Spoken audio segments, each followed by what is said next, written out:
Hey everyone, I sincerely appreciate your support. If you enjoy my audiobooks, I would be truly grateful if you could subscribe to the channel. And if you'd like to support even further, you're welcome to become a Patreon member, where you can access audiobooks of novels as long as they are freely available on the internet. Your kindness and support mean so much.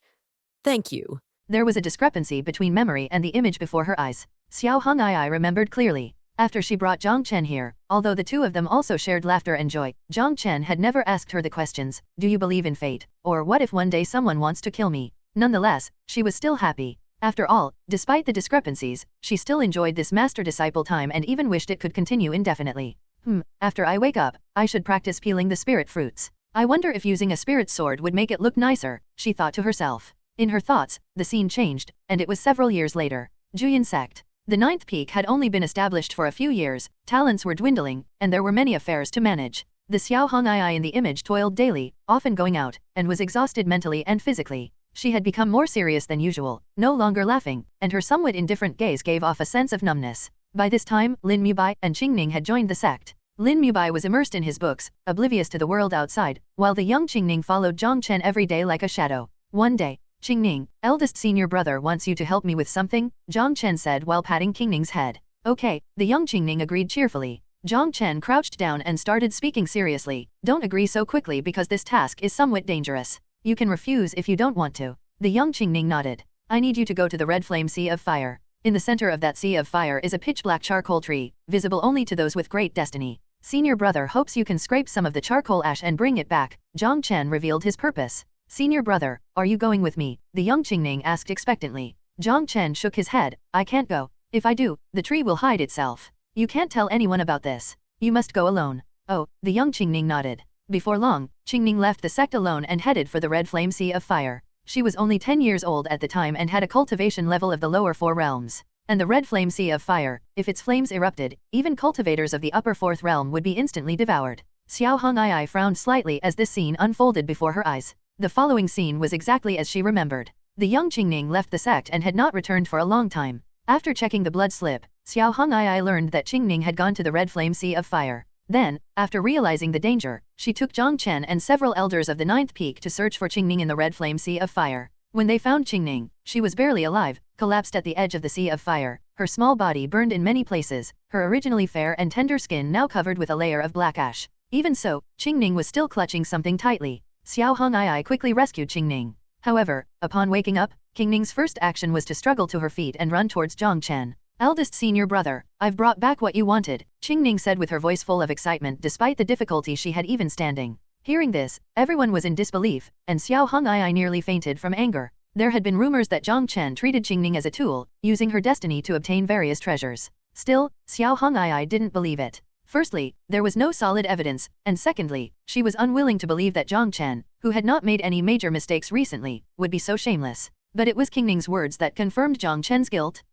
What did you send Qingning to fetch?" Xiao Hong'ai still asked. Despite everything, Jiang Chen did not respond. Instead, he crouched down, touched Qingning's head with a look of distress, and simply said, "Thank you." The young Qingning smiled. But Xiao Hong'ai and the other elders of the ninth peak could hardly suppress the anger in their hearts. After returning to the sect, Jiang Chen was punished to face the wall for 100 days. Given his misdeeds, even being thrown into the sect's prison would not have been too harsh, but the young Qingning clung to Jiang Chen, insisting on sharing his punishment. With no other choice, Xiao Hong'ai had to administer a light punishment with a stern warning. That night, as an observer, Xiao Hong'ai in the void watched the two figures, one large and one small, huddled together in front of the wall of reflection, and she sighed softly. She remembered clearly. After that, Jiang Chen returned to his old ways, making big and small mistakes until she destroyed his core formation, yet he still did not change. Xiao Hong'ai stepped forward and sat down beside Jiang Chen, hugging her knees. Knowing that Jiang Chen couldn't hear her, she still said, "Your sins are my sins. In reality, I only scolded you harshly.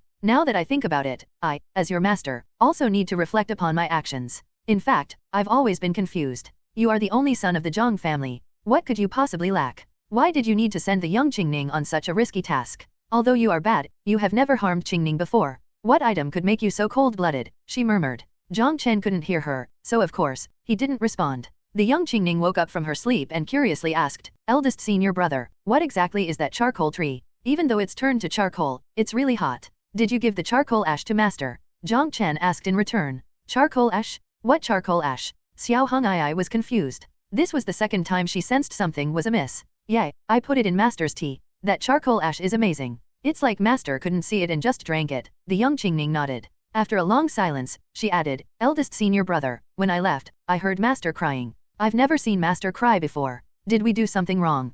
Jiang Chen didn't answer directly but told the young Qingning to go back and wanted to be alone. Although Qingning was reluctant, she still left while looking back at Jiang Chen every 3 steps. Afterward, Jiang Chen smiled, it's good that master is fine. But this time, I indeed put Qingning in danger and feel guilty about it. Hearing this, Xiao Hong'ai's eyes widened in shock as if thunder had exploded in her mind. Master is fine. What does that mean? The smile on Jiang Chen's face made her even more panicked. Because that smile was not one of a successful scheme, but one of relief or contentment? Xiao Hong'ai indeed remembered. After punishing Jiang Chen, Qingning had come to find her. She also remembered that when Qingning brought her tea, she indeed drank it all in one gulp. But she was a cultivator of the upper 4 realm. She couldn't have failed to notice if there was so-called charcoal ash in the tea, and she wouldn't have just drunk it, unless. Suddenly, Xiao Hong'ai recalled a rumor. Before the formation of the Sea of Red Flames, it was said that a phoenix once rested there. The divine bird phoenix perches only on the parasol tree, and the parasol tree can only be seen by those with great destiny. That's not just any charred tree, but a scorched parasol tree.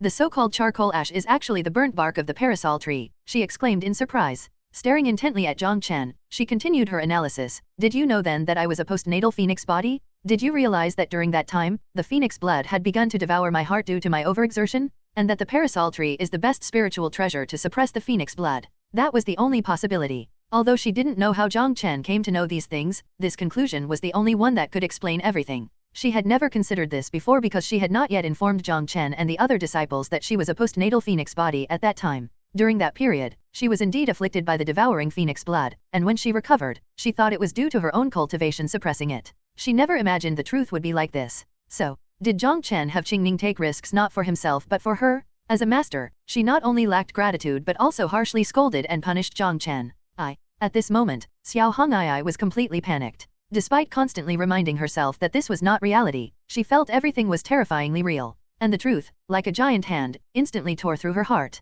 She finally understood. Jiang Chen must have kept silent about the truth because he knew she would not agree to let Qingning take risks. Even if he told her afterward, it would only lead her into deep guilt. This disciple, whom she thought was incorrigible, had done a big thing for her. Feelings of self-reproach and guilt surged in her heart. Xiao Hong'ai wanted to hold back, but in the end, she cried out loud. She turned her back to Jiang Chen and crouched down to cover her face. Even though she knew Jiang Chen couldn't see her, she still pretended to be strong. She wanted to apologize to Jiang Chen but was too choked up to speak. As she cried, she also smiled, feeling happier than ever before. At this moment, aside from self-reproach, she wanted to tell everyone. At least in this matter, Jiang Chen was not wrong. The fault was hers. Her disciple was not as bad as everyone had said. Fine then, you sly heavens. You won without lifting a finger this time. Jiang Chen's voice rang out again. These words made Xiao Hong'ai freeze in confusion. What does he mean by saying that heaven has won? Xiao Hong'ai was utterly perplexed. She didn't understand the meaning of these words, but she etched them firmly in her mind. She thought that perhaps only by returning to reality and asking Jiang Chen could she unravel the mystery.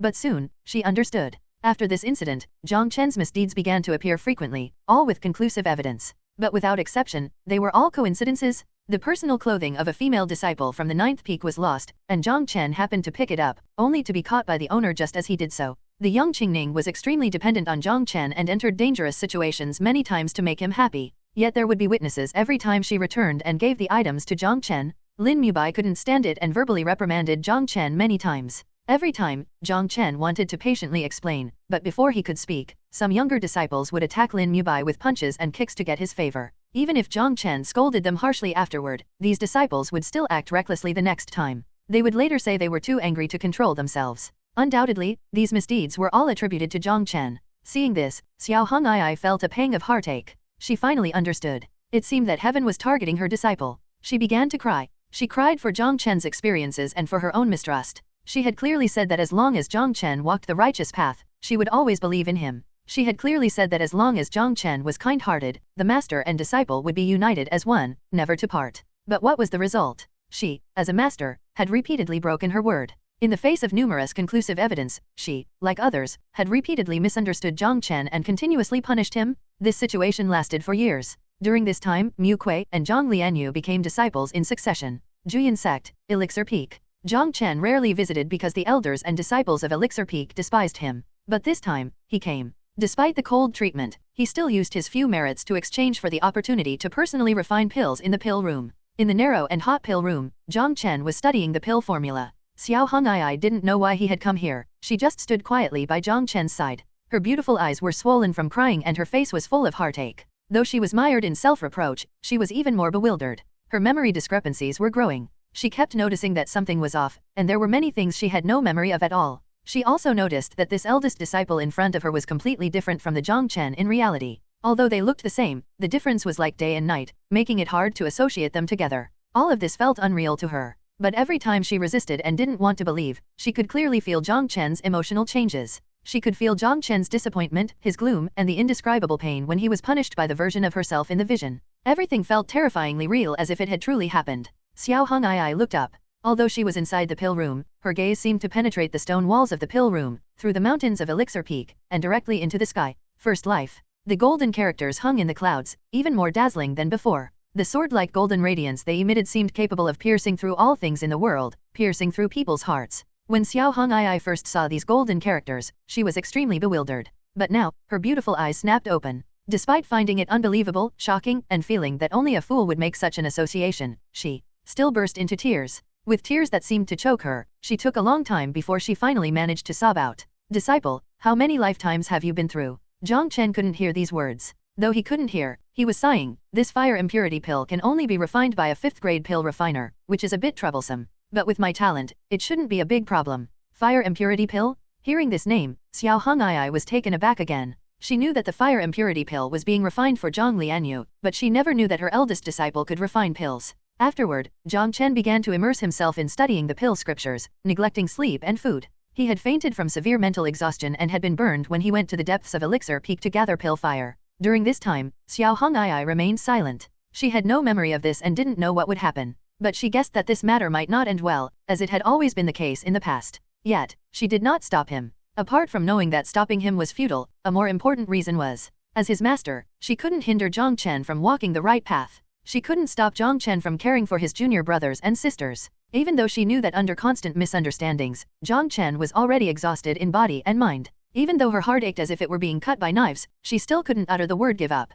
Because, wasn't that her only demand of Jiang Chen? Time unknowingly passed. Haha, I've succeeded. Jiang Chen laughed heartily. He collected the freshly refined pills and quickly left the pill room, leaving Elixir Peak. Xiao Hong'ai followed him. But just as they were about to leave, she overheard whispers behind her. Elder Ma, this Jiang Chen has quite the talent for pill refining. Humph, what does it matter if he's talented? In the end, he's just a disgrace to the sect. Indeed, but there was no need for you to tamper with that pill fire, causing it to dissipate on its own. Such a disgrace doesn't deserve to refine pills. I did it for the sake of the sect. If he really got the pill fire, wouldn't he use it to refine poison pills every day? I see. Elder Ma is taking precautions, admirable indeed. Upon hearing this, Xiao Hong'ai stiffened. She knew that Ma Wu had a big problem with Jiang Chen, but she never expected it to go this far. This means that if another misunderstanding occurs and Jiang Chen's pill fire dissipates, it will be difficult for him to prove his innocence. After all, what kind of pill refiner would he be without pill fire? Her guess was soon confirmed. Inside the 9th peak cloud soaring hall,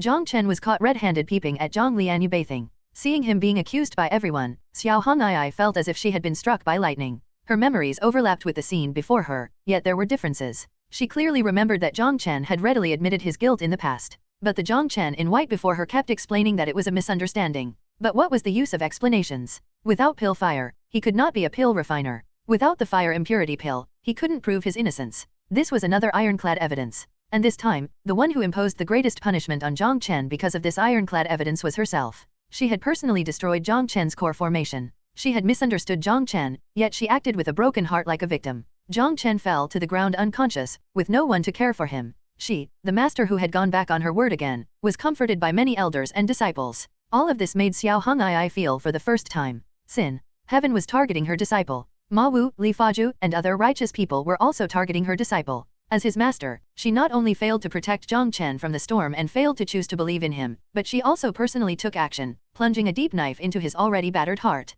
Such sin is even heavier than that of others. Outside the hall, the rain poured down, and thunder rumbled frequently among the clouds. Xiao Hong'ai in the void gave a pale smile. She was always insecure, always asking others whether she had failed as a master whenever her disciple made a mistake. Now, she finally got the answer. She was more than negligent, she was burdened with sin. She didn't even deserve to hear Jiang Chen call her master. If one has a heart towards goodness and follows the right path, and all it brings is injustice in the world, then why should one humble oneself? Disciple, give up. After a smile of despair, Xiao Hong'ai whispered softly, Master is unworthy, and this world is also unworthy of having you leaning towards goodness. Xiao Hong'ai hoped that Jiang Chen would give up. If one has a heart towards goodness and follows the right path, and all it brings is injustice in the world, then why should one humble oneself? But Jiang Chen did not give up. He was still trying, still striving for the recognition of others. Yet, nothing changed. Gradually, the conflict between Jiang Chen and Lin Mubai became irreconcilable. Qing Ning, who had always been close to him, was completely disappointed.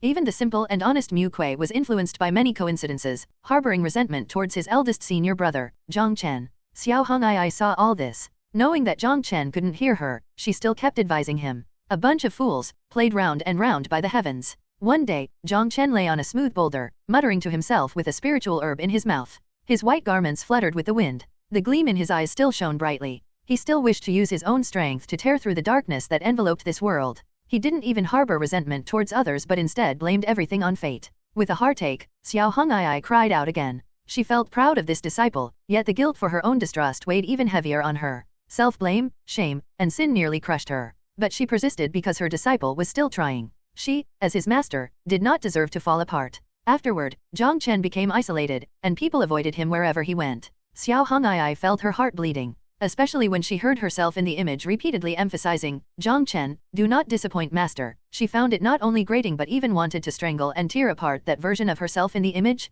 Disappoint? From the beginning to the end, wasn't she, as his master, the real disappointment? She began to hate herself, curse herself, and even berate everyone. Because it was their ignorance and overconfidence that led to Jiang Chen's current state of being shunned by everyone. Then, Lin Feng became a disciple. Xiao Hong'ai harbored hope for this son of destiny. She thought that since Lin Feng was the son of destiny, perhaps he wouldn't be influenced by fate, right? Maybe Lin Feng could see Jiang Chen's true nature and help explain it to others. But reality slapped her in the face again. If Jiang Chen had been shunned before, what would have awaited him next was a bottomless abyss. And Lin Feng was the force trying with all his might to drag Jiang Chen into that abyss. After Lin Feng became a new disciple, Jiang Chen's misdeeds and their exaggerated spread no longer needed punishment from his master. Because every time Jiang Chen committed a misdeed, Lin Feng would appear immediately. He would deliver various punishments from a righteous standpoint. And after each punishment, the people's opinion of Lin Feng would rise a notch. Over time, not just the ninth peak but the entire Juyan sect began to see Jiang Chen as a rat crossing the street, while Lin Feng became the embodiment of justice. These images made Xiao Hong'ai tremble with rage. She finally understood that Lin Feng, this son of destiny, was the world's protagonist favored by the heavens and earth, and Jiang Chen was nothing but a stepping stone prepared by fate for him. Because he was a stepping stone, fate did not allow Jiang Chen to turn the tables. Because he was a stepping stone, it was easy for her and others to feel disgust. Jiang Chen was right. Everyone was a fool, played round and round by the heavens. She didn't think that such an excuse could lessen her own sins and guilt in the slightest. But for the first time, she understood the truth of this world. Time continued to pass. Lin Feng's arrival brought laughter and joy back to the ninth peak. However, no one noticed the increasingly somber expression on Jiang Chen's face beneath that laughter and joy. Even so, Jiang Chen still didn't give up. He knew he was disliked, but he still accompanied Lin Mubai in revelry for 1,000 days and still strived to rebuild his relationship with Qing Ning. He also took good care of the simple and honest Mu Kui, and wanting to help Jiang Lianyue eliminate the cold poison in her body caused by her cultivation technique. Everything seemed to be moving in a positive direction. Jiang Chen's reputation gradually improved, and his relationships with his junior brothers and sisters were thawing. Even Xiao Hong'ai in the image seemed to be smiling every day. But to make someone completely lose hope and despair, you must first give them hope. It seems that the heavens were very skilled at manipulating hearts. Jiang Chen, you beast. It was Lin Mubai's roar that shattered her hopes. Xiao Hong'ai in the void watched the image of Jiang Chen holding the still dripping innate Dao bone, Lin Mubai's face in shock, and herself timely arriving at the scene. Xiao Hong'ai felt a sharp pain in her heart again. She witnessed herself, as his master, stripping Jiang Chen of his cultivation and expelling him from the sect, then hiding away to cry. For the first time, she felt that she was truly hypocritical. Seeing Jiang Chen being taken away by Chen Sheng, she broke through the barriers to follow Jiang Chen too. But despite being a cultivator of the upper four realms, she couldn't cross the chasm before her. She didn't wait beside the chasm but returned to the perilous peak in front of the Red Jade Pavilion. Because this place was home. Her and Jiang Chen's home. Even though Jiang Chen had only been here once, she could still smell his scent and feel his warmth. As she sits front of the Red Jade Pavilion, her tears flowed uncontrollably, and through the blur, she seemed to see that boy again fishing by the pond. Master, will you always believe in me? The boy turned to ask. I won't, Xiao Hong'ai replied. Why? Because I'm not worthy to. Xiao Hong'ai didn't know how long she had been sitting there. As if to punish her, the image before her no longer changed, and she could clearly feel the passage of time. During this period, she saw herself again. Every so often, the version of herself from this world would come here, leave some spiritual fruits in the red jade pavilion, then stand by the spiritual pond in a daze until leaving the next day. Clearly, even the version of herself from this world still remembers this as her and Jiang Chen's home. However, such actions only made Xiao Hong'ai's heart ache more, because it was she herself who had created the current situation. And clearly, both she and the version of herself in the vision were waiting for Jiang Chen to appear here. After a while, the image of herself on the screen came once again, and with an extremely mournful voice, she muttered to herself, "The Jiang family has been annihilated." Upon hearing this, Xiao Hong'ai in the void abruptly raised her head. She had been waiting for Jiang Chen to come home, but instead, she received the news that Jiang Chen's real home had been destroyed. Guilt spread once again. She knew that the imperial dynasty would not act rashly as long as the old ancestor of the Jiang family did not fall. The Jiang family had sent Jiang Chen to the Juyan sect to protect him, which means that Jiang Chen could be endangered. And she, as his master, had personally driven Jiang Chen back, letting him witness the destruction of the Jiang family and putting his life in grave danger. Xiao Hong'ai could wait no longer. She left the place and began to search aimlessly in the central domain. She knew that if Jiang Chen had luckily survived, he would have to flee the upper domain and head to the central domain or the lower domain to escape the Empress's watchful eyes and seek a chance to live. As she had thought. Although she did not find Jiang Chen, she learned from other cultivators that there were rumors of Jiang Chen committing evil in the Hengduan mountain range. She breathed a sigh of relief and headed to the Hengduan mountain range. But by the time she arrived, Jiang Chen had already left. She inquired around and learned that Jiang Chen had appeared in the Ghost Ridge Soul Abyss. But by the time she arrived, Jiang Chen had left again. Not only that, every time Jiang Chen appeared somewhere, she would arrive only to find that he had already gone. Why won't you let me see him? Are you trying to punish me? At least let me accompany him through this life. I know I don't deserve it, but please. Xiao Hong'ai cried out to the sky. She cried heart-wrenchingly with a hoarse voice. But to no avail, there was no change. She could only gather bits of news from the discussions of other cultivators. Jiang Chen had met an enchantress from the myriad Dao demon sect, who fell for him at first sight and began an almost pathological pursuit. The enchantress claimed that she and Jiang Chen were made for each other, and no one could separate them. She didn't just talk, she acted. She doesn't care whether Jiang Chen is good or bad. She only wants to kill all of Jiang Chen's enemies, even if it means killing her own master. After learning about Jiang Chen's experiences, she even went to the Juyan sect, wanting to kill those who had bullied Jiang Chen. Of course, this included herself in the image. Xiao Hong'ai had always detested such demonic behavior. But after learning all this, she finally smiled. She was happy because in this world, there really was someone who, regardless of Jiang Chen's good or bad, would stay with him through thick and thin. Unlike her, who repeatedly broke her promises without realizing it. But her happiness did not last long. The enchantress's actions had harmed Jiang Chen. Her behavior was also deemed to be instigated by Jiang Chen. This caused anger among various forces. Not only did Xiao Hong'ai, as his master, say she would clean the sect, but other forces also directed all their anger at Jiang Chen, launching a frenzied manhunt. Later, Jiang Chen was defeated by Lin Feng and the others, forcing him to detonate his life-bound spirit sword to escape. To protect Jiang Chen, the enchantress voluntarily appeared at the Seven Luminaries Sword Pavilion. She destroyed all her cultivation, surrendered herself, and admitted to all of her crimes. Then, she died under the endless rain of swords. I wanted to help him, but I ended up harming him. If this is his wish, then I want to be a good person in the next life, the enchantress said before her death. She was still smiling before she died. It was said that she smiled very happily. When Xiao Hong'ai in the void learned that Jiang Chen was once again alone, her heart ached even more, and her mind became hazy. She frequently had hallucinations, sometimes laughing and sometimes crying. No one noticed that in the vast central domain, a figure in red was ceaselessly searching. Her eyes had lost all their luster like a walking corpse while only repeating one sentence. Jiang Chen, where are you? In the end, Xiao Hong'ai returned to the front of the Red Jade Pavilion. She had nearly searched the entire central domain but had not found Jiang Chen. Instinctively, she returned to the home she had shared with Jiang Chen. Only here could she regain some clarity of mind. Still sitting dazedly by the spirit pond, she once again saw a boy fishing by the pond in her trance. The boy put down his fishing rod and turned to look at her. His black eyes were full of resentment, and that cold gaze made her shrink into a ball. I'm sorry, Xiao Hong'ai apologized. As she spoke, she wanted to blink, to hold back the tears that were about to fall, but she was afraid that by doing so, the young Jiang Chen before her eyes would disappear again. She knew that her current state was not right. Constant emotional distress had made it impossible to suppress the phoenix blood devouring her heart, causing frequent hallucinations. But even if it was just a hallucination, she still wanted to stay by Jiang Chen's side. Tears rolled down, unstoppable. The boy before her still looked at her, still with that hatred and coldness. Suddenly, the boy narrowed his eyes and smiled, saying, Master, you can't go back on your word. If one day your disciple has nowhere to go, I might just have to come and cling to this place.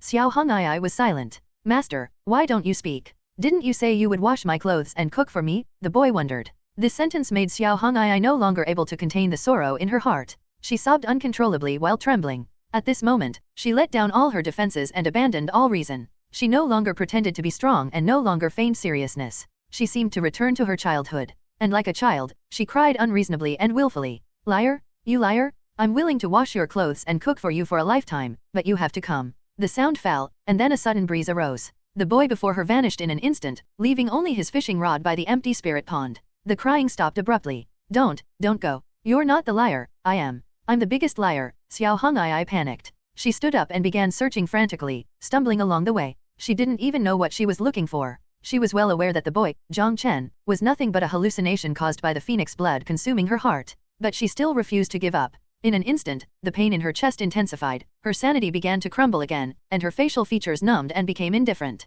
She continued her search while enduring the pain that seeped into her soul. And just as she was about to enter the red pavilion, creak, the pavilion door suddenly opened. A man in a disheveled white robe, with slightly pale skin but still wearing a smile, appeared. Xiao Hong'ai was stunned. The familiar features captivated her gaze. Though her face was expressionless, tears once again welled up and spilled over. Master, you've come, Jiang Chen said with a smile. A simple sentence snapped Xiao Hong'ai back to reality. Though startled, she still asked, can you see me? Ah, master. You don't look good when you cry, Jiang Chen said again. Hearing this, Xiao Hong'ai quickly wiped away her tears. With her head bowed, her heart was filled with 1,000 words, yet she didn't know how to begin. Master, do you remember? I said that if one day I had nowhere to go, I would come here and cling to this place. Jiang Chen's voice rang out again. Xiao Hong'ai nodded. The next second, she and Jiang Chen said in unison, because this is our home. Master, you also said you would wash my clothes and cook for me, Jiang Chen said with a smile. The pain in her chest was gone. Xiao Hong'ai smiled. Though her eyes were still teary, she smiled radiantly.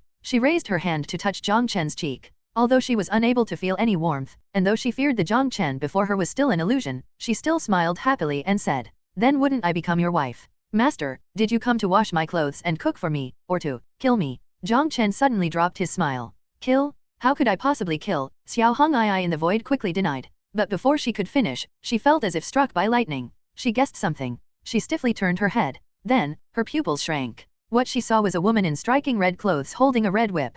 Her face was streaked with tears, and she had a look of profound disappointment in her eyes. Master, Jiang Chen spoke again. Don't call me master, the woman in red interrupted. I have expelled you from the sect. You are no longer my disciple. At these words, a look of pain flashed across Jiang Chen's face. But it was only for a moment, and he soon sighed. If that's the case, then why didn't you destroy my blood slip? Don't deny it because you clearly came prepared. If you hadn't used the blood slip to check, how could you have known my exact whereabouts? The woman was silent. Moreover, if you came to clean the sect, why are you crying? Master, you shouldn't have come. Why, are you afraid of dying? The woman frowned and finally responded. The situation has developed to this point. It's hard for me to escape a deadly fate. I was mentally prepared, but seeing you cry so pitifully, I suddenly don't want to die anymore, Jiang Chen said with a pale smile. The woman clearly didn't understand these words. Though she didn't understand, she still put away the red whip. She took a deep breath and stepped forward. Looking directly at Jiang Chen, it took her a long time before she finally said softly, Jiang Chen, don't go anywhere, and I won't return to the Juyan sect either.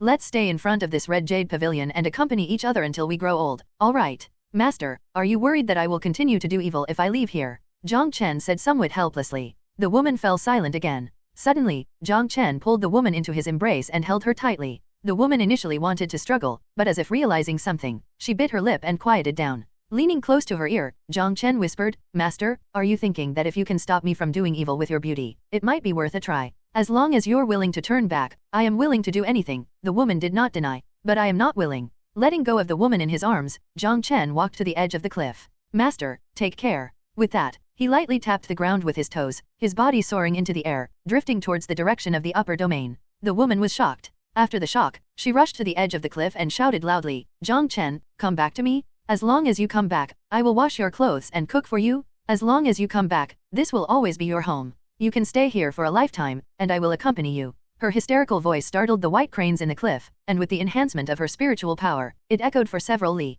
But the answer she received was, Master, I'm not afraid of death, but I'm afraid of your death. The woman didn't understand these words. Though she didn't understand, she still crouched down and covered her face while weeping bitterly. After crying, why are you so hopeless? As if driven mad, the woman screamed furiously at the sky. With grief and anger in her heart, she wielded a red whip and lashed out with all her might. With one lash, the red pavilion collapsed. With the second, the spiritual fields cracked open. With the third, the spiritual pond shattered, its waters splashing in all directions. When everything finally quieted down, the once beautiful home was left with cracked ground and crevices everywhere, only broken eaves and walls remained. The woman in red did not leave but instead gazed in the direction Jiang Chen had gone, standing there motionless. She stood like that for more than 10 days without moving an inch. It was only when torrential rain poured down, with thunderbolts striking down like divine might and dark clouds pressing overhead, that she spoke again, murmuring softly, Why can't I be ruthless either? Boom! Lightning struck like a dragon descending from the heavens, suddenly hitting close to the woman. With a flash of lightning, the ground broke apart.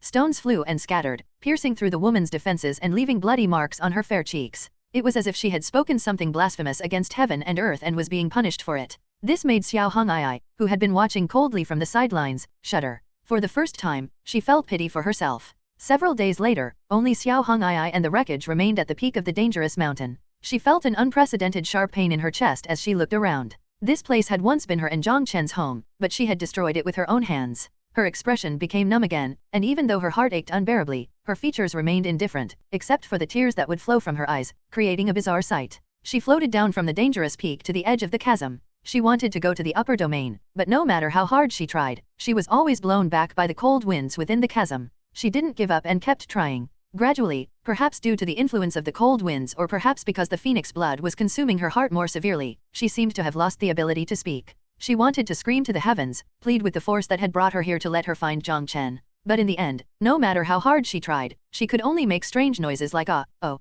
The only thing she can say is, Jiang Chen. She would show a stiff, strange smile whenever she called that name. Day and night passed, seasons changed. She had drifted in heavy rain, and her red clothes had been covered by white snow. Through the changing seasons, no matter how scorching the sun, she could only feel bone-chilling cold. She still retained a sliver of sanity. She vaguely sensed that some unknown force was punishing her because she in the image had personally expelled Jiang Chen from the sect. No matter how hard she tried, she could not find his whereabouts. She had also lost the right to witness the trajectory of Jiang Chen's life. When everyone misunderstood Jiang Chen, she told herself to be strong and not to collapse because her disciple was still persevering. When she in the image had destroyed Jiang Chen's core formation and expelled him from the sect, she knew she was deeply sinful, yet still wanted to be strong, for the same reason that Jiang Chen was still persevering. But in the end, she kept breaking down on the road to finding Jiang Chen, because only in searching did she truly understand the taste of loss. This punishment was extremely cruel, causing her to suffer torment while her hallucinations became more frequent. That last bit of sanity was gradually being eroded.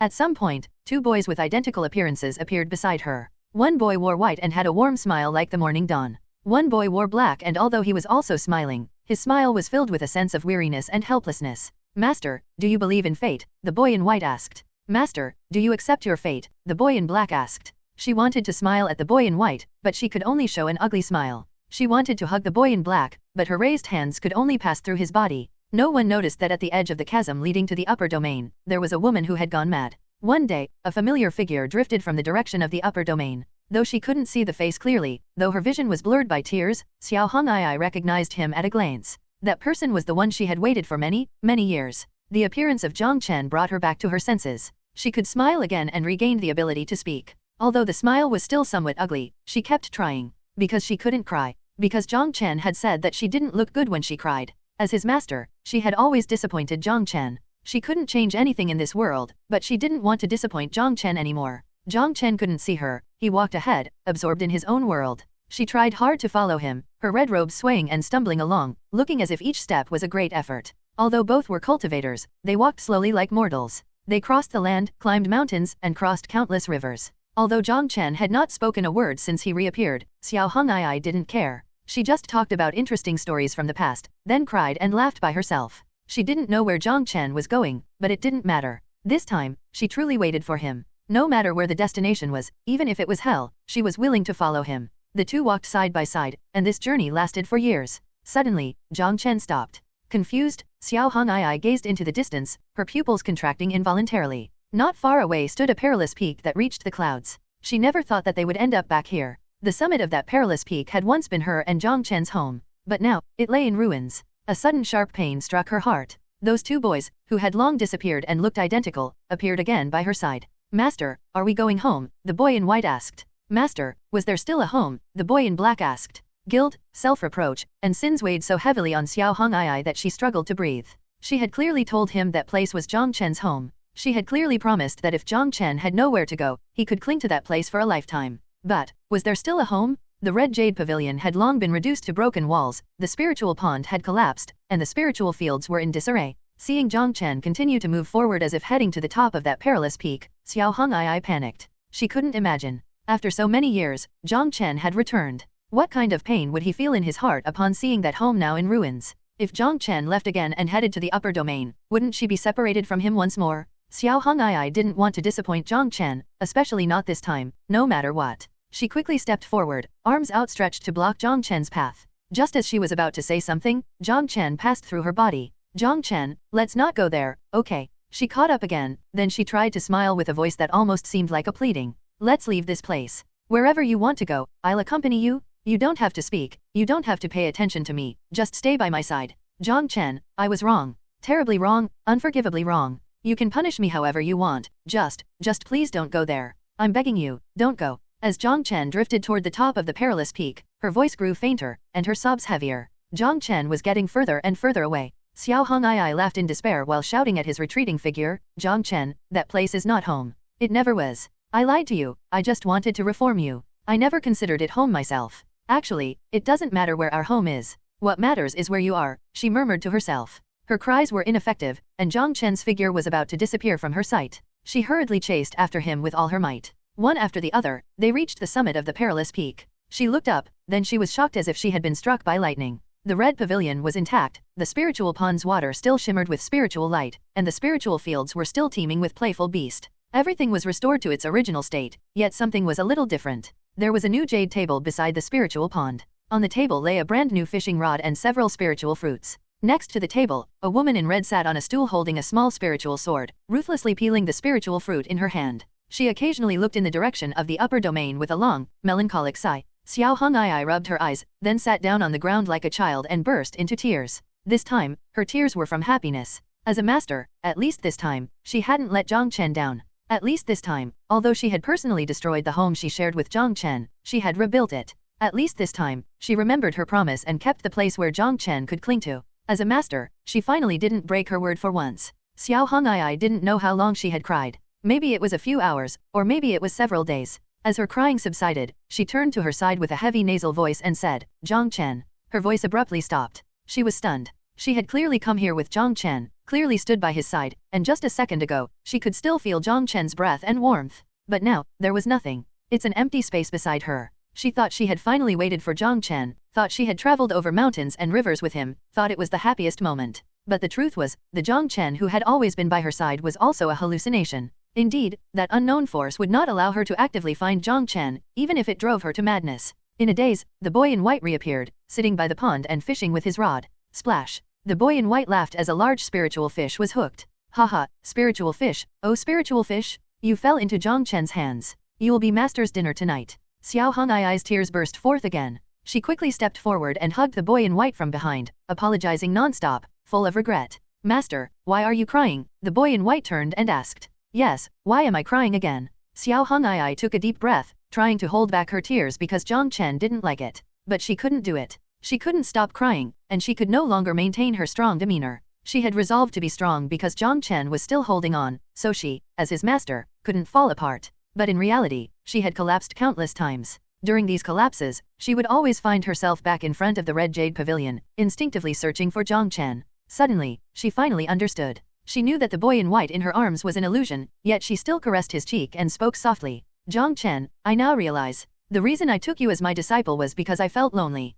I devoted myself to teaching you because I didn't want to disappoint you as your master. My strength comes from wanting to avoid my disciples' disdain, not wanting you to know how weak I actually am. I wanted you to be kind, to take care of your junior brother and sister. In reality, I want you to cherish everything you have. And all of this, I never had it before joining the Juyan sect. Now I realize that the phoenix blood doesn't cause hallucinations. The you before me is just the pillar of my weakness, like a life-saving straw that I cling to desperately. Hey, Jiang Chen, do you know? The truth is, as a master, I'm really not strong at all. Apart from crying, I can't do anything. I know, the boy in white replied with a smile. As his voice faded, the figure of the boy in white gradually became illusory, turning into starlight and disappearing. It was as if he had ever appeared here. But the last words of the boy in white left Xiao Hong'ai in a daze. She suddenly remembered the spiritual boat that had returned from the Hengduan mountain range and Jiang Chen's meaningful words on it. Master, haven't you realized that you don't even understand yourself? I see. It turns out her eldest disciple had seen through her weakness. Even though he had seen through it, he still played along with her.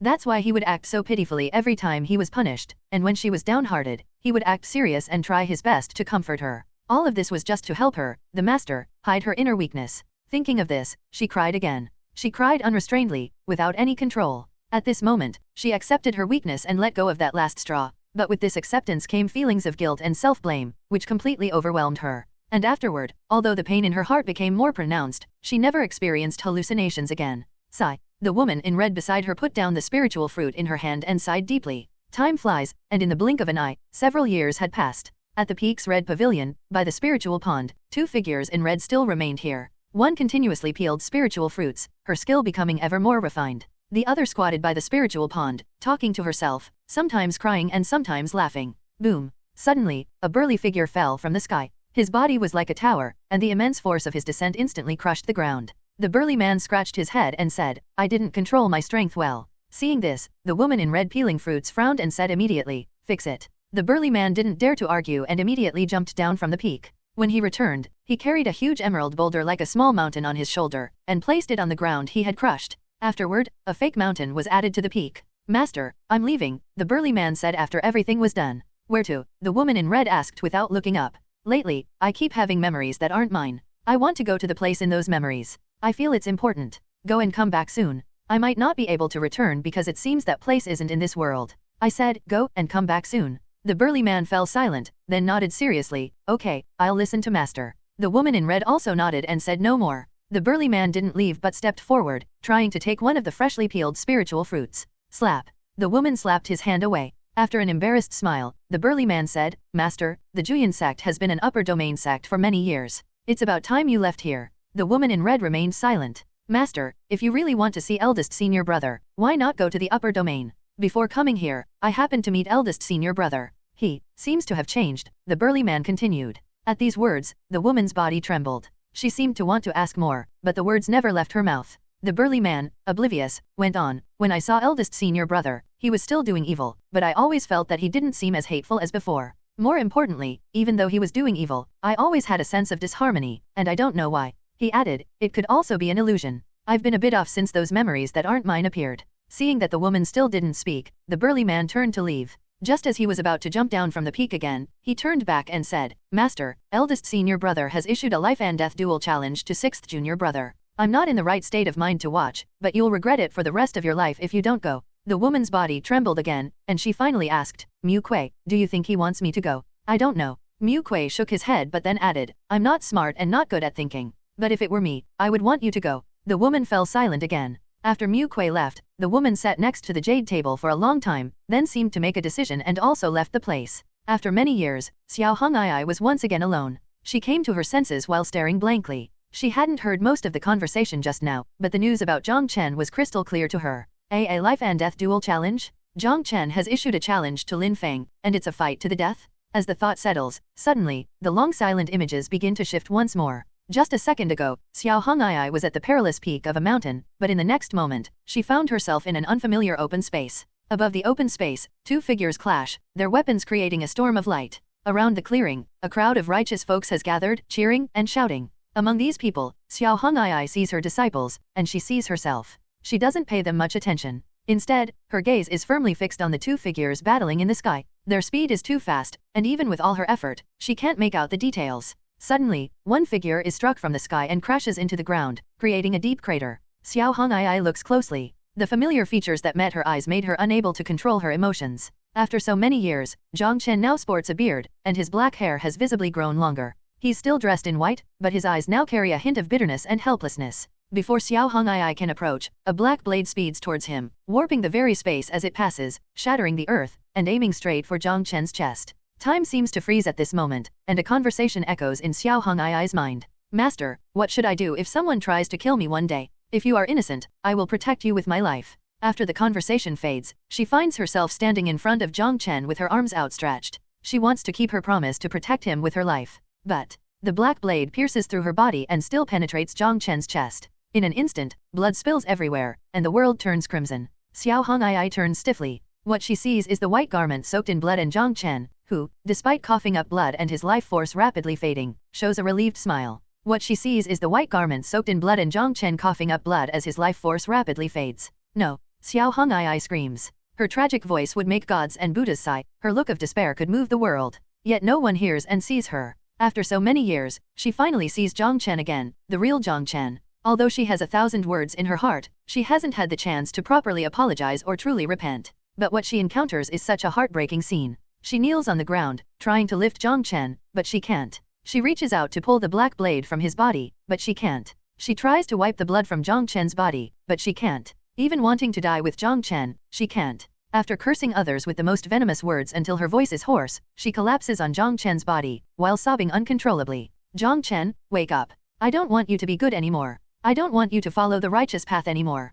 Can we go home? Back to the home that's just ours, back to the home that's cut off from the rest of the world. Why has it come to this? It's not your fault. The one who should die isn't you. Suddenly, Jiang Chen is lifted by someone. Disciple, it's my fault for not teaching you well. The person cries with a hoarse voice. Then, she was quickly pulled away. Jiang Chen's lips move as if to say something, and Xiao Hong'ai leans in to listen. Spare them. Them? Who are they? At this moment, Xiao Hong'ai thinks she understands the entire truth, but she still hears something incomprehensible. But she doesn't delve deeper because she can feel that her eldest disciple, the one who supported her weakness, who accompanied her for over a decade, is gone. She screams in anger, her beautiful eyes filled with fury. She rushes at Lin Feng, at herself, and at the other disciples. She wants to avenge Jiang Chen, but she can only repeatedly lunge at nothing and fall to the ground. Then flames rise to the sky and envelop Jiang Chen's body. Her delicate body trembles as she staggers forward, crawling into the raging flames. Even though she's in the midst of the fire, she feels no heat, only watching helplessly as Jiang Chen's body is gradually consumed by the flames and slowly fading away.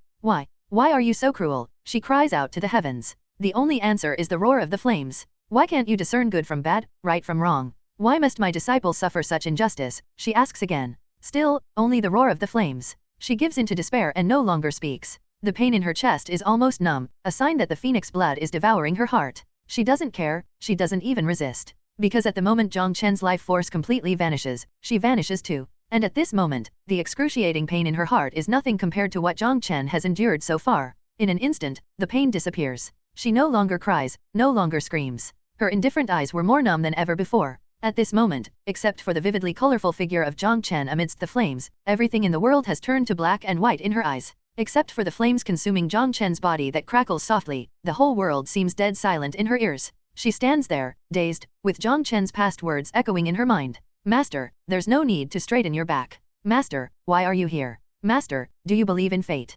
Master, Master. Only after the flames have died down and leaving nothing but ashes on the ground does she crouch down, extending her hands to try to collect her disciples' remains. Still, she can't. At this moment, the only color in her world also vanishes. She stands up while looking up at the sky like a puppet. Her beauty remains unmatched, but now she's just a shell without a soul, empty inside. Time passes, unknown how long. The image shifts, and she is back at the perilous peak. Now, there appears to be a grave next to the spiritual pond. Beside the tombstone was a woman who kept vigil for 100 years. The scene changes again. She sees herself, Jiang Lianyue and others, all dead under Lin Feng's blade. This scene reminds her of Jiang Chen's figure drifting away in front of the red jade pavilion. Master, I'm not afraid of death, but I'm afraid of your death. She remembers being tightly embraced by Jiang Chen in front of the wall of reflection. Master, whether it's 100 years or 1,000 years, no matter what happens in the future, no matter how disappointed you are with me, I just want to say, if one day, I am no longer in this world, if one day, you find yourself all alone, if one day, you wake up from your grief and anger, please remember this saying from your disciple. I won't let you die. Never, even if you end up hating me for it. Then she remembers Jiang Chen's last words before dying. Spare them. At this moment, she understands everything. Jiang Chen had always wanted to save her. Jiang Chen didn't want to stay in the Red Jade Pavilion and grow old with her because he knew Lin Feng would kill the women to prove his Dao, and there was no escape. Her disciple had always considered everyone else but never himself. Crack. The world suddenly closes, enveloped in darkness and nothingness. She remains standing, her beautiful eyes empty without the slightest ripple. Soon, sunlight dispels the darkness, and she is back in the familiar place and seeing the familiar scene. At the perilous peak of the mountain, her disciple fishes with a rod and the master stands behind him. She looks up at the sky. Second life. These words should be golden, but like the world before her eyes, they remain gray and white. Her expression is still numb and indifferent, unable to smile, cry, or even speak. Suddenly, her pupils contract, noticing streaks of color gathering around the boy fishing by the pond. Master, do you believe in fate? The boy in white asks. Like before, the woman still doesn't know how to respond. But this time, the boy just sighs, not uttering any bold statements. He doesn't even ask any other questions, just staring blankly at the empty space beside the spiritual pond. Xiao Hong'ai remembers that at the end of the last life, there was a grave there. Although still unable to feel emotions, she forces herself to move forward and sits down beside the boy. Thump, thump. She watches the boy in a daze and feels her own heartbeat again. She raises her hand to touch the boy's face, and a glint of light flashes through her empty eyes. Then, she suddenly smiles. With that smile, the boy's colors spread around, instantly covering the world. She comes back to life. Disciple, live for yourself in this life. Your master is not afraid of dying, but I'm afraid of you dying, she says softly. The boy, of course, does not respond. Please, she says again. Still, the boy remains silent. After a long while, the boy suddenly turns his head and asks the woman in red behind him, Master, what would you do if I died one day? If you are innocent, I won't let you die, but if you are guilty, the woman beside him frowns in thought. What if I am guilty? I haven't really thought about it. Master, although you haven't really thought about it, I know what you would do. Oh, tell me. You would guard my grave for 100 years. Wishful thinking. Xiao Hong'ai quickly realized that although this was his second life, Jiang Chen didn't seem to have any intention of giving up. From the still shining light in Jiang Chen's eyes, she even had the feeling that this second life might not be the last. As she expected, the plot of the second life continued to develop in the same direction. Compared to the first life, Jiang Chen's resistance was more intense and he exerted all his efforts. However, the stronger his resistance, the stronger the suppression he faced. He tried to avoid the various misunderstandings and coincidences from the first life, but many plot points were inevitable. Even if he successfully avoided some minor misunderstandings, new coincidences and misdeeds would emerge. He even wanted to reveal the truth of this world, but as soon as the words reached his lips, it was as if he had violated some taboo and instantly lost the ability to speak. In this life, he was still stripped of his core formation and expelled from the sect. Once again, he recuperated in the Red Jade Pavilion, and ultimately, he died under Lin Feng's blade just the same. Third life, fourth life, fifth life, sixth, eighth life. The same ending was replayed over and over again. In this life, the light in Jiang Chen's eyes had begun to dim, and his smile became extremely forced. At the same time, he became more impatient. He no longer hoped to change the views of those around him in this life but planned to use the power of the Jiang family to kill Lin Feng before he could join the Juyan sect. But the moment Lin Feng was about to die, the imperial dynasty arrived. His goal was not achieved and only hastened the destruction of the Jiang family. It was also from this life that it seemed as if the heavens had lost their composure. Whenever Jiang Chen made a grave mistake and was punished, there would always be a sudden downpour and lightning filling the sky. And at the moment of his death, the spiritual rain against the backdrop of flames was like a rain of blood. It was as if the heavens were roaring, as if they were going mad, as if they were puzzled, questioning. You ant, why do you try to defy your fate? When Jiang Chen met his end, Xiao Hong'ai still stood where Jiang Chen had died, her body just a shell. In these lives, she begged over and over again, begging Jiang Chen to give up, begging him to become a bad person. But even if her heart was riddled with holes, even if she fell into the same abyss in every life, Jiang Chen still did not give up. In these lives, she was still always on the path searching for Jiang Chen but no longer encountered the life-saving hallucinations. It was lonelier and more torturous. She could feel the pain, guilt, self-blame, and the deep longing more clearly. At the end of each life, her heart would be completely devoured by the phoenix blood, and the world would turn black and white. But at the beginning of each life, her world would regain its color as soon as she saw Jiang Chen. Over and over again, with no end in sight. Xiao Hong'ai herself could no longer remember how many times she had collapsed nor how many times her heart had become numb from the pain. But she was very clear. Compared to the pain Jiang Chen suffered, hers was insignificant. This world should be destroyed. At the end of the eighth life, Xiao Hong'ai stood by Jiang Chen's tombstone while murmuring expressionlessly. At this moment, she should have been completely devoured by the phoenix blood and should have lost the ability to speak, but she still spoke without any pause. Ninth life. It was still the same perilous peak in front of the Red Jade Pavilion. Still, her young disciple was fishing with the red-clothed woman standing behind him. That boy in white was still the only color in Xiao Hong'ai's eyes. Instinctively, she came to Jiang Chen's side as if seeking the only warmth in a cold winter. But this time, her world did not regain its color with the appearance of Jiang Chen, because the boy in white in beside her was now silent. That clean smile had almost completely faded, leaving only weariness and helplessness. Jiang Chen, what troubles you? The woman behind the boy asked. The boy remained silent. If you encounter difficulties, feel free to speak up, the woman said again. Master, the boy finally called out. Am I not following the right path and not doing good deeds? I feel like I can't hold on much longer, and I want to resign myself to fate. The boy bowed his head as he said this. His tone was unwilling and bitter. His body trembled and his jaws clenched tightly. His black eyes were filled with tears. The boy tried to control himself, but couldn't. Finally, tears streamed down his face, the grievances, helplessness, and bitterness of several lifetimes all poured out at this moment. Seeing this, Xiao Hong'ai also burst into tears. She wanted to hold Jiang Chen tightly, but she couldn't. She wanted to wipe the tears from Jiang Chen's cheeks, but still, she couldn't. She could only crouch beside Jiang Chen, crying her heart out while repeatedly saying, "Disciple, it's your master's fault. I shouldn't have made you be good. I shouldn't have made you walk the righteous path. You don't have to hold on anymore, you can resign yourself to fate, you can be a bad person. Whether you are good or bad, whether you follow or defy heaven, whether you are righteous or fall into evil, you are still my disciple, Xiao Hongai's disciple. Our hearts as master and disciple are united as one, never to part." Although heartbroken, she was also somewhat happy, because if Jiang Chen truly gave up, then he would no longer suffer so much. If all this was the price of being good, then she would rather her disciple be a bad person forever. But the woman behind stepped forward, hugged the crying Jiang Chen, and said with a pained expression, "Jiang Chen, you must not lose your heart to do good. No one is born a bad person. Just hold on a little longer, your master believes you can definitely reform." Upon hearing this, the boy fell silent again. Xiao Hongai's beautiful eyes widened, fury raging within them. She lunged at her own reflection in the image, her expression ferocious as if she were about to devour someone. She was utterly mad, continuously screaming at herself. "Xiao Hongai, you are unworthy of being his master, unworthy of being human. Why are you so obsessed with righteousness? Just because it's grandfather's teaching, the guidance of the old ancestor. Let grandfather pursue righteousness on his own. If the old ancestor wants to walk the righteous path, let him crawl out of his coffin and walk it himself. Do you not have a brain of your own, not even a single thought of your own? Open your eyes and see what has become of the disciple in your arms. Why are you so foolish? Why am I so foolish?" Her voice grew lower and lower, and after a burst of hoarse shouting, Xiao Hongai collapsed to the ground, burying her head and weeping bitterly.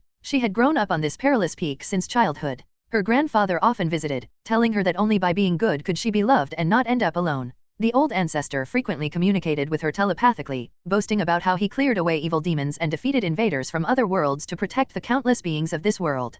Hongai, the Xiao family is a major righteous clan, the Juyan sect is a major righteous sect, and I, your old ancestor, am even a paragon of righteousness. When you grow up, you must not bring shame upon me, your old ancestor. His words were still vivid in her memory. Once, Xiao Hongai had used this phrase to motivate herself. But now, she looked up to the sky and roared while cursing directly, "Old ancestor, why don't you just die? You call yourself a paragon of righteousness? A paragon who hides in a coffin waiting to die." As these words were spoken, the sky seemed to be filled with question marks. Jiang Chen, having heard his master's words, was still persevering in this life. The same was true that he was still misunderstood. The difference was that he no longer bothered to explain his actions. The phoenix blood had repeatedly devoured her heart, and the damage was irreversible. Although Xiao Hongai could still speak and was conscious, she could only cry and smile when it came to matters involving Jiang Chen. But in her eyes, there was only Jiang Chen, as vivid as ever. Her expression was indifferent and numb to everyone else as if she were a soulless shell. The familiar scenario played out once again, and Jiang Chen was expelled from the sect once more. And Xiao Hongai, once again, set out on the road to find Jiang Chen. She no longer visited the Red Jade Pavilion, and since she couldn't go to the upper domain, she could only wander around like a lost soul in places where Jiang Chen might appear. After searching for many lifetimes, she kept learning from her experiences. In previous lives, she would go to places where he might appear early to find Jiang Chen, but even when they were close, they would always miss each other, never able to meet. Xiao Hongai knew that the unknown force was still punishing her. Although she was nearly driven mad with longing and frequently broke down, she never gave up, nor did she want to. Searching for Jiang Chen seemed to have become an instinct for her. Only on the road to find him did she feel alive. Hongduan Mountain Range. After searching him for many lifetimes, she was very familiar with this place. In previous lives, she had learned from other cultivators that Jiang Chen would appear here, causing trouble everywhere with a three-tailed white fox. She passed through dense forests and floated over mountains, her figure checking every corner of the Hongduan Mountain Range. Still, she did not find the person she longed for. Calculating the time, she prepared to head to the Ghost Ridge Soul Abyss.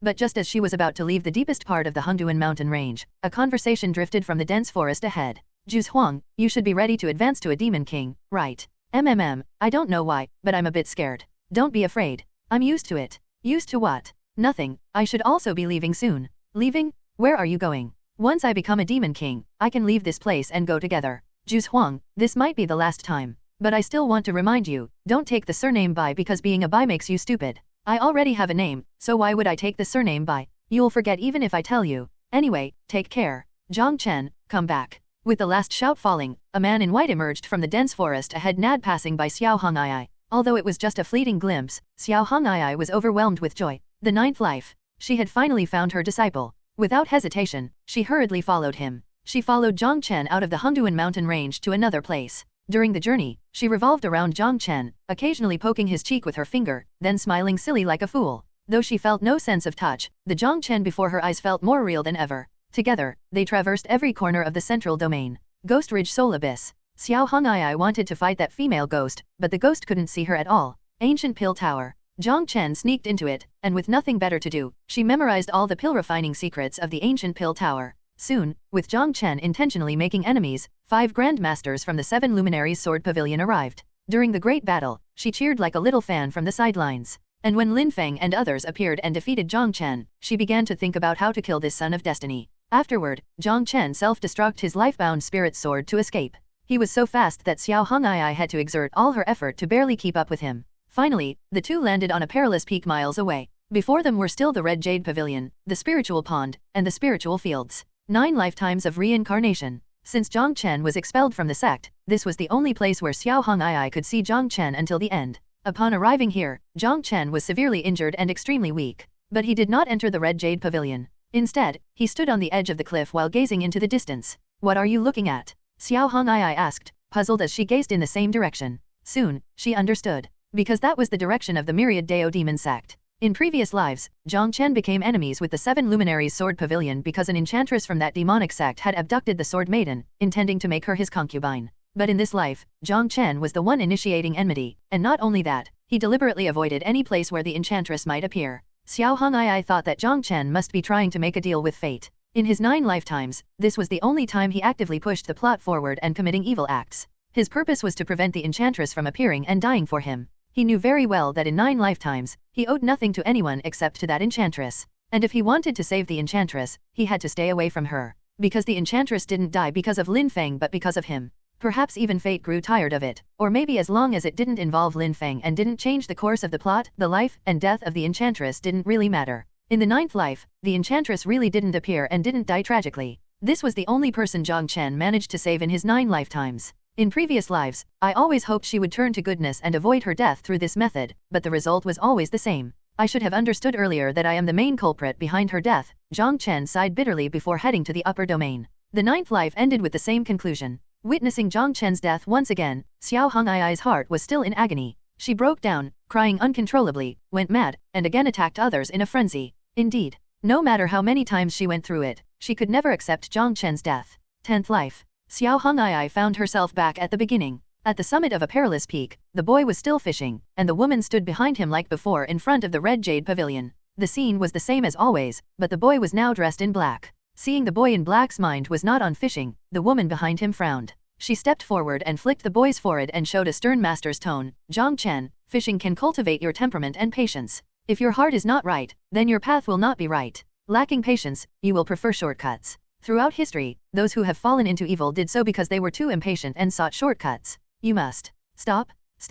Dropping the fishing rod, the boy in black propped his hands behind his head and counter-questioned, "Master, do you know how to fish?" "Of course," the woman replied instantly. "Master, you shouldn't lie," the boy interrupted. "All right," the woman said with a slightly embarrassed expression, speaking softly. "When I was young, my grandfather taught me how to fish, but I couldn't catch anything when I tried. Then, Master, have you ever seen the Supreme Great Elder fish?" the boy asked again. I don't think so. Have you ever seen the Old Ancestor fish?" "That, neither. Master, this is quite unreasonable." The boy stood up, shaking his head. "It is said that the Supreme Great Elder was personally taught by the Old Ancestor, and you were taught by the Supreme Great Elder, yet none of you fish. What does this prove? Think about it, think hard. Are you saying," the woman frowned, and after a moment, she spoke, "we've been deceiving each generation? That fishing can cultivate temperament is actually false. True or false, I do not know, but how can you expect the disciple to know something even the master doesn't? Think about this, Master." "I understand." The woman realized, her expression firming. "You go rest, and once I learn how to fish, I'll teach you."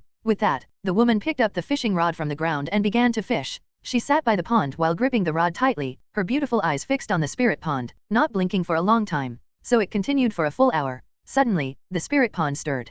"Jiang Chen, Master has caught something? Come quickly." The woman excitedly jumped up while reeling in the line. Then she caught nothing. Meanwhile, Jiang Chen was lying lazily on a recliner behind her. He turned over, picked up an almost core-only spirit fruit from the wooden table beside him, took a couple of bites, and then said, "Master, fishing can cultivate patience and temperament. You must not be impatient." Throughout history, those who have fallen into evil did so because they were too impatient and sought shortcuts. You must not make the same mistake. When she learned that Jiang Chen had given up and was determined to be a thorough villain, the 10th life came to an abrupt halt. Xiao Hong'ai was still looking up at the sky. It was sunset, and the sky was blood red. Her expression remained indifferent, numb, and it took her a long time to realize she was back in reality. Her beautiful eyes were still empty, but 2 lines of tears slid down, wetting the red garment on her shoulders. Juyin sect. When she first arrived here, she was excited like never before. This place had her grandfather, the old ancestor, and many fellow senior brothers and sisters. She once considered it her home. 9th Peak. When she first became the Peak Master, she decided in her heart to treat everyone at 9th Peak as family. Because she was Xiao Hong'ai, someone who appeared strong on the outside but was always weak and afraid of being alone. This place was once her haven, her destination, everything. But now, this Juyin sect was unbearably glaring to her. Every corner of 9th Peak held memories of Jiang Chen being misunderstood and tormented. Those elders and disciples of 9th Peak she once considered family now seemed detestable. In 9 lifetimes, these people, including herself, inflicted deep wounds on Jiang Chen. Time and time again, until Jiang Chen's eyes lost their light. Cut after cut again, until her eldest disciple's heart was riddled with holes. She, as his master, was the main culprit, unforgivable. The ensuing guilt, self-blame, and sins made her want to run to Jiang Chen immediately and commit suicide as an apology. But, she couldn't do that. She is a sinner. Jiang Chen saved her for 9 lifetimes, and she hurt Jiang Chen for 9 lifetimes. Committing suicide was merely the simplest form of escape. I won't die. I will stay with you forever, she murmured softly. Looking towards the direction of the main peak, a towering rage reappeared in her eyes. For 9 lifetimes, she had been helplessly repenting and begging for mercy, yet she was unable to change anything. She would never experience that feeling of powerlessness again. In this life, whoever harms you will die, Xiao Hong'ai declared with murderous intent. As these words fell, her already striking red clothes suddenly burst into flames of the phoenix. The flames, even redder in hue, seemed to have a life of their own, swirling around her, sometimes converging and sometimes dispersing, as if sketching something. Then, screech. A several jong tall female phoenix phantom formed from the phoenix flames, like a phoenix reborn from fire, its wings spreading in an instant and its cry piercing the heavens. At the same time, the phoenix flames transformed again. They turned a vivid blood red, the heat even more intense, as if it could burn the heavens and obliterate the earth, the firelight illuminating the sky for several li around. Boom! With the phoenix's cry, a pressure like the wrath of the heavens burst forth from within her, instantly enveloping the entire Juyin sect. The various peaks of Juyin sect instantly trembled, and the great bells on each peak suddenly rang out simultaneously. Dong! Dong! The sound of the bells continued, echoing back and forth, sending out countless sound waves. When everything calmed down, the entire Juyin sect was enveloped in a 7-colored divine light. This sect-wide defensive formation that was only to be activated during great battles seemed to sense a threat and had activated on its own. The woman in red still stood in place in front of the 9th peak cloud-soaring hall, but the 2 lines of clear tears on her face, unbeknownst to her, had turned into blood tears. The phoenix weeps blood, its cry shakes the heavens. 2 elders from the 9th peak exclaimed in horror while trembling all over. Such a scene they had only read about in books. It was said that those with the blood of the phoenix could provoke such a celestial phenomenon if they fully activated their bloodline. But the problem is Xiao Hong'ai possesses a postnatal phoenix body, and the blood she merged with was ordinary phoenix blood. To activate a phoenix body with ordinary phoenix blood like the true blood, there was only one way: blood burning, and the consequence of this act was to completely turn oneself into a vessel for the phoenix blood, losing oneself and acting only on instinct. Unless one day, the ordinary phoenix blood refines itself into true blood. Otherwise, although alive, one is already dead. The 9th peak great elder named Liu Yang was in tears at this moment, beating his chest and stamping his feet, saying, "Peak Master, why do you do this?" Xiao Hong'ai seemed not to hear him, or perhaps she heard but chose to ignore him.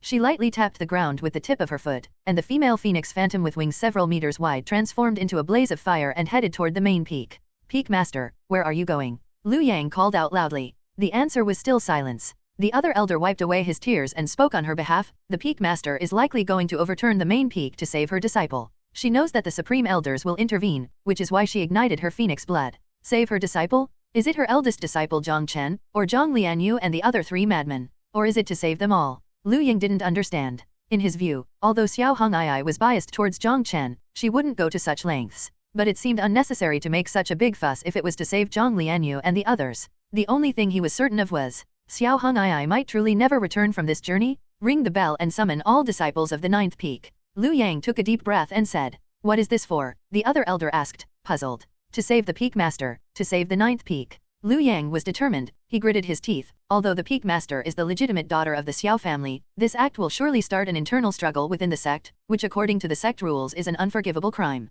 And without the Peak Master, without the true disciple, are we, the 9th peak, to live under others' noses? His eyes hardened as he took another deep breath, and then he asked loudly, "The Peak Master has been generous to you, me, and to the disciples of the 9th peak. This is a crisis for the 9th peak, and as the saying goes, the law does not punish the masses. Do you want to cower here, wringing your hands in regret and being an ungrateful wretch? Or do you want to go with the Peak Master, overturn the main peak, and have a clear conscience regardless of the outcome. Of course, we go together. If not for the Peak Master, I would have died at the hands of my enemies long ago. It's time to repay that kindness? It's just. The other elder quickly replied but then hesitated. If we want to rally the 9th Peak disciples, we need a justifiable cause, right? After all, this is a life-threatening matter. Liu Ying thought it made sense. But for a moment, he really couldn't think of a reason. Jiang Lianyue and the others attacked the main peak to save Jiang Chen. The three were already mad, so even if they had no reason, no one would hold them accountable. Xiao Hong'ai went to save her disciple, no matter which disciple it was, but that could still be justified. But what about him and all the other 9th Peak disciples? Save Jiang Chen? That's a joke, isn't it? Who doesn't know that the 9th Peak has grievances against Jiang Chen? Save Jiang Lianyue and the others? This reason also doesn't hold up. After all, the three are madmen and haven't caused serious consequences, so they shouldn't be severely punished. Save Xiao Hong'ai? This reason is even more far-fetched. After all, Xiao Hong'ai hasn't encountered any trouble yet. We will go to save Lu Lin, Liu Ying said after some thought. Lu Lin? Who is Lu Lin? The other elder was confused. How would I know who he is? Liu Ying glared. When he came to me to complain, I only asked for his name, and I was so angry that I couldn't even remember his face. But this person should be a newly promoted menial disciple of the 9th Peak, and he was also taken to the main peak. I see, saving him is just a pretext. If the other disciples know that our 9th Peak would still stand up even for a mere menial disciple, they will be impassioned and resolute. It's good that you understand. There's no time to lose, so let's move quickly. Alright, grab your weapons and save Lu Lin by overturning the main peak. Above the sect master's hall of the main peak, a figure in red descended like fire in the wind. Her gaze fell upon the sect master's hall below, and the murderous intent in Xiao Hong'ai's eyes intensified. With a flip of her right hand, a red whip appeared in her grasp. This whip was a superior spiritual weapon, but it showed signs of breaking under the influence of her phoenix fire. Taking advantage of the whip's remaining integrity, she swung it behind her, and the whip, originally only a few dozen zhang long, stretched toward the horizon, growing larger and larger. Then, with a fierce downward swing, the phoenix fire enhanced its power. Swoosh! The sound of tearing through the air resounded throughout the entire Juyin sect. Bathed in fire and resembling a dragon with scales like those of a dragon, the whip carried an intense heat as it aimed to crush the great hall below, leaving a trail of red light several dozen zhang wide in the sky. Its momentum was so immense that it seemed to carry the force of heaven and earth, stirring up winds and clouds and making the air tremble. Just as the red whip was about to strike the sect master's hall, a tricolor divine light swirled around, forming a shell-like barrier that protected the hall and repelled the red whip.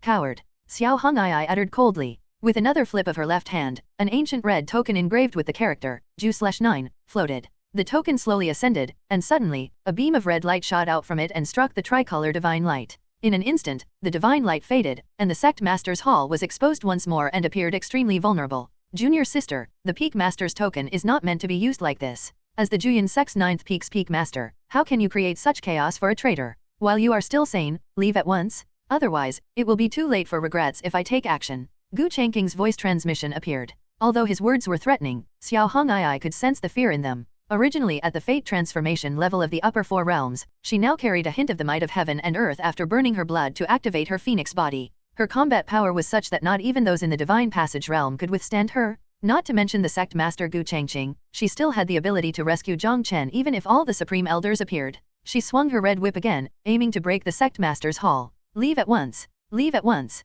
Leave at once! 12 voices echoed from the Juyin sect's 2nd peak, repeating endlessly. In the moment the voices faded, Xiao Hong'ai had not yet managed to bring her whip down when 12 elders appeared around her. These male and female elders varied in stature but all wore white robes. Merely standing with their hands behind their backs, they exuded an indescribable pressure like towering immovable mountains. Grandfather, your injuries have not yet healed. I advise you to go back and rest, Xiao Hong'ai said while looking directly at one of the elders, her expression still indifferent. Hong'ai, the elder exclaimed in anguish and anger, do you realize what you are doing? I am doing good, Xiao Hong'ai replied. Doing good? You've burned your phoenix blood? As the 9th Peak's Peak Master and this Xiao Ting's granddaughter, you also attacked the main Peak Sect Master's Hall? Is this your idea of doing good? This is rebellion against the sect. The elder asked while suppressing his anger. TLN Xiao Ting is his name. Grandfather, you misunderstand. Xiao Hong'ai shook her head with a myriad of murderous intents flashing through her empty gaze. Since this world does not distinguish between good and evil, then I am doing good. And my goodness lies with Jiang Chen.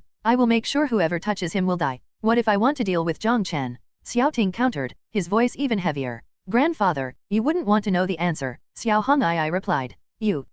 Xiao Ting was so angered that his face turned so pale that he almost spit blood. Have you gone mad? In the end, it was another supreme elder who spoke these words. Mad? Haha, you say I'm mad. Xiao Hong'ai suddenly burst into laughter. She seemed to be laughing. but her numb features and indifferent expression gave off a chilling feeling, making one's scalp tingle. The laughter stopped abruptly. She looked at the Supreme Elder who had just spoken, returning to her indifferent tone, and said with unprecedented calmness, "It's not me who's mad, it's this world." Upon hearing this, all the Supreme Elders fell silent. They had thought that Xiao Hong'ai was acting on impulse when she burned her phoenix blood. Since the phoenix blood devours the heart, it gradually makes one lose their sanity, so when they see Xiao Hong'ai appearing mad, they just want to stop her. But, these words were too familiar, and the last few people who said them indeed went mad. Trap her? Once the blood burning ends, I will take her to see the old ancestor to see if there's any way to reverse this, Xiao Ting finally instructed. Upon hearing this, the other 11 Supreme Elders acted at once. 11 streams of energy converged to form a cage, attempting to imprison Xiao Hong'ai. Screech.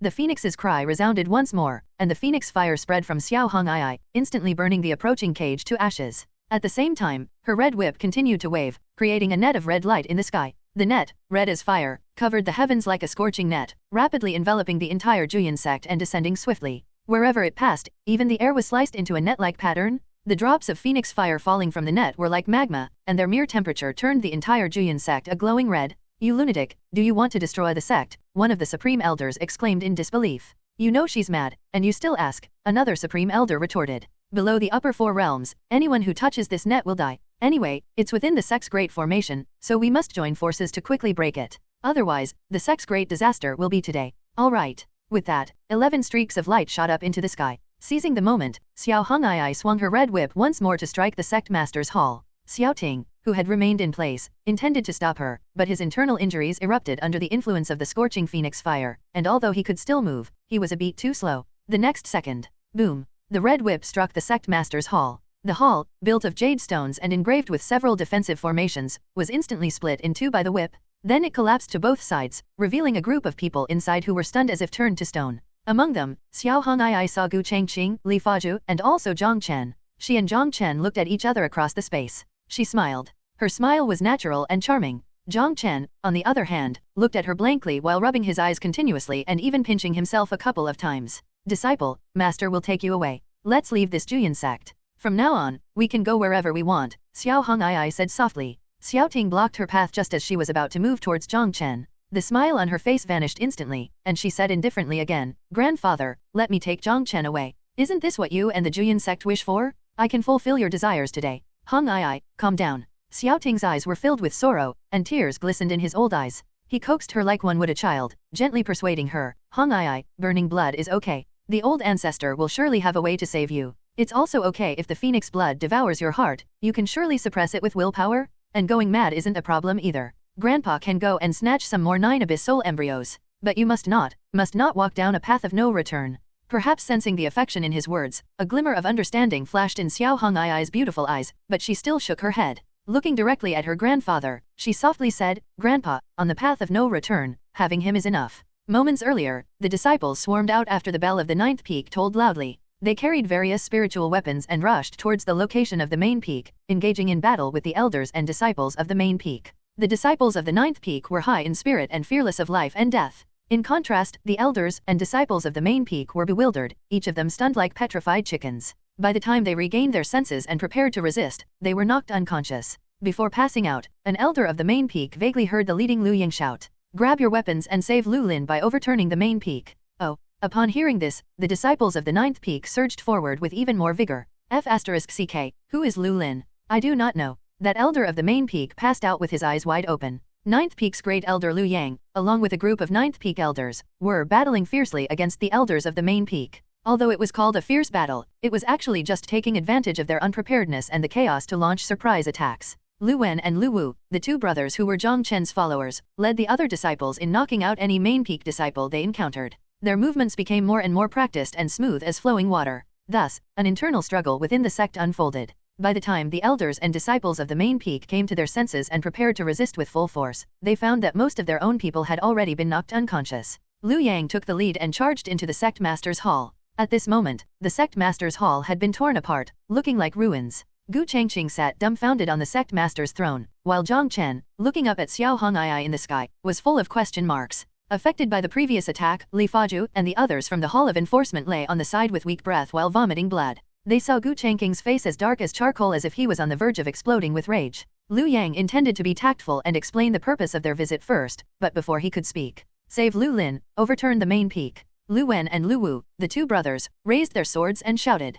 With these words, the disciples of the ninth peak, emboldened by Xiao Hongai's presence in the sky, surged forward once again. They dared not lay hands on Gu Changqing, but they fought fiercely with the others in the hall. In a corner, Lu Lin wept bitterly as he witnessed this scene. He had not expected that he would receive so much attention even though he was a mere menial disciple. Just being brought to the sect master's hall for questioning had prompted all the elders and disciples of the ninth peak to come to his rescue. At first, he thought Xiao Hong'ai had come to save Jiang Chen, but now he realized it was all for him. What merit did he have? He felt so unworthy. At this moment, those ninth peak disciples fighting for him were no longer just fellow sect members but his brothers who would follow him through life and death. He stood up suddenly with a resolute gaze. He quickly walked towards Lu Wen and Lu Wu, the nearest to him, his eyes brimming with gratitude as he said, "Broth, get out of the way." Lu Wen threw him aside, landing him on a broken stone wall. Lu Lin was just a lower four-realm disciple and had already been shaken by Li Fage's vital energy, causing his blood to flow in reverse. Now being thrown so forcefully, he almost passed out upon hitting the ground. In a daze, he heard the phrase again, "Save Lu Lin, overturn the main peak." Looking towards the voice, he was moved again because the speaker was the ninth peak's great elder, Liu Yang. He struggled to his feet and staggered towards Liu Yang, still with tears in his eyes. "Great elder. This one got away, take this." A ninth peak disciple suddenly rushed out and knocked him unconscious with a palm strike. Liu Yang glanced at Lu Lin and blinked. This person looked somewhat familiar, and the voice seemed to have been heard somewhere. Before he could recall in detail, ninth peak must be punished. Gu Changqing stood up, his voice like a vengeful ghost. As he rose, a powerful upper fourth realm aura burst forth from his body and spread all around. Any ninth peak disciple who came into contact with it rolled their eyes back and instantly fell unconscious. Liu Yang sensed trouble and quickly said, "Sect Master, please calm your anger. Since the day ninth peak was established, it has stood independent from the other peaks and handled its own affairs. Today, we must take Lu Lin back even if we have violated the sect rules." Hearing this, Gu Changqing glanced at Lu Lin, who lay sprawled on the ground, unconscious but still looking puzzled, and then his mouth twitched. To the people of ninth peak, he was nothing. First, Jiang Lianyue and the other two lunatics came to attack, and he had just captured these three lunatics when Xiao Hong'ai destroyed his sect master's hall. Now, Liu Yang and all the disciples of the ninth peak were treating him like a fool and blatantly lying to his face. He could no longer bear it. There was no need for patience. Today, he would unleash a massacre. The aura on Gu Changqing's body continued to rise, dense and suffocating. Seeing this, the people of ninth peak swallowed hard. At this moment, they could only pin their hopes on Xiao Hong'ai, hoping she could quickly break free from the Supreme Great Elder and come to their aid. Liu Yang quickly glanced at the sky and breathed a sigh of relief. Above, the Supreme Great Elder who had been blocking Xiao Hong'ai had already disappeared, and that familiar figure in red was rapidly approaching. Steady? Liu Yang's confidence surged. Before burning the phoenix blood, Xiao Hong'ai's combat power was not as good as Gu Changqing's. But now, with the phoenix body activated, she could easily overpower him. "Sect Master, why don't we both take a step back? You hand over Lu Lin to us, and we will leave. How about that?" Liu Yang tried to negotiate. Gu Changqing's mouth twitched again. Seeing him silent, Liu Yang added another sentence, "Or, shall we repair your sect master's hall for you?" Gu Changqing's killing intent grew even stronger. This made Liu Yang frown and he said, "Sect master, although the other peak masters have not appeared, they must be paying attention to what's happening here. If you are defeated by the ninth peak's main force under everyone's gaze, it will damage your dignity." "Dignity? You talk to me about dignity?" Gu Changqing's forehead veins bulged as he loudly retorted, "In front of your ninth peak, when has this sect master ever had any dignity?" Liu Yang was left speechless by the retort. And just then, Xiao Hong'ai descended from the sky. Gu Changqing clenched his fists, his expression even darker. Despite being extremely angry, despite being so enraged that he was about to lose his sanity, he indeed could not act as Liu Yang had said. Under everyone's watchful eyes, Xiao Hong'ai landed and walked towards Jiang Chen. She retracted her murderous aura and the phoenix fire. With tears in her eyes, she walked, then quickened her pace, and finally ran up and threw herself into Jiang Chen's arms. Clinging tightly to Jiang Chen, her shoulders trembled non-stop. It took her a long time to finally choke out, "Jiang Chen, I've missed you. Master, this is too sudden." Jiang Chen was also close to tears. Another one has gone mad, and it's his beautiful master. What is he supposed to do now? In this life, he still wanted to take Xiao Hong'ai's physical body and seal it within an object for 100 years to avoid a fatal end. But now, it seems unnecessary. Has he already accomplished most of his goals for this life? After all, according to his deduction, those driven mad would develop a strong aversion to Lin Feng, which could also prevent the fatal end, right? The only problem is that Xiao Hong'ai has burned Phoenix blood and will completely lose her sanity. But he has Phoenix essence blood. TLN, Systems Reward in Chapter 97. As long as he integrates it with Xiao Hong'ai, not only can he prevent this, but he can also turn her into a true Phoenix body. From then on, she will no longer suffer from the phoenix blood's devouring effect. There's no need to worry about her madness for now, it can wait. Having experienced 9 cycles of reincarnation, he knows of many heaven-defying items that can cure madness, and he can fully restore Xiao Hong'ai before ascending. Of course, this is under the premise that he must confirm that after his death, Xiao Hong'ai will no longer harbor any affection for Lin Feng. After all, in the original story, it was 100 years after his death that Lin Feng, unable to ascend, killed people to prove his Dao. This incident has made Jiang Chen even more certain that all this is related to the system. After all, he had just received the Phoenix Essence blood, and right on its heels, Xiao Hong'ai went mad and in dire need of it. This coincidence is just too much. But even so, he would like to say one thing. This time, you did a great job, system. Master, I have the Phoenix, Jiang Chen hurriedly spoke up. Wait a moment, Xiao Hong'ai interrupted. Stepping away from Jiang Chen's embrace, she once again adopted an indifferent demeanor, looking straight at Gu Changqing and said, Are you ready to die? The clear murderous intent made Gu Changqing's heart chill as she spoke these words. He looked up. At this moment, the 11 Supreme Elders were still busy saving their sect. The strongest Supreme Great Elder was also nowhere to be found. He glanced at the phoenix fire on Xiao Hong'ai's body, which had not subsided and seemed to be able to last for quite some time. Forget it. Gu Changqing sighed. Junior sister, you brought this upon yourself. At this moment, I can only ask the old ancestor to leave his coffin and let the old ancestor pass judgment. You have tarnished the reputation of the old ancestor as a paragon of righteousness. Boom. As this sound fell, the entire main peak shook violently, and in an instant, the mountains roared. An elder with white eyebrows emerged from the bottom of the peak. With his physical body, he broke through layers of mountains and directly created a human-shaped hole hundreds of zhang high within the main peak. Then, to the astonishment of the onlookers, he burst forth from the ground, bringing with him a sky full of debris. The elder with white eyebrows stood in midair while holding a coffin in his right hand. He slammed the jade coffin in front of Gu Changqing, raging, Today, I will overturn the main peak. Gu Changqing was instantly dumbfounded. Jiang Chen was also shocked. Though skinny and skeletal, the elder with white eyebrows had a voice like thunder that resonated for several li. Despite being shrouded in the aura of death, his nearly dried-up old eyes contained a burning rage mixed with intense feelings of helplessness, bitterness, and resignation. All of this reminded Jiang Chen of his former self. He was absolutely certain. This old man wanted to defy the heavens. Gu Changqing felt that the old ancestor was wrong. What did he mean by your main peak? Although he was the sect master of the Juyan sect was founded by the old ancestor. Specifically speaking, the owner of the main peak should be the old ancestor, right? The old ancestor had been lying in the jade coffin under the main peak all year round, which was the best proof. This was quite unreasonable. The appearance of the Juyan old ancestor made Xiao Hong'ai subconsciously shrink her neck. Obviously, even though she was mad and her heart consumed by phoenix blood, she still respected and feared the old ancestor. Directly insulting him was something she only dared to vent about in the 9 cycles of reincarnation. Hong'ai, the floating old ancestor suddenly called out. I'm here. Although her expression was indifferent, Xiao Hong'ai still reflexively tensed up. Seeing Jiang Chen glance at her, she added emotionlessly, Well, what does it matter if I am here or not? The Juyan old ancestor was speechless. Jiang Chen gave his master a thumbs up. What a fierce person. Although this was his first time meeting the Juyan old ancestor in 9 cycles of reincarnation, through the original story, he naturally knew how formidable this dying old man was. Let's not talk about how many years the Juyan old ancestor had lived, that's just one point. The Juyan old ancestor was the only cultivator in the central domain who was above the 4 upper realms. Don't be fooled by the old man's appearance of being close to death. If he really started fighting, the old ancestors of the other sects in the central domain wouldn't stand a chance even if they're tied together.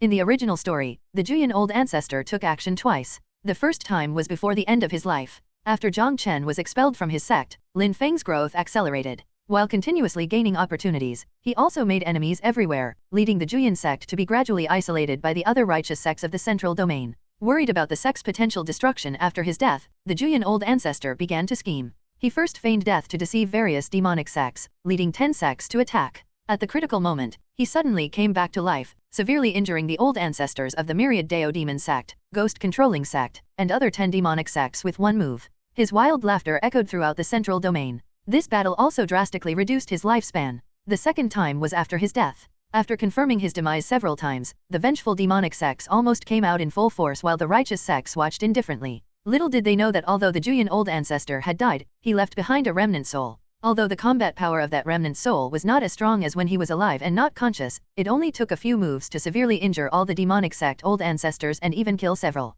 That battle greatly weakened the strength of the central domain demonic sects. Although they believed that the Juyan old ancestor should be completely dead this time, to be on the safe side, the demonic sects no longer dared to attack in full force. Instead, they changed their strategy and gradually ousted the Juyan sect from the ranks of the top sects in the central domain. However, this also brought enough time for Lin Feng's growth and the Juyin sect's resurgence. Undeniably, the Juyin old ancestor was a great figure in the central domain, but Jiang Chen did not admire him before. Because this Juyin old ancestor was originally a cultivator from the upper domain, the path of cultivation is such that to advance is to live and to retreat is to die. Juyin old ancestor's move from the upper domain to the central domain was already a resignation, having lost the will to ascend and only wishing to cling to life. But now, he felt he was wrong. Because the eyes of this old man were set on defying the heavens? He was not the kind of person who just wanted to cling to life as he had thought. In fact, Jiang Chen did have some fondness for the Juyin old ancestor. After all, hoping to protect him, the Jiang family would not have been able to make him a disciple of the Juyin sect if not for the Juyin old ancestor's approval. He believes the Juyin old ancestor was very clear about the risks involved. Furthermore, in the original story, the Juyin old ancestor and Jiang Chen's father had fought side by side, so there was some camaraderie. Indeed, in the 9 cycles of reincarnation, the Juyin old ancestor had never really looked after Jiang Chen, but compared to those who always misunderstood and blamed him, it was already much better. Besides, Jiang Chen was also puzzled. The character setting of this Juyin old ancestor was a bit off. According to the original story, the Juyin old ancestor was calm as still water, unaffected by honor or disgrace and as untroubled as a deep well, but at this moment, thinking of this, Jiang Chen glanced at the Juyin old ancestor again. His aura was still volatile, and he was puffing his beard and glaring. Especially after hearing Xiao Hongai's words, Juyin old ancestor's white eyebrows trembled slightly, and his white beard and his chest kept heaving. He was the spitting image of an irritable old man? Could he have gone mad too? Is the poisonous buff added by the system so powerful that it could drive even a man of iron will like Juyin old ancestor insane? Jiang Chen thought to himself. Perhaps sensing that Jiang Chen was looking at him with a strange expression, the Juyin old ancestor fell silent for a while, feeling that he indeed needed to compose himself. But he was furious. Although only a few moments had passed in the real world, his lifespan had been directly reduced by several years. After 4 times, he now had only a few years left to live. He might die even earlier in this life than in the previous 9. Despite this, he didn't blame Jiang Chen because his life was already nearing its end. In fact, he would die content if he could learn the truth of this world before dying. But was there really a need for him to watch it over and over again? He hadn't done anything bad. The first few times were bearable, but this time, he had to watch his descendants go mad and be scolded by Xiao Hongai. Had anyone considered the feelings of an old man on the brink of death? If it weren't for his truly resilient nature, he might have actually gone mad this time. Feelings of grievance, helplessness, and resignation surged in the heart of the Juyin old ancestor. He wanted to communicate with Jiang Chen, but for a moment, he didn't know what to say. In the end, he could only sigh and turn his head after a bout of swallowing his words. Then he glanced at Jiang Chen again and sighed, repeating this more than 10 times. You must be seriously ill. Jiang Chen cursed inwardly. He was very experienced with the state, actions, and words of those driven mad. A madman would never hesitate to speak like this, looking aggrieved like a wronged little wife. Therefore, the Juyin old ancestor probably wasn't insane, but he was definitely sick. Jiang Chen, I have fought side by side with your father and shared a brotherly bond, the Juyin old ancestor finally spoke. My father has mentioned this, Jiang Chen replied with a composed expression. After you became a disciple of the Juyin sect, although I spent most of my time in a feigned slumber, I had instructed others not to be overly harsh or biased against you, the Juyin old ancestor spoke again. Jiang Chen knew about this from the original story and nodded in thanks. As the old ancestor of the Juyin sect and with my life nearing its end, I cannot be partial. Everything must be done according to the sect's rules, the Juyin old ancestor continued. Sect rules? These 2 words made Jiang Chen frown. Suddenly, he found the old man before him less agreeable. Because in the 9 cycles of reincarnation, everyone who mentioned the sect rules to him wanted to punish him. Does the old ancestor mean that my crime is unforgivable and must be severely punished? Jiang Chen asked in return. Upon hearing this, Gu Changqing, who was still in a dazed state, immediately brightened up. Xiao Hongai's beautiful eyes flashed with anger again. The elders and disciples of the 9th peak looked solemn and trembled with fear. Everyone understood that if the Juyin old ancestor personally punished Jiang Chen, no one could resist. Under the watchful eyes of all. No, what I mean is. The Juyin old ancestor took a deep breath and said earnestly, would you be willing to take me as your master and, from then on, be above the sect rules, with no one else qualified to punish you except for me? These words shocked everyone. Gu Changqing was confused again. If this were true, then Jiang Chen would leap from being a true disciple of the 9th peak to a true disciple of the old ancestor. In terms of seniority, he would be even higher. Xiao Hongai was utterly unwilling. She knew she had been a negligent master, but even the old ancestor couldn't compete with her for her disciple. Just as the phoenix fire on her body flared up again, intending to take Jiang Chen and run away. Hongai, your filial piety has deeply moved me, the Juyin old ancestor murmured softly with a poetic tone. As he spoke, the phoenix fire on Xiao Hongai's body extinguished itself, retracting rapidly as if encountering a natural predator. She stood frozen in place as if imprisoned by the world, unable to move. Looking at the equally shocked Jiang Chen, the Juyin old ancestor smiled with satisfaction, feeling assured. At this moment, he was all in to help Jiang Chen, an act no less than defying the heavens. He believed that he wouldn't have to witness the 9 cycles of reincarnation anymore. After all, that mysterious power must have wanted to use him to help Jiang Chen, not to drive himself mad. Once the goal was achieved, there was no reason or logic to force him to watch the 9 cycles of reincarnation with his life on the line. Perfect. The Juyan old ancestor stroked his beard and nodded, feeling it was a smart move. Seeing the Juyan old ancestor staring straight at him, sometimes smiling and sometimes nodding, Jiang Chen became even more convinced that the old man was ill. The plot was collapsing. Neither in the original story nor in the 9 cycles of reincarnation had there ever been a plot where the Juyan old ancestor wanted to take him as a disciple. There was something wrong with the old ancestor's character setting. Fortunately, Jiang Chen had gotten used to the collapsing plot. After a brief shock, he replied, "No matter what happens and no matter the outcome, my master is only Xiao Hong'ai." These words once again silenced everyone. Standing still, Xiao Hong'ai was incredibly moved. No matter how many lives, no matter how negligent she had been as a master, her eldest disciple had never given up on her. This further confirmed her decision to take Jiang Chen away from the Juyan sect. Although the old ancestor's behavior was somewhat abnormal, she really didn't want Jiang Chen to continue staying in this place full of misunderstandings. As for Lin Feng, she would find another way to deal with him. The elders and disciples of the 9th peak still looked at Jiang Chen unfavorably, but at least at this moment, they admired him. This was an incredible opportunity for a cultivator, yet Jiang Chen had directly refused. With his actions, he embodied the saying, "Once a master, always a master." It was also worth it for Xiao Hong'ai, who would rather burn her own phoenix blood to save him. Gu Changqing, however, was skeptical, thinking that Jiang Chen must be up to some trick. As for the Juyan old ancestor, he wasn't surprised by Jiang Chen's response. He knew better than anyone the deep bond between Xiao Hong'ai and Jiang Chen, the master and disciple. The reason he offered to take a disciple was simply to make a statement. A statement for Jiang Chen to see, as well as for that mysterious power helping Jiang Chen. Moreover, if this matter spread, it would also have a deterrent effect, preventing the sect's higher UPS from arbitrarily punishing Jiang Chen. Well then, I, as the old ancestor, indeed have no reason to snatch a disciple from the younger generation, the Juyan old ancestor conceded readily. He closed his eyes slightly and then said, "Everyone, leave the main peak." Although they did not understand why, the crowd hurriedly left. Regaining the ability to move, Xiao Hong'ai wanted to take Jiang Chen and leave the Juyan sect immediately. But just as she was about to act, she realized that the phoenix fire within her had disappeared, and her consciousness became blurry. "Jiang Chen, let's return to the 9th peak first," she said while struggling to hide her discomfort. "Okay." Jiang Chen had no objections. The master and disciple walked side by side in silence. As they walked, Jiang Chen noticed something was off. The aura belonging to Xiao Hong'ai suddenly vanished, leaving only a scorching residue. He stopped abruptly and turned his head to look. Xiao Hong'ai stared blankly ahead, his expressionless face and hollow eyes resembling those of a puppet. Occasionally, trails of phoenix fire would rise from her pale skin.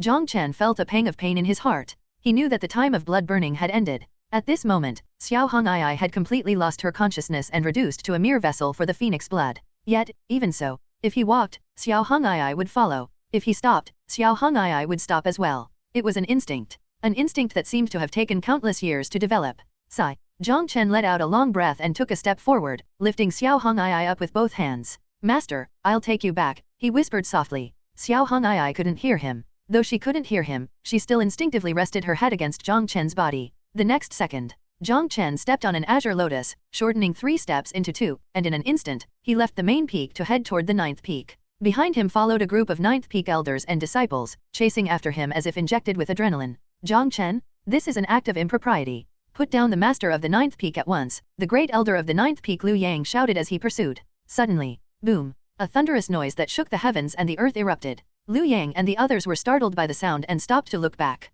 What they saw left them as if they had seen a ghost. The main peak, hundreds of feet tall, had somehow detached itself from the ground and was slowly rising into the air, bringing with it countless rocks and soil, instantly filling the sky with dust and smoke. Then, boom, another earth-shattering noise, even more violent than the last. When the dust settled, everyone could see clearly. The main peak had fallen. It lay overturned on the ground as if it had been flipped over. "As I always keep my word, it must be overturned since I said I would overturn the main peak," the voice of the Juyang ancestor came. Gulp. Liu Yang and the others swallowed hard. Too brutal, too impulsive. That was the main peak, hundreds of zhang tall and the face of the sect. And now, old ancestor had overturned it just like that? The most shocked were the sect master Gu Changqing and the others from the main peak who had just woken up from their daze. They stood dumbfounded, their hair disheveled by the hurricane caused by the overturning of the peak. The only question in their minds was, with the main peak gone, where should they go? Although the Juyan sect had other unnamed peaks, without exception, all were barren. Were they supposed to sleep on the streets until the reconstruction was complete? Suddenly, 11 figures of supreme elders appeared in front of Gu Changqing. In fact, the sky-covering red net capable of destroying the sect had already been shattered by the supreme elders. They had not shown themselves earlier because the old ancestor had emerged from his coffin, and they dared not steal the limelight from the old ancestor. But at this moment, the main peak had been overturned by the old ancestor. This was a huge deal. One of the supreme elders, with a stern face, pointed at Gu Changqing's nose and scolded loudly, "What on earth have you done as the sect master to enrage the old ancestor to this extent?"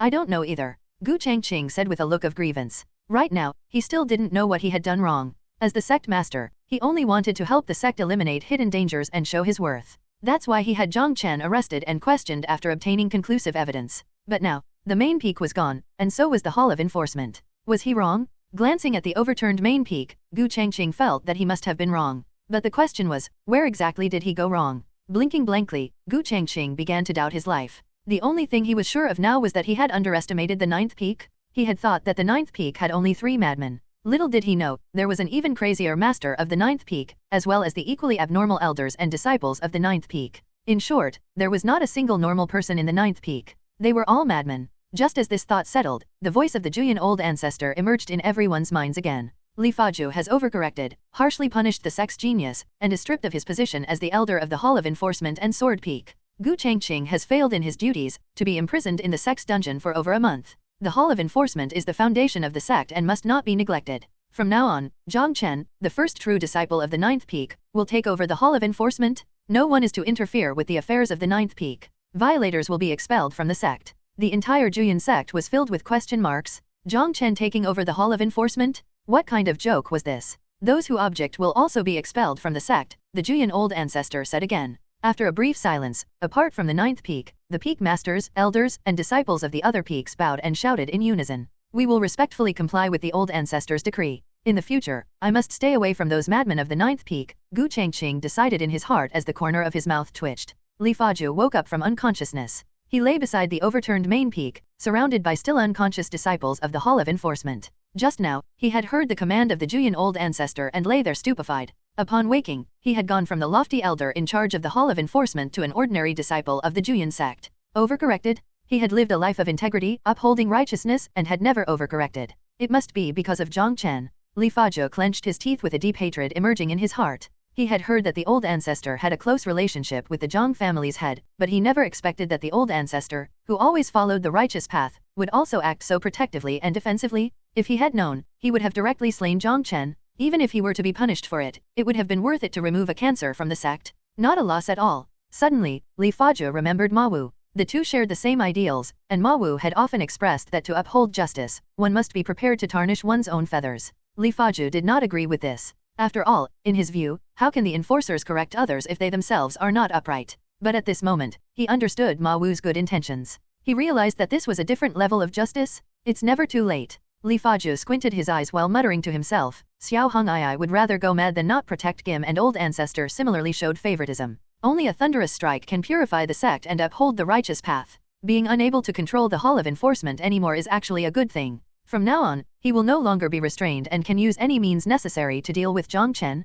If necessary, he would strike him down with the force of thunder. He was not afraid, even if the consequence was death and the destruction of his path. Having regained his conviction, Li Faju prepared to get up, but then his brow furrowed. The injuries he had sustained this time were extremely severe. When Xiao Hong'ai used the red whip to break the sect master's hall, he bore the brunt of it, facing the phoenix fire head-on. At this moment, not only were his limbs and meridians broken, but his core formation also had several cracks due to the influence of the phoenix fire. His strength as a peak heavenly origin realm swordsman could hardly be utilized to even a tenth of its capacity in the short term. Fortunately, he was within the sect, which was relatively safe. As long as he waited for the other disciples of the Hall of Enforcement to wake up, they could move him to a quiet place where he could heal himself. If he took high-level medicinal pills, he could recover within a month. With nothing else to do, Li Faju's thoughts turned to Ma Wu. He and Ma Wu had always had a good relationship.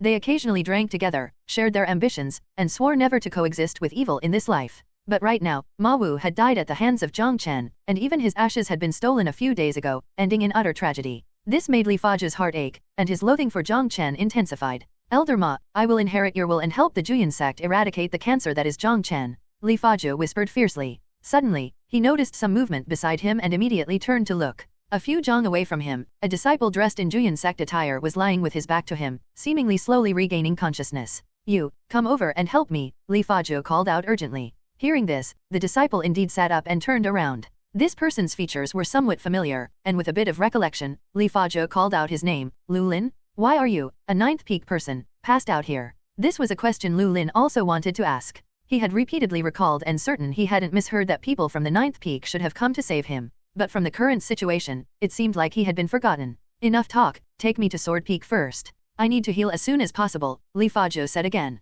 All right, Lu Lin nodded. But after trying for a while, he found that he couldn't muster any strength due to repeated attacks. Helplessly, Lu Lin said, Elder, please wait a bit longer. Since we woke up here, someone must have moved us down from the main peak, and that person should come back to check on us. Li Fazio glanced at the overturned main peak and nodded, thinking it made sense. Without someone's help, he would have been thrown to the ground with the peak, putting his life in danger. And to rescue so many disciples of the Hall of Enforcement at once, the rescuer must be like him, a person with justice in their heart. Such a person would not abandon them here. With this thought, Li Fazio was no longer anxious and quietly waited. After a while, Elderly, someone's coming, and there's a beast with them, Lu Lin called out excitedly. Li Fazio breathed a sigh of relief. Just as he was about to ask Lu Lin to seek help, he heard the latter say, it's the true disciple of Ninth Peak? Indeed, Ninth Peak hasn't forgotten me. They've come to save me. Li Fazio's heart skipped a beat. A true disciple of Ninth Peak? And with a beast? Could it be? He gritted his teeth and turned his head to look in the direction Lu Lin was pointing. At this glance, he panicked. Indeed, it was Qingning, along with that big white tiger. He clearly remembered that last time in the Hengduan mountain range, Qingning had threatened to bury him alive. Normally, Li Fazio would not be afraid. But now, not only was he powerless to resist, but due to the main peak being overturned, there was no one else around except Lu Lin to stop them. In such a situation, he feared he would be done for if Qingning really went crazy. Lu Lin, take me and run, Li Fazio called out urgently. Senior Sister Qingning, Elderly from the Hall of Enforcement and I are here. Before he could finish, Lu Lin had already started shouting excitedly. Li Fazio was at a loss for words. And upon hearing this, Qingning and Xiaobai indeed quickly approached. A woman and a white tiger looked at the dark-faced Li Fazio with satisfied smiles. Qingning, I did well, right? I saved all these people from the Hall of Enforcement, Xiaobai boasted. Xiaobai is really amazing, but this time we only need to bury this Li Fazio, Qingning praised. Why? Because eldest senior brother is now in charge of the Hall of Enforcement, and he needs people under him. I see, you've thought this through. We shouldn't delay. Let's take Li Fazio away quickly. I saw Jiang Lianyue and Lin Mubai, those two lunatics, also looking for him. What? Those two lunatics got out too? Then let's hurry. The following conversation was lost to Li Fazio, because as the last sentence fell, he was knocked unconscious by a spiritual shovel. Before passing out, he seemed to hear the sound of Lu Lin being terrified. And when he woke up again, Li Fazio found himself in a clearing overgrown with weeds and surrounded by dead trees and broken branches, lying in a freshly dug deep pit. Next to him was another deep pit, which had been Ma Wu's grave. Li Fazio could never have imagined. He had just inherited Ma Wu's will, and now he was about to join Ma Wu. At this moment, he was buried halfway by Zaijian blood soil and couldn't move. His core formation was completely shattered, presumably because Qingning feared he would resist, so she destroyed his core formation. Under normal circumstances, Qingning would not have been able to destroy his core formation, but unfortunately, he was already severely injured, and his core formation was cracked. Kind niece Qingning. AHH. Li Fazio tried to communicate, but before he could finish, he was knocked unconscious again by Qingning's shovel. Qingning, your technique is getting more and more refined, Xiaobai complimented. Xiaobai, you're not bad either. You're no longer easily startled, Qingning also praised. With that, the woman and the tiger exchanged smiles. Sigh. After Qingning and Xiaobai left, Juya Old Ancestor appeared in front of Li Fazio's grave, letting out a long sigh. He waved his right hand lightly. The mound of Zaijian blood soil, heavy as 1,000 jin, seemed to be parted by an invisible hand, scattering to the sides like flowing sand. He swept his sleeve again. Li Fazio floated out of the deep pit on his own, landing at his feet. At this moment, Li Fazio was weak and faint, but the relief of seeing daylight again brought him back from unconsciousness. Old Ancestor, Li Fazio's voice was slightly choked. He tried to get up to pay his respects, but due to his serious injuries and the collapse of his core formation, he was unable to move. He wanted to say something, but he couldn't utter a single word. Old Ancestor, was I wrong? After a long time, Li Fazio finally spoke. Upon hearing this, the Juyan Old Ancestor let out another long sigh. Were Li Fazio and Gu Changqing wrong? Yes and no. They were wrong because they were blinded, used by the heavens, and became unwitting tools to aid Lin Fang. But they were not wrong. Gu Changqing, as the sect master of Juyan sect, wanted to rid the sect of hidden dangers, which was right. Acting on conclusive evidence to take Jiang Chen to task was also not wrong. Li Fazio was upright and in charge of the Hall of Enforcement. From his perspective, punishing disciples who violated sect rules and endangered the sect was reasonable. In this life, as in the previous 9 reincarnations, neither of them acted like Ma Wu, who, under the guise of justice, resorted to unscrupulous means to frame Jiang Chen. Perhaps before being buried alive, Li Faju had such thoughts. But that was just an act of desperation when he felt that justice was not served. Understanding all this, Jiang Chen, although he detested them, never harbored the intention to kill them. Originally, Juyan Old Ancestor did not want to get involved, but Li Faju had indeed served the sect with dedication. Even if death was the only redemption, it should not be at the hands of the heavens' manipulation. Li Faju, what do you think of Qingning? The Juyan Old Ancestor asked. After pondering for a moment, Li Faju replied, Qingning, before her madness, was innocent, kind, and lovable. After her madness, it's regrettable. What about Lin Mubai and Jiang Lianyue? Lin Mubai, with his innate Dao bone, was cultured and elegant before his madness, a true gentleman. Jiang Lianyue had the demeanor of an empress, cold as frost on the outside but warm at heart, also before the madness. After their madness, both are equally regrettable. And what of my unfilial descendant, Xiao Hong'ai, 9th Peak's master? After choosing his words carefully, Li Faju spoke the truth. She is a pitiful person. Your pity, is it because of Hong'ai's postnatal phoenix body, which left her lonely from a young age, or because she took in a rebellious disciple and yet continuously showed favoritism? The Juyan Old Ancestor countered. Both. The Juyan Old Ancestor fell silent and shook his head. From his high vantage point, his eyes slightly closed, and although his voice was soft, it exploded in Li Faju's mind like thunderous Dao sounds. Li Faju, you have gone mad, yet you do not know it. Li Faju's eyes widened in shock. He had gone mad? He felt nothing of the sort. But how could he dare to question the old ancestor's words? Qingning repeatedly buries people alive, Lin Mubai chops people down at a word, Jiang Lianyue blows up the sect if slightly displeased, and my unfilial descendant Hong'ai almost destroyed the sect this time. The evil deeds of these 3 are worse than Jiang Chen's, and although mad, they still pose a great danger. Why do you only feel sadness for her? The Juyan Old Ancestor questioned. This, Li Faju was at a loss for words. Why are you lenient towards people like Jiang Lianyue but have no tolerance for Jiang Chen? The Juyan Old Ancestor pressed with a second question. His nature is vile. Li Faju replied instantly. Is that so? Juyan Old Ancestor scoffed. There are countless people of vile nature in the world. Why do you single out Jiang Chen? I am doing it for the sect. Jiang Chen will surely bring disaster to the sect. Li Faju replied immediately. If it's for the sect, then why do you turn a blind eye when Jiang Lianyue and others have already brought disaster to the sect? The Juyan Old Ancestor asked a third time. Li Faju was again speechless as if struck by lightning. In the end, the conversation came full circle. And at this moment, he could no longer justify himself. The atmosphere turned silent instantly. Li Faju's mind was a mess, filled with countless thoughts. It took him a long while before he finally asked in panic, Old Ancestor, have I really gone mad? Think about the evil deeds Jiang Chen has done, the Juyan Old Ancestor replied. Li Faju nodded, and the image of Jiang Chen pushing his fellow disciples off the cliff came to mind. Then, he was immediately so angry that he gritted his teeth and couldn't control himself. Now think if the same thing were done by another disciple of the Juyan sect, the Juyan Old Ancestor continued. After exhaling a breath of air, Li Faju calmed his mind. The same scene, the same deed, just done by someone else. He only frowned.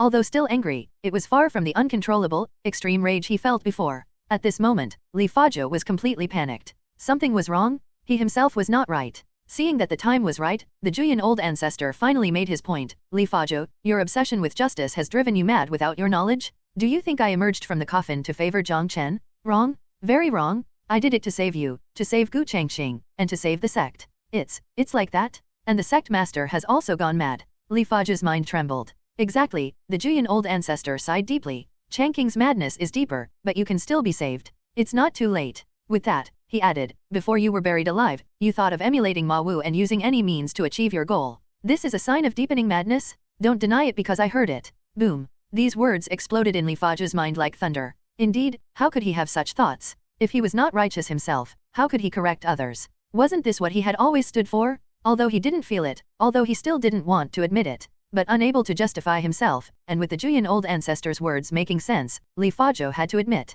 He seemed to have really gone mad. Old Ancestor, I beg you to save me. Li Faju pleaded loudly. I will not give up on you. The Juyan Old Ancestor said as he crouched down and patted his shoulder, earnestly advising, your madness stems from the justice in your heart. To recover, you must. Must I abandon justice? Old Ancestor, I can't do that. Li Faju interrupted. Not abandon justice, but to interpret and uphold the justice in your heart in another way. The Juyan Old Ancestor shook his head. For example, through enlightenment. Enlightenment. Yes, enlightenment. If you encounter Jiang Chen doing evil in the future, reform him instead of punishing him. Continue this for a few decades, and your madness should be cured. This. Li Faju hesitated again. Seeing this, the Juyan Old Ancestor frowned and scolded. Li Faju, this is your only chance? Your obsession with justice was born from Jiang Chen, and only by doing this can you overcome your madness. I understand. Taking a deep breath, Li Faju said with determination, Old ancestor, your words have been enlightening. A child that can be taught indeed, the Juyan old ancestor said with a satisfied smile. He didn't go through all that talking for nothing.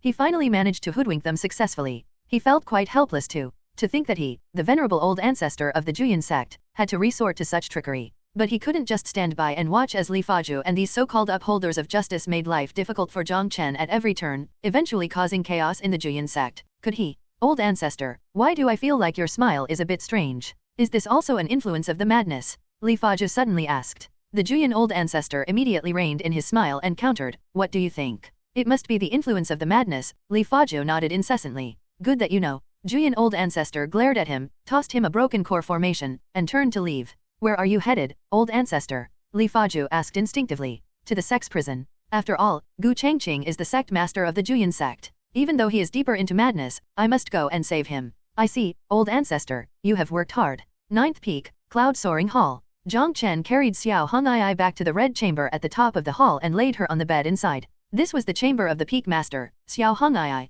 The room was not luxurious. It was decorated mainly with red silk, and aside from a few necessities, there was nothing. Jiang Chen gently stroked the spirit ring on his finger. Screech. Accompanied by the cry of a phoenix, a stream of fiery blood emerged from the spirit ring and hovered in the air. The blood seemed alive, slowly flowing through the air. Under its influence, the temperature around surged, and the red glow it emitted bathed the room in a crimson light. Then, a phantom of a female phoenix emerged from the blood. Its cry was like the sound of flutes and drums, its body fiery red with golden feathers mixed into its plumage. Even as a mere phantom, it exuded an extraordinary presence. This blood was the phoenix essence blood. Such above the 9th grade treasure was rare in the world. Neither the Jiang family nor Jiang Chen in his previous 9 reincarnations had ever possessed it. Jiang Chen showed no reluctance but had yet to make a move. He didn't know how to use it. Although he knew it could save Xiao Hong'ai, the original text didn't explain how to use it. Just wait, a sudden voice said from beside him. Startled, Jiang Chen quickly turned his head. What he saw was a gaunt old man with white eyebrows and a beard, Juyan old ancestor.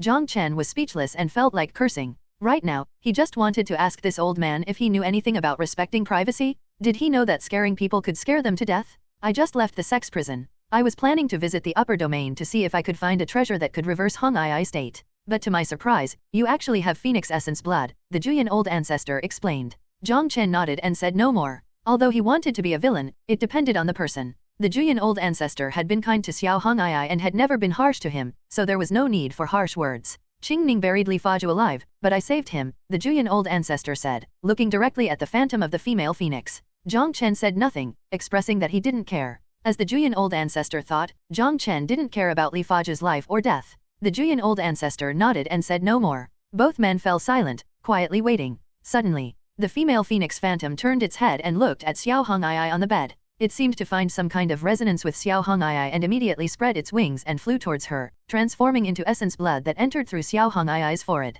Soon, the red light faded, the temperature dropped, and everything returned to normal. Xiao Hong'ai's eyes, which had been extremely vacant, finally closed. Master, Jiang Chen called softly. Xiao Hong'ai mumbled, turned over, and continued to sleep. Perhaps feeling that something was missing, she sat up again, her beautiful eyes still closed, but she waved at Jiang Chen. Jiang Chen hurried over, concerned. Master, are you feeling better? You. Before he could finish, Xiao Hong'ai suddenly attacked him. She uses her pale right hand to drag Jiang Chen onto the bed, and they both fall onto it. Then, under the stunned gaze of the Juyan old ancestor, Xiao Hong'ai hugged Jiang Chen tightly like an octopus, rubbing her head against him. After a moment, her breathing stabilized again, and she fell asleep once more. Jiang Chen wanted to move but couldn't. Seeing that the Juyan old ancestor seemed to want to say something, he preempted, Old ancestor, you've been playing dead for too long. Times have changed. In this day and age, it's quite reasonable for a disciple to sleep with their master. The Juyan old ancestor's eyebrows twitched. Let's not talk about whether it's reasonable or not. Can you explain what your hand is doing? Oh, sorry, it's a habit. Please blame Jiang Lianyue for corrupting me too deeply. Jiang Chen said sheepishly, retracting his wandering hand. This left the Juyan old ancestor with another black line on his forehead. What you don't want to see, don't look at. He averted his gaze and said gloatingly, merging with the phoenix essence blood will take at least half a month. During this time, Hong'ai will be in a deep sleep. Since you think it's quite reasonable, then just keep her company. What? Jiang Chen was shocked. Half a month? Did that mean he had to lie here for half a month? It wasn't that he was unwilling to accompany her. It was just too much of a test of his willpower. After all, with a beauty in his arms, how many men could resist? If he couldn't hold back, wouldn't that be too exciting? Old ancestor, go ahead, I'm fine. Jiang Chen was more serious than ever. This made the Juyan old ancestor shake his head again. He had wanted to scold him. After all, Xiao Hong'ai was his junior, and she had a master-disciple relationship with Jiang Chen. Such actions were against ethics and customs, but after thinking it over, he gave up. Within 9 reincarnations, the relationship between this master and the disciple was already abnormal. Perhaps Xiao Hong'ai herself hadn't realized that her favoritism and care for Jiang Chen had long surpassed the master-disciple relationship. Though he didn't plan to stop them, he still warned, Hong'ai is at a critical moment now. If you startle her, at best the phoenix blood will go berserk, at worst she'll explode. Think carefully before you act. What? Jiang Chen was shocked again. So, he couldn't do anything? Otherwise, his beautiful master would just explode? This was no longer exciting. It was torture. With this thought, Jiang Chen prepared to struggle to his feet. But the more he struggled, the tighter Xiao Hong'ai held him. She even unconsciously used her cultivation from the upper 4 realms. She had him locked so tightly that he couldn't move at all. Old ancestor, please help me, Jiang Chen called for help.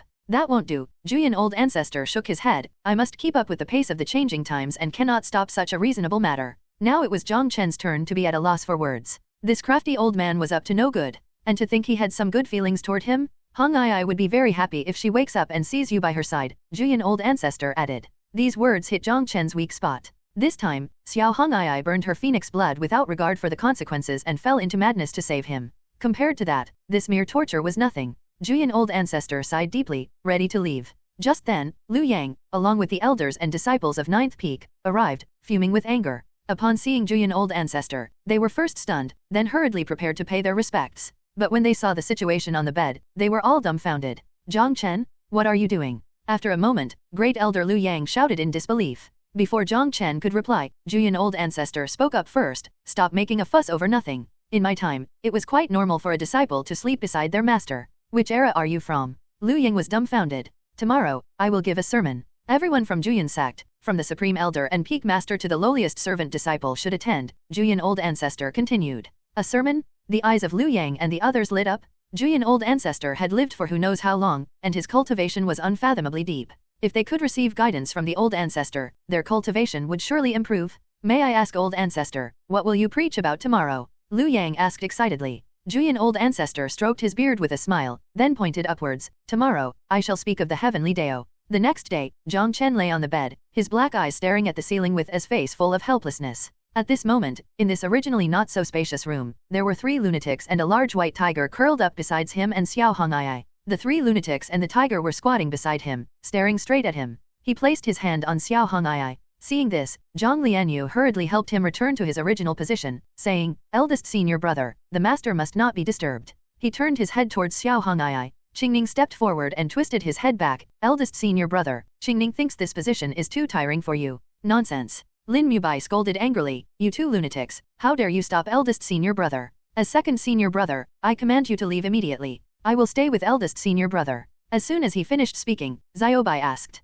Qingning, can I eat him? Eat him if he keeps shouting. Qingning nodded. Upon hearing this, Xiaobai's eyes widened, staring straight at Lin Mubai. Those expectant tiger eyes seemed to say, go on, why aren't you speaking? Lin Mubai was speechless. He had not yet received Jiang Chen's forgiveness and still wanted to kill Lin Feng. He couldn't become food for a beast? The room fell silent once again. Sigh. With a helpless shake of his head, Jiang Chen said, after hundreds of years, old ancestor is giving a sermon today. Aren't you going to listen? I'm not going. Qingning shook her head, her smile still innocent. Listening to a sermon is not as good as staying by eldest senior brother's side. Qingning, you can't always cling to eldest senior brother, Jiang Lianyue said seriously. You need to learn to grow up. I have important matters to discuss with eldest senior brother, so you should leave first. Hey, 5th junior sister, do you not understand your own status? Qingning's little face was serious. I am the 3rd senior sister. Don't think you can disrespect your seniors just because you're a lunatic. Who are you calling a lunatic? Jiang Lianyue's eyebrows furrowed. Jiang Lianyue immediately sneered. Look at you. It's not just the master who's a lunatic, the pet is too. Qingning, she insulted me? Can I eat her? Xiaobai was enraged. Eat her, it's approved. Qingning nodded. Seeing Xiaobai about to transform and a fierce fight about to break out, Lin Mubai quickly stepped in between them and shouted, do you still have any respect for me as your 2nd senior brother? If you disturb eldest senior brother, I won't care if you're lunatics or not. I'll chop you down without hesitation. Qingning, he spoke again. Xiaobai was thrilled. Then eat them both, Qingning replied. Want to eat me? Lin Mubai's expression darkened, and 2 machetes appeared in his hands. Let's see if I don't chop you up first today. Jiang Chen's head ached from the noise. Sit down, all of you. If you keep making a fuss, I'll throw you all out. Seeing that these lunatics were really about to fight, he lowered his voice and scolded. At his words, the 3 lunatics and the tiger immediately sat up straight, not daring to breathe too loudly. Jiang Chen realized. These lunatics together were a complete madhouse? He must avoid this in the future? But for now, he had to drive Jiang Lianyue and Qingning away first. Otherwise, not only would they disturb his master, but he would also be extremely irritated. As for why he wanted to keep Lin Mubai, it was naturally because Lin Mubai would not interfere with his actions. Lianyue, you have the potential of an empress, and old ancestors' sermon would greatly benefit you, Jiang Chen said gently, with a look of concern. Eldest senior brother, are you trying to send me away? Jiang Lianyue's eyes filled with tears, and she said pitifully, please, as long as you don't send me away, I'll do anything. Jiang Chen was at a loss for words. Seeing this, Jiang Lianyue's heart leaped with joy. Miserably crying was something she learned from Lin Mubai, and looking pitiful was something she picked up from Qingning. The effect was indeed good. Qingning, Jiang Chen spoke again. Eldest senior brother, please don't send Qingning away, okay? Qingning's big eyes welled up as she approached Jiang Chen. As long as you don't send me away, Qingning will do anything. Jiang Chen was speechless. Qingning's first half of the sentence was still normal, but the second half, wasn't that Jiang Lianyue's catchphrase? Can madmen influence each other? Helplessly, he could only look towards Lin Mubai. Eldest senior brother, there's no need to say more, I understand. Lin Mubai raised his hand to interrupt. Oh, you understand? Jiang Chen was surprised. Absolutely. Lin Mubai smiled confidently, his eyebrows dancing with assurance. As long as eldest senior brother wishes, I can outdo both of them. Get out? Right now? Immediately. Juyin sect, second peak. After the bell tolled loudly, the people of Juyin sect gathered together. In just one day, at the summit of Second Peak, a daoist altar had been erected, shrouded in fragrant mist, dreamlike and illusory. In front of the altar, 12 supreme elders sat cross-legged in the air, with each peak master standing upright before the many disciples. At this moment, the old ancestor of Juyin had not yet appeared. Above them, Supreme Great Elder Xiaoting was somewhat distracted, his mind filled with countless thoughts. He had learned from the old ancestor of Juyin that Jiang Chen had given the phoenix essence blood to Xiao Hong'ai. Although it couldn't cure the madness, it could transform Xiao Hong'ai into a true phoenix body, no longer susceptible to the backlash of phoenix blood. Xiaoting knew very well how precious the phoenix essence blood was. He had not expected the Jiang family to possess such a treasure, and even less so that Jiang Chen would be willing to use it on Xiao Hong'ai. That young man still has some humanity, Xiaoting murmured to himself. Even so, Xiao Hong'ai's madness remained a problem. He wanted to make another trip to the Ghost Ridge Soul Abyss to snatch a few 9 Abyss Soul embryos, but unfortunately, with his injuries not yet healed, he could only wait for now. Lost in thought, the old ancestor of Juyin arrived floating. Everyone stood up at once, bowed respectfully, and shouted in unison, "We welcome the old ancestor." After the greetings, the crowd was somewhat surprised. Because the old ancestor of Juyin did not come alone, but with Li Faju and sect master Gu Changqing? Wasn't the sect master's cultivation sealed by the old ancestor and locked in the dungeon? Everyone wondered in their hearts. The old ancestor of Juyin had no intention of explaining. After stroking his beard and smiling faintly, he too sat cross-legged in the air. In an instant, his gaunt body radiated dazzling daoist light. The light quickly enveloped the entire Juyin sect and continued to expand outward. At the same time, 100 Zhongtal phantom appeared behind the Juyin old ancestor, bearing an uncanny resemblance to him. Anyone enveloped by the daoist light and who saw this phantom, whether they were cultivators or beasts, felt the urge to bow down in worship. Although the old ancestor of Juyin's eyes were slightly closed and he remained silent, his ancient and vicissitudes-filled voice automatically emerged in the minds of everyone present. Today, I will speak of only one Dao, which is the Heavenly Dao. The Heavenly Dao blesses the good and curses the wicked, brings calamity to land. Its way is mysterious and distant, and even spirits and gods are oblivious to it. Heaven gives birth to all things, this is good. To give birth to all things yet set rules for them, each with a destiny, confined within heaven and earth, this is evil. Destiny cannot be changed, rules cannot be broken, to change is to be reprimanded, to break is to be destroyed, this is unfair. The Heavenly Dao is hypocritical, the Heavenly Dao is maliciously clever, the Heavenly Dao is unfair, the Heavenly Dao has 3 evils. As the last words fell, boom, boom, thunderclaps in a clear sky, 9 purple lightning bolts descended from the heavens, striking the head of the old ancestor of Juyin. The old ancestor of Juyin withstood the lightning with his body, his lifespan further reduced, yet his expression remained as calm as an ancient well. He continued, I have probed through the good and evil of the Heavenly Dao, have seen through the truth of the world, and this truth is, our Juyin sect has been abandoned by the Heavenly Dao. Rumble. The world changed abruptly, fierce winds swept through, the might of heaven bore down, and thunder roared within the clouds. It seemed as though the old ancestor of Juyin wanted to speak again, but the sky immediately poured down a barrage of thunderbolts, numerous and dense, as if the sky had cracked open, like the end of days. Begin. The old ancestor of Juyin's face was expressionless as he murmured softly, The moment his voice fell, a seven-colored divine light appeared from the center of the sect, rising like a pillar before spreading like an umbrella, forming a seven-colored sect protection array that firmly guarded the Juyan sect. Boom! The thunderbolt struck the array, shaking the mountains and earth of Juyan sect, swaying the minds of everyone. After a moment, the lightning disappeared, and the protective array also shattered. This caused the old ancestor of Juyan's white eyebrows to furrow slightly. He first looked up at the black clouds still pressing down, seemingly brewing more thunderbolts. Then he glanced at the Juyan sect disciples, whose spirits were shattered and faces pale with fear. His frown deepened. Had he taken too big of a step? He had intended to go all out and lead the sect against the heavens, but judging from the current situation, if he continued, he would surely be consumed by divine punishment, and in their panic, who knows how many elders and disciples of Juyan sect might consider leaving the sect. He wasn't mad, of course, and wouldn't act without consideration. Although he was determined to defy the heavens, as the old ancestor of Juyan sect, his fate was tied to the sect's fortune, and he truly couldn't be too overt.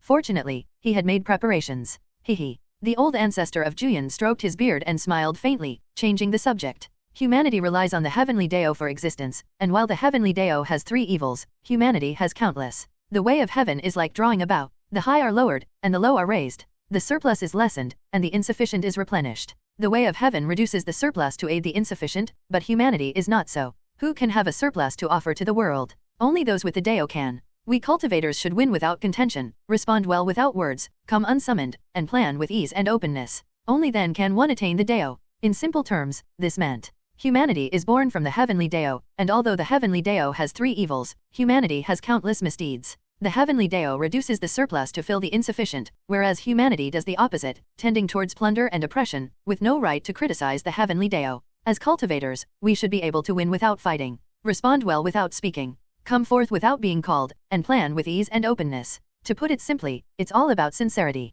As expected, as soon as these words were spoken, the imposing aura of the heavens dissipated, and everything returned to normal. The heavens are quite easy to bluff, the Juyan old ancestor muttered to himself upon seeing this. The others, unaware of his thoughts, were drenched in cold sweat. At the moment when the heavenly might was overwhelming, they truly believed that the Juyan old ancestor had gone mad, intending to lead the Juyan sect in defiance of the heavens. Many disciples were so frightened that they had already begun to secretly consider whether it would be easier to die by betraying the sect or by divine punishment. Now that the crisis was averted, they still had to show respect. Although still shaken, everyone composed themselves and bowed, saying, "The words of the old ancestor have enlightened us." After speaking, they all wondered in their hearts, did the old ancestor actually say anything? It seemed like he did, but then again, maybe not. Or perhaps it's because my own cultivation is too low to comprehend the profound meaning in the old ancestor's words. Confused, the disciples looked towards the peak masters. The peak masters were also exchanging puzzled looks. Not daring to speak rashly, they turned to Gu Changxing and said, "We hope the sect master can enlighten us." Gu Changxing wanted to enlighten them, but he himself was also confused. "I am of limited talent and have only understood a bit more than you all, about 30 to 40%. Let's ask the Supreme Elders to enlighten us instead," he said, bowing to the 12 Supreme Elders in the sky. The 12 Supreme Elders' faces darkened as they glared at Gu Changxing. Under the watchful eyes of everyone, wouldn't they lose all face if they couldn't explain themselves? In the end, it was the Supreme Great Elder Xiaoting who spoke up. "You don't understand this? It's simply ignorance? The meaning of the old ancestor is, you need to comprehend it on your own." Upon hearing this, everyone's faces were full of question marks. Cough. Xiaoting coughed to cover his embarrassment and quickly changed the subject, asking the Juyan old ancestor, "I have somewhat grasped the old ancestor's words about the heavenly Dao, but I wonder why the old ancestor says that our Juyan sect has been abandoned by the heavens." Hearing this, everyone straightened up. This was no joking matter. If the Juyan sect was truly abandoned by the heavens, it would mean that the sect's fortune was exhausted and a calamity of destruction loomed. Alas, I have already said, the heavens bless the kind and curse the wicked.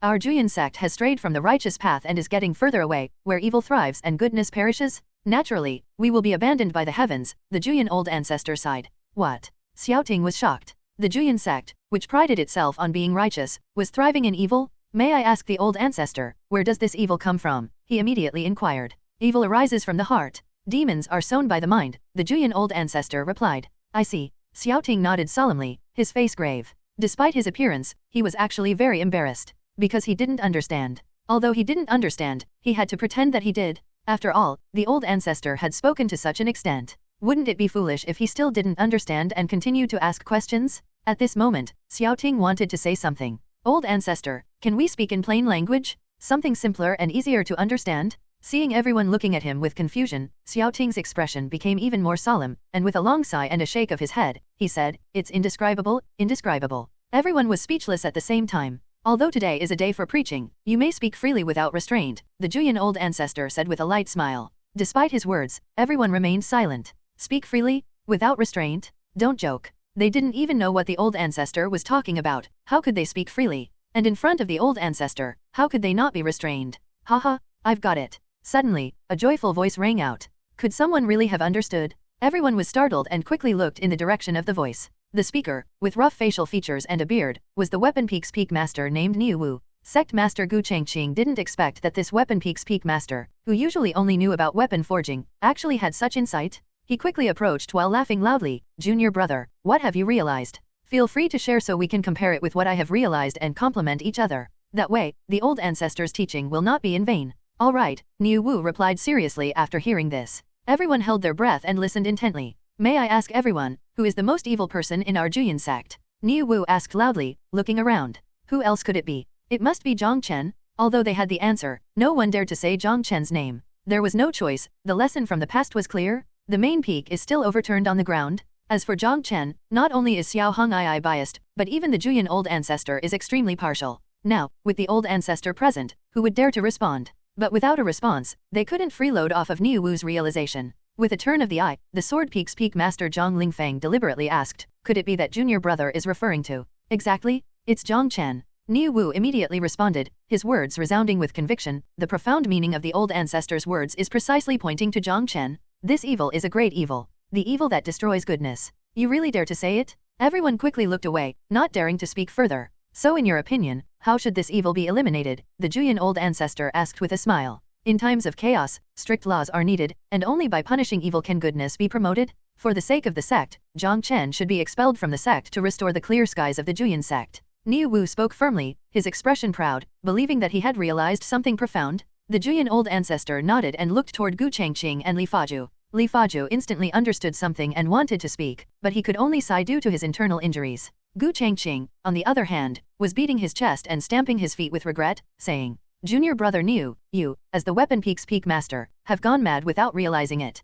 Niu Wu was instantly dumbfounded. The term madness had become extremely sensitive within the Juyan sect. After the initial shock, everyone cast probing glances at Niu Wu, especially the 12 supreme elders, who were carefully scanning Niu Wu with their divine consciousness. But in the end, Gu Changqing, you are a man with a guilty conscience? How can you speak such nonsense? Xiao Ting frowned and scolded. May I ask the supreme great elder? Gu Changqing sighed even more deeply. Up to now, how many people in our Juyan sect have gone mad? 4, Xiao Ting replied. Before these 4 went mad, were there any signs? What do they have in common? Gu Changqing asked again. There were no signs before the madness struck, and the commonality is that they all came from 9th peak. Supreme Great Elder, you are mistaken. Xiao Ting's face darkened, and he threatened, you'd better tell us everything at once, or you'll bear the consequences.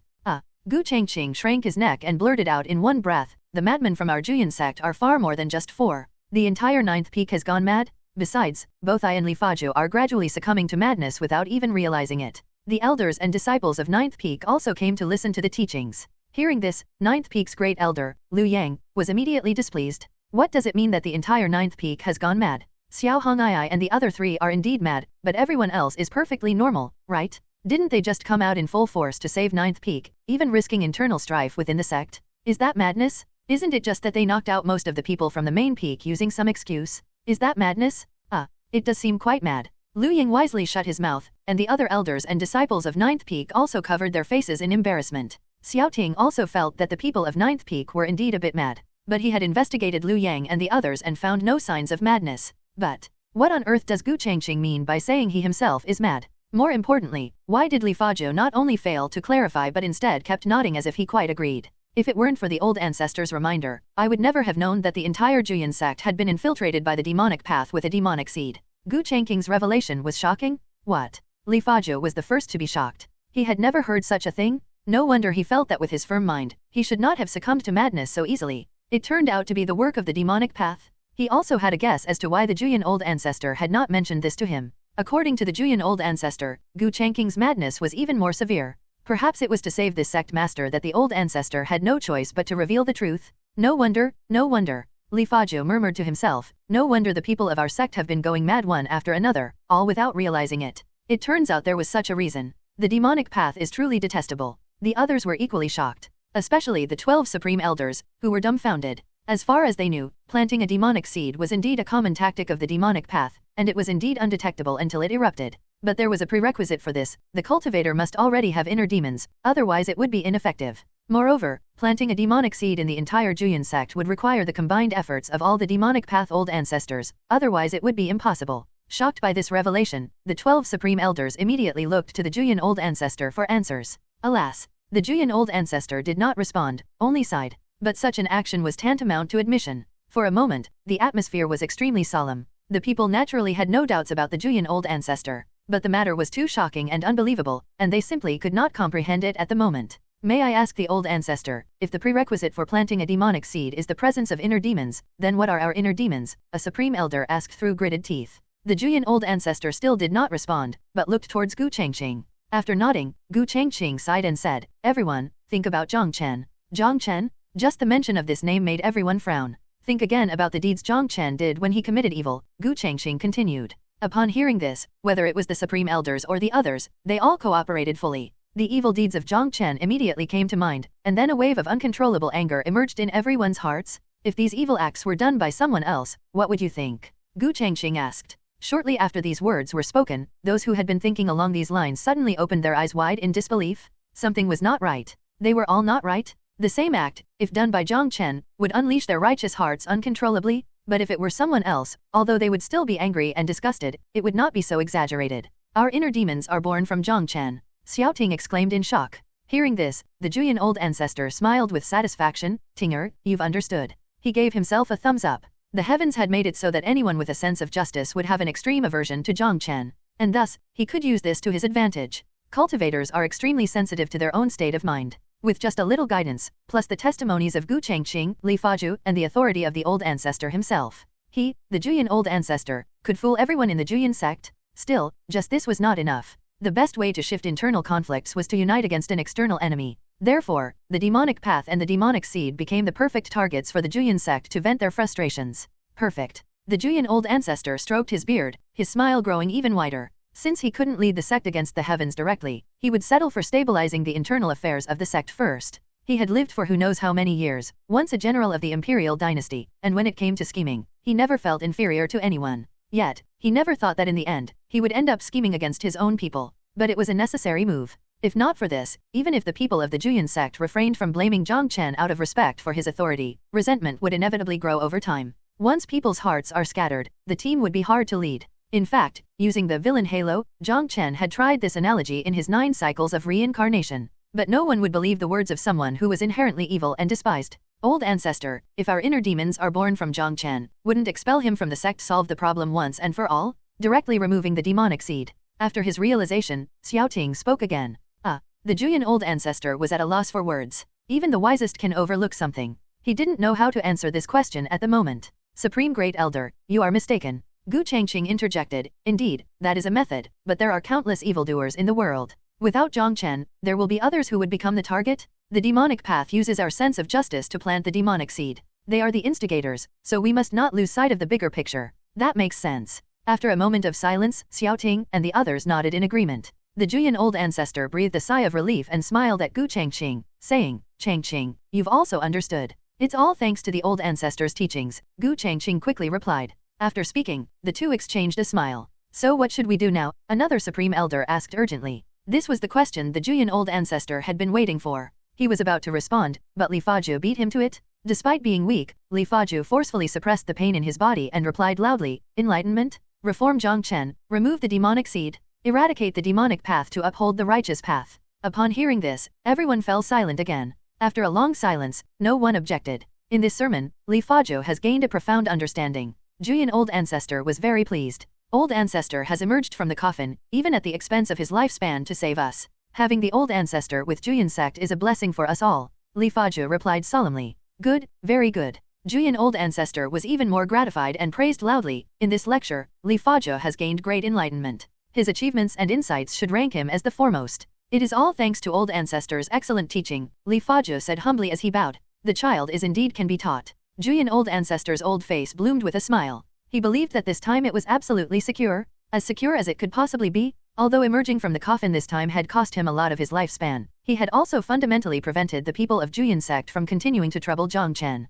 He went to such lengths to help Jiang Chen, even to the extent of deceiving everyone in Juyin sect. In doing so, would that mysterious force still allow him to risk his life to observe the 9 cycles of reincarnation? The answer is impossible. Absolutely impossible. I'll observe for another 2 days, and if there are no surprises, I'll continue to stay in a suspended animation state. Although I only have about a year of life left, maybe I'll still get to see Hongyan in a wedding dress if I completely close off my senses and cut off the signs of life, Juyin old ancestor planned contentedly in his heart. He hadn't forgotten about Mu Kui, the 4th true disciple of 9th peak. But this person was special, and there should be no big problems. Even if Mu Kui really got caught in the 9 cycles of reincarnation, it shouldn't concern him anymore. As for Lin Feng, the son of destiny, he would leave that to Xiao Hong'ai and the others, which was also very secure. Suddenly, he felt a pang of melancholy, looked up at the sky, and sighed in his heart. It hasn't been easy, but finally, I can die properly. Liu Yang led the elders and disciples of 9th peak back to their peak. To this time, they were still bewildered. Almost everyone in the Juyin sect had been implanted with a demonic seed by the demonic path.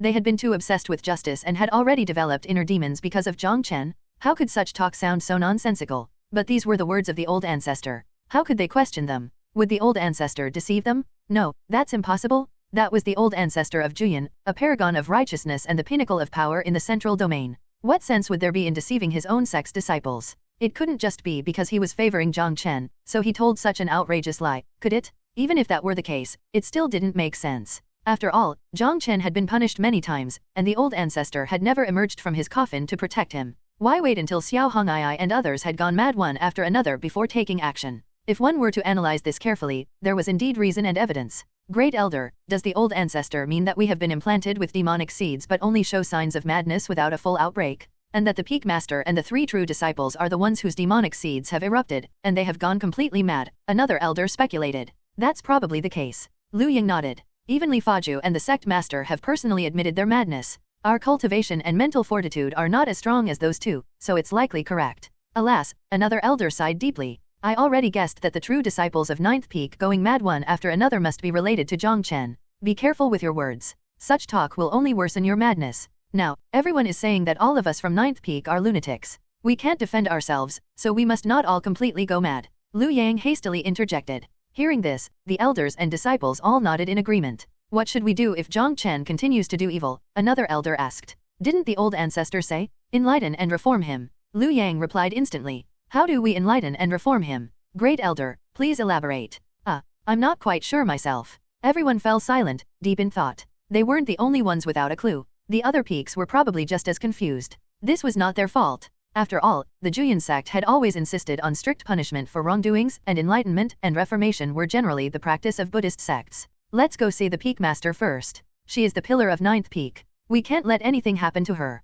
Eventually, Liu Yang changed the subject. No one objected, and they all proceeded together. Shortly after, they arrived at the Peak Master's pavilion and heard a series of voices from inside. The posture is wrong, it's not effective. You 2 women, get on the bed, and you stupid tiger, get down. Yes, that's right, put some strength into it. That's too much strength, be gentle. I'm about to fall apart. Right, just like that, keep a rhythm, take it slow and don't rush. No, slower, the master is about to wake up. Hearing this, Liu Yang and the others were struck as if by lightning. They couldn't imagine what was happening inside the Peak Master's pavilion that would make Jiang Chen say such things. Great Elder, what should we do? An elder asked anxiously, hopping from foot to foot. If they went in now and saw something they shouldn't, wouldn't they have to gouge out their own eyes? But with Jiang Chen about to wake Xiao Hong'ai, how could they stand by and do nothing? Seeing Liu Yang red-faced with anger while puffing his cheeks and glaring, another elder advised, Great Elder, stay calm. Otherwise, the demonic seed will take deeper root, and you'll become the 5th person to go completely mad. Yes, Great Elder, another elder chimed in.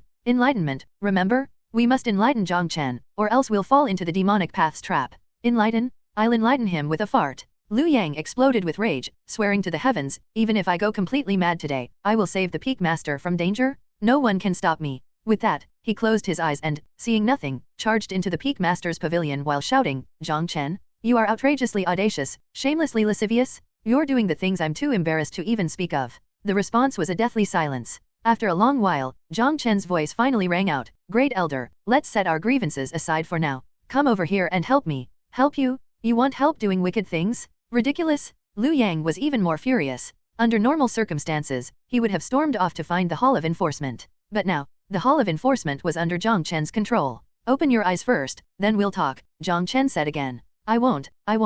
Liu Yang shook his head like a rattledrum, insisting on propriety above all else. Xiaobai, go eat him if he won't open his eyes. Jiang Chen's voice rose again. Okay. Xiaobai responded excitedly. Liu Yang hurriedly opened his eyes. It wasn't that he was afraid of being eaten, but he sensed something was amiss. If Jiang Chen was really up to no good, he would have sent him away immediately, so why ask him to open his eyes? But when he looked, he was even more furious. The scene before him was indeed different from what he had expected. Jiang Chen and the others were dressed normally, but, Jiang Chen? How dare you lie on top of the peak master? Liu Yang was so angry he couldn't speak clearly. Hearing this, the other elders also rushed in. And then, they were stunned. Incredulous? At that moment, there were 4 people on Xiao Hongai's bed. Jiang Chen was lying on top of her, while Jiang Lianyue and Qing Ning sat on either side of Jiang Chen, drenched in sweat. At this moment, the elders and disciples had only one thought. Enlightenment? To hell with enlightenment. Enlightenment was something those bald monks from the Buddhist temples liked to do, but at this moment, they only wanted to liberate Jiang Chen from this world. The crowd was furious and ready to take action. Crack. The crisp sound of bones breaking echoed. Jiang Chen cried out in pain, helplessly saying, Master, if you use any more strength, I really won't be able to take it. Liu Yang and the others were full of question marks. Let's calm down, observe carefully what's going on first. Sensing something was off again, Liu Yang suppressed his anger and whispered, we might be under the influence of the demonic seed and unable to control our emotions. His words made the other elders and disciples nod in agreement. After taking a deep breath, they began to observe carefully. Soon, they all understood. It was a misunderstanding. It wasn't that Jiang Chen had intended it, but Xiao Hongai had changed to a lying position and was still clinging to Jiang Chen like an octopus. And the reason Jiang Lianyue and Qing Ning were so exhausted was that they were trying to help Jiang Chen get free. But as soon as the 2 women made a move, Xiao Hongai would use her cultivation to hold Jiang Chen even tighter, as if afraid someone would snatch him away. The old ancestor did not deceive me. Liu Yang sighed with relief. Such a terrifying demonic seed is capable of blinding our eyes. Demonic seed? What demonic seed? Jiang Chen asked, puzzled. Liu Yang and the others remained silent. After the old ancestor finished his sermon, he had strictly instructed them not to let Jiang Chen know about this matter. The reason is quite simple. Currently, Jiang Chen is the key to eradicating the demonic seed. What if he feels the pressure is too much after learning about this and decides to run away? Therefore, they must keep silent. To ensure secrecy, Juyan old ancestor not only placed a seal of silence on everyone but even erased the memories of Jiang Chen's followers like Lu Wen and Lu Wu. The efforts to keep this secret are watertight. At this moment, Jiang Chen himself is not in the mood to pay attention to these matters, only shouting, come and help me, at least help me change my position. This posture is really torturous. He had thought that Liu Yang and the others would surely come to his aid. After all, in the eyes of the people of the 9th peak, Xiao Hongai was like a reborn parent to them. How could they let him suffer like this? But unexpectedly, Jiang Chen, if you're tired, get some water. After dropping this line, Liu Yang turned his head and left with a group of elders and disciples. A few steps later, he even asked his companions, how was my handiwork? Stealing a glance at Jiang Chen, an elder gave a thumbs up. Great elder, your shocking words had an extraordinary effect. Jiang Chen is completely dumbfounded. Good, you all should learn from this, Liu Yang said with a proud smile. All right, I'll make him eat more spiritual fruits next time. After Liu Yang and the others left, various peak masters, true disciples, and the 12 supreme elders came one after another to confirm what the Juyan old ancestor had said. Like Liu Yang and his group, they were initially furious. But after suppressing their emotions and observing seriously, they soon exclaimed, this demonic seed is terrifying. Then, after uttering some unfathomably mysterious words, they all left, especially Supreme Great Elder Xiaoting. At first, he was so angry he nearly lost his reason, but after understanding the situation, he even said, Jiang Chen, take care of your health. And then he left too. It's over. Everyone in the Juyan sect has gone mad. Jiang Chen was in utter despair. After the lecture ended, Sect Master Gu Changqing re-entered the sect's prison to be punished. However, Juyan old ancestor, considering his enlightenment, reduced his sentence from over a month to half a month. In the following days, the Juyan sect was extremely peaceful. Jiang Chen was still tightly held by Xiao Hongai, suffering yet enjoying it. Besides that, every day, elders and disciples from various peaks of the Juyan sect would come, ignoring the situation inside the Peak Master's pavilion and only showing concern and comfort to Jiang Chen.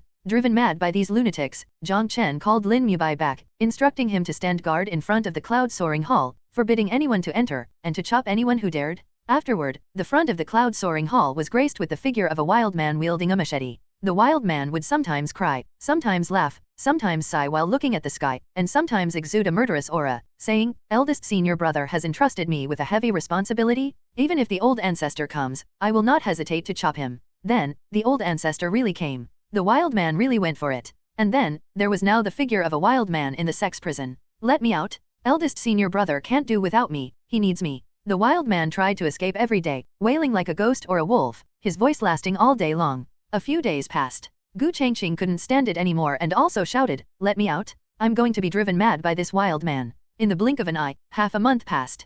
Gu Changqing was released upon completion of his sentence, and it was said that at the moment he left the sex prison, he was moved to tears. During this time, a simple great hall had been erected next to the platform of the Juyin sect's second peak. The hall had no doors or windows and was built with ordinary stone bricks, covering less than half an acre. The plaque hanging above the hall's entrance was a bit crooked, with the words Sect Master's Hall, Temporary, inscribed on it. Around the Sect Master's Hall, similarly dilapidated houses were constructed. Occasionally, elders and disciples from the original main peak would emerge from them, covering their faces and crying. It was unclear what they were crying about. Endure it. This place is the residence of the Supreme Elders. If the Sect Master's Hall and the houses were built too luxuriously, wouldn't it overshadow the hosts? A certain main peak elder consoled his disciple. At noon that day, several young men dressed in the robes of the ancient Pill Tower's pill refiners entered the Juyin sect with proud expressions. The first thing that caught their eyes was the main peak that had been overturned. Filled with deep questions, after some inquiries, they arrived in front of the temporarily established Sect Master's Hall, all speechless and rubbing their eyes.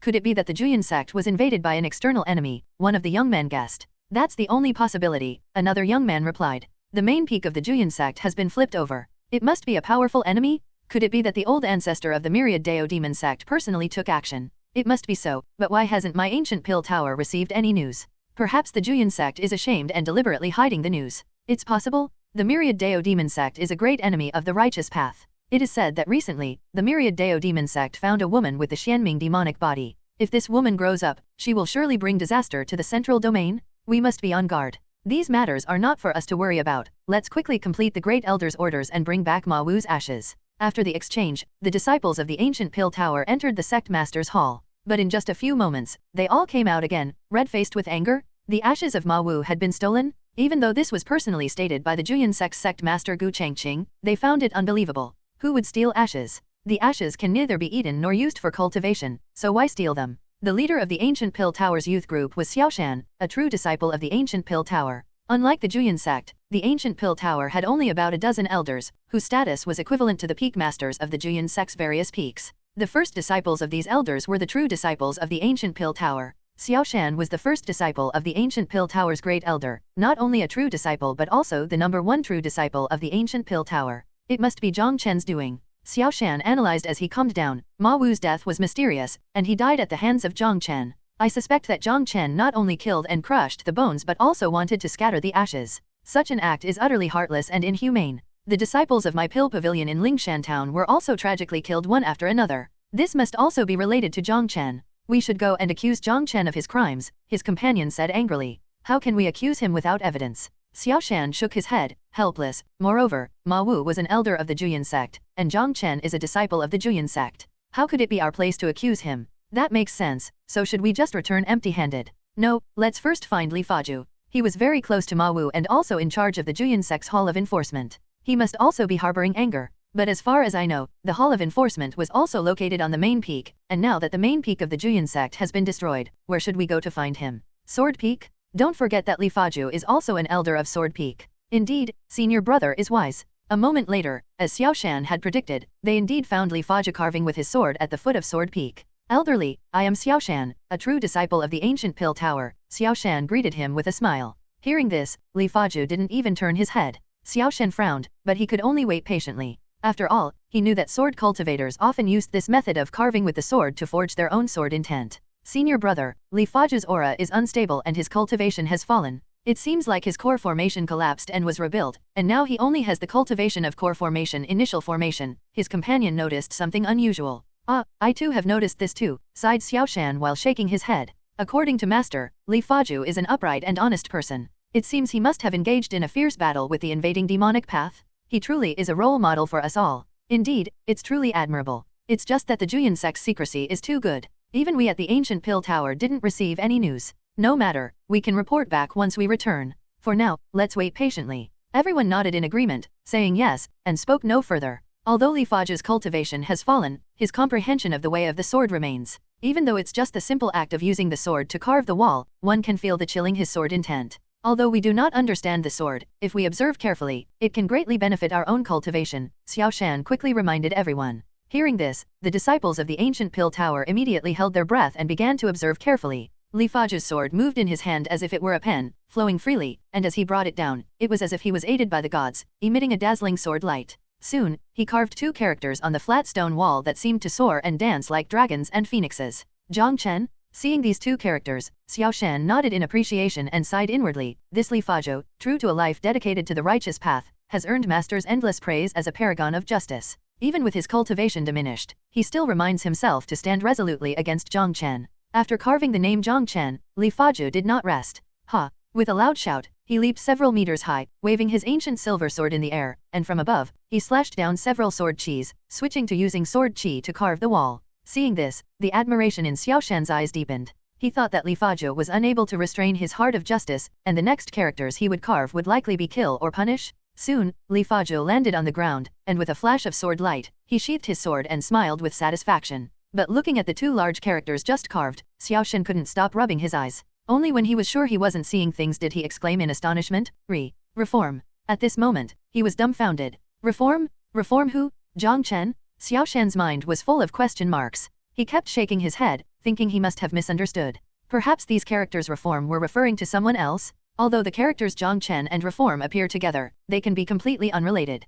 The more he thought about it, the more Xiao Shan felt this was the case. Although he was from the ancient pill tower, he had heard of Li Faju's hatred for evil and his impartiality. Reform? This kind of thing didn't fit Li Faju's character. Seeing Li Faju calming his aura and admiring his own work, Xiao Shan approached again with a smile on his face and said, Elderly, I am Xiao Shan, the true disciple of the great elder of the ancient pill tower. This time, Li Faju reacted. Glancing at the gold embroidery on the cuff of Xiao Shan's pill refiner's robe, he also smiled and said, Young nephew, at such a young age, you are already a 6th grade pill refiner master with no small cultivation. You truly live up to being the true disciple of the ancient pill tower. You flatter me, elderly, Xiao Shan quickly responded modestly. The ancient pill tower has only a dozen or so true disciples, and without exception, they are all 6th grade pill refiner masters. Although all are of the 6th grade, their achievements in the way of pill refining are vastly different. The least among the true disciples of the ancient pill tower can only refine lower tier 6th grade elixirs, but Xiao Shan can refine high ones. For lower grade elixirs, he can even produce perfect quality. This is why he is the first true disciple and has the right to be proud. Li Faju liked Xiao Shan's modesty even though he was from the younger generation, so his smile grew even warmer. After praising Xiao Shan a few more times, he sighed and said, You are here for Ma Wu's ashes, aren't you? I suppose the sect master must have told you that Ma Wu's ashes have been stolen. Indeed. Xiao Shan nodded and also sighed deeply. Elder Ma lived a life of integrity, defending the righteous path, but to end up with such a fate is really lamentable. After speaking, he clenched his teeth and said angrily, that Jiang Chen is utterly detestable. Hearing this, Li Faju instinctively wanted to nod in agreement but then suddenly woke up in surprise. The demonic seed is so terrifying? Nephew, Ma Wu's death was his own fault. No one else is to blame, Ma Wu explained calmly after taking a deep breath. Xiao Shan was stunned again. What's going on? Anyone with eyes could see that Ma Wu's death was suspicious and definitely involved Jiang Chen's meddling. How did it become his own fault? Nephew, you are unaware, but Ma Wu went mad. Li Faju sighed deeply. Mad? Mad? Xiao Shan blinked in confusion. Indeed mad. Li Faju said earnestly, explaining in detail, to tell you the truth, I too initially thought that this matter was related to Jiang Chen. But after being enlightened by the old ancestor, I realized that Ma Wu's madness was due to the demonic He wanted to say deeply rooted demonic seed. Everyone in the Juyin sect was implanted with demonic seeds, and Ma Wu was no exception. It was precisely because of the deeply rooted demonic seed that Ma Wu had such an intense obsession with justice, and his actions at Elixir Peak before his death were likely a precursor to the complete outbreak of the demonic seed. And taking the heart-devouring soul-bewitching pill was just their speculation. Previously, Li Faju did not understand the truth. But now, after being enlightened by the old ancestor and reflecting on it overnight, he realized that they might have indeed misunderstood Jiang Chen. Not only that, the madness of Jiang Lianyue and others was probably also a misunderstanding of Jiang Chen. At this moment, Li Faju finally understood just how wrong he had been. If it weren't for the old ancestor emerging from his coffin and sacrificing his lifespan to save him, he might have ended up like Ma Wu, dying a terrible death due to complete madness. Thinking of this, Li Faju felt grateful and bowed deeply towards the second peak to pay his respects. A few days ago, the old ancestor of Juyin sect entered a state of suspended animation again.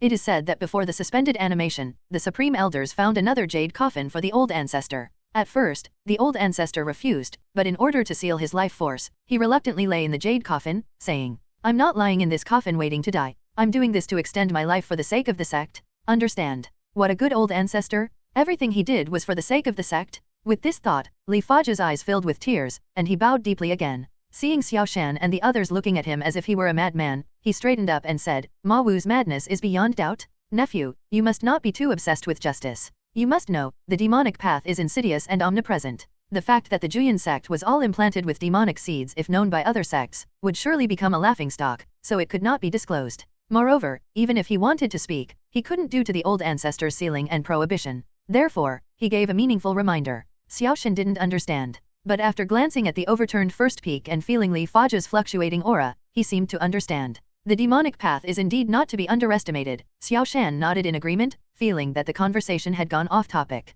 He quickly returned to the main point. Elderly, even if Ma Wu really went mad, Jiang Chen shouldn't have cremated him and scattered his ashes. As the head of the Hall of Enforcement, how can you not punish him severely? Hearing this, Li Faju frowned again. Why did the topic return to Jiang Chen? And from Xiao Shan's tone, it seemed he had an extreme dislike for Jiang Chen. Moreover, he was no longer in charge of the Hall of Enforcement. Could it be? Nephew, why do you dislike Jiang Chen so much? Li Faju inquired. Jiang Chen is utterly evil, a cancer of the righteous path. Since the day I became a disciple, I have sworn to stand against evil. Xiao Shan replied instantly. Have you ever seen Jiang Chen? Li Faju asked again. Xiao Shan shook his head. Have you ever seen Jiang Chen commit any evil deeds? Li Faju asked for the third time. Isn't that a rhetorical question? Xiao Shan was speechless. He had never even met Jiang Chen, so how could he have witnessed him doing evil? He could only shake his head again. Indeed, as I suspected. Li Faju exclaimed in shock, my dear nephew, you must be mad and not even aware of it. Xiao Shan's face was full of question marks. Li Faju wanted to elaborate, but considering the reputation of the sect, he held his tongue.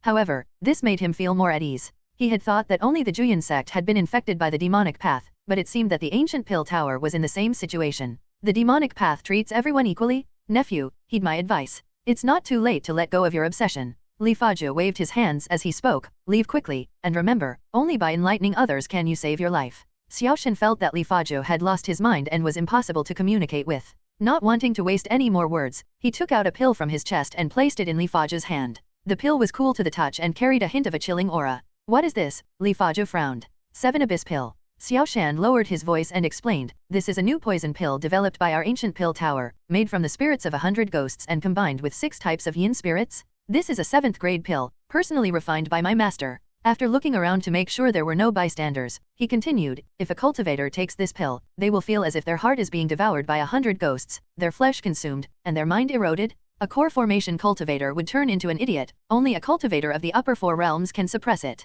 Why give me such a poison pill? Li Faju's eyes turned cold. Elderly, if you wish to uphold justice, you must be prepared to tarnish your own feathers. Keep this pill for now. Whether to use it or not is up to you, Xiao Shan said meaningfully. Clearly, he wanted Li Faju to use this poison pill against Jiang Chen. Thank you for your time, I shall take my leave now. With that, Xiao Shan bowed again and left with his companions. Looking at the poison pill in his hand, Li Faju suddenly became furious. Any fondness he had for Xiao Shan vanished in an instant. Was he being asked to poison Jiang Chen? Wasn't that harming him? He felt somewhat relieved, thinking that if it weren't for the old ancestor waking him up, he might have actually gone through with it. Li Faju wanted to crush the poison pill immediately, but then he glanced at the word reform on the stone wall and fell into deep thought. In the end, he pocketed the poison pill and headed towards the 9th peak. At the 9th peak, in the cloud-soaring hall, within the peak master's chamber, Xiao Hong'ai opened her eyes while feeling groggy. Her head was spinning, her vision was blurry, and her mind was in a blank slate. It was as if she had slept for 10,000 years. Suddenly, she became alert and anxiously shouted,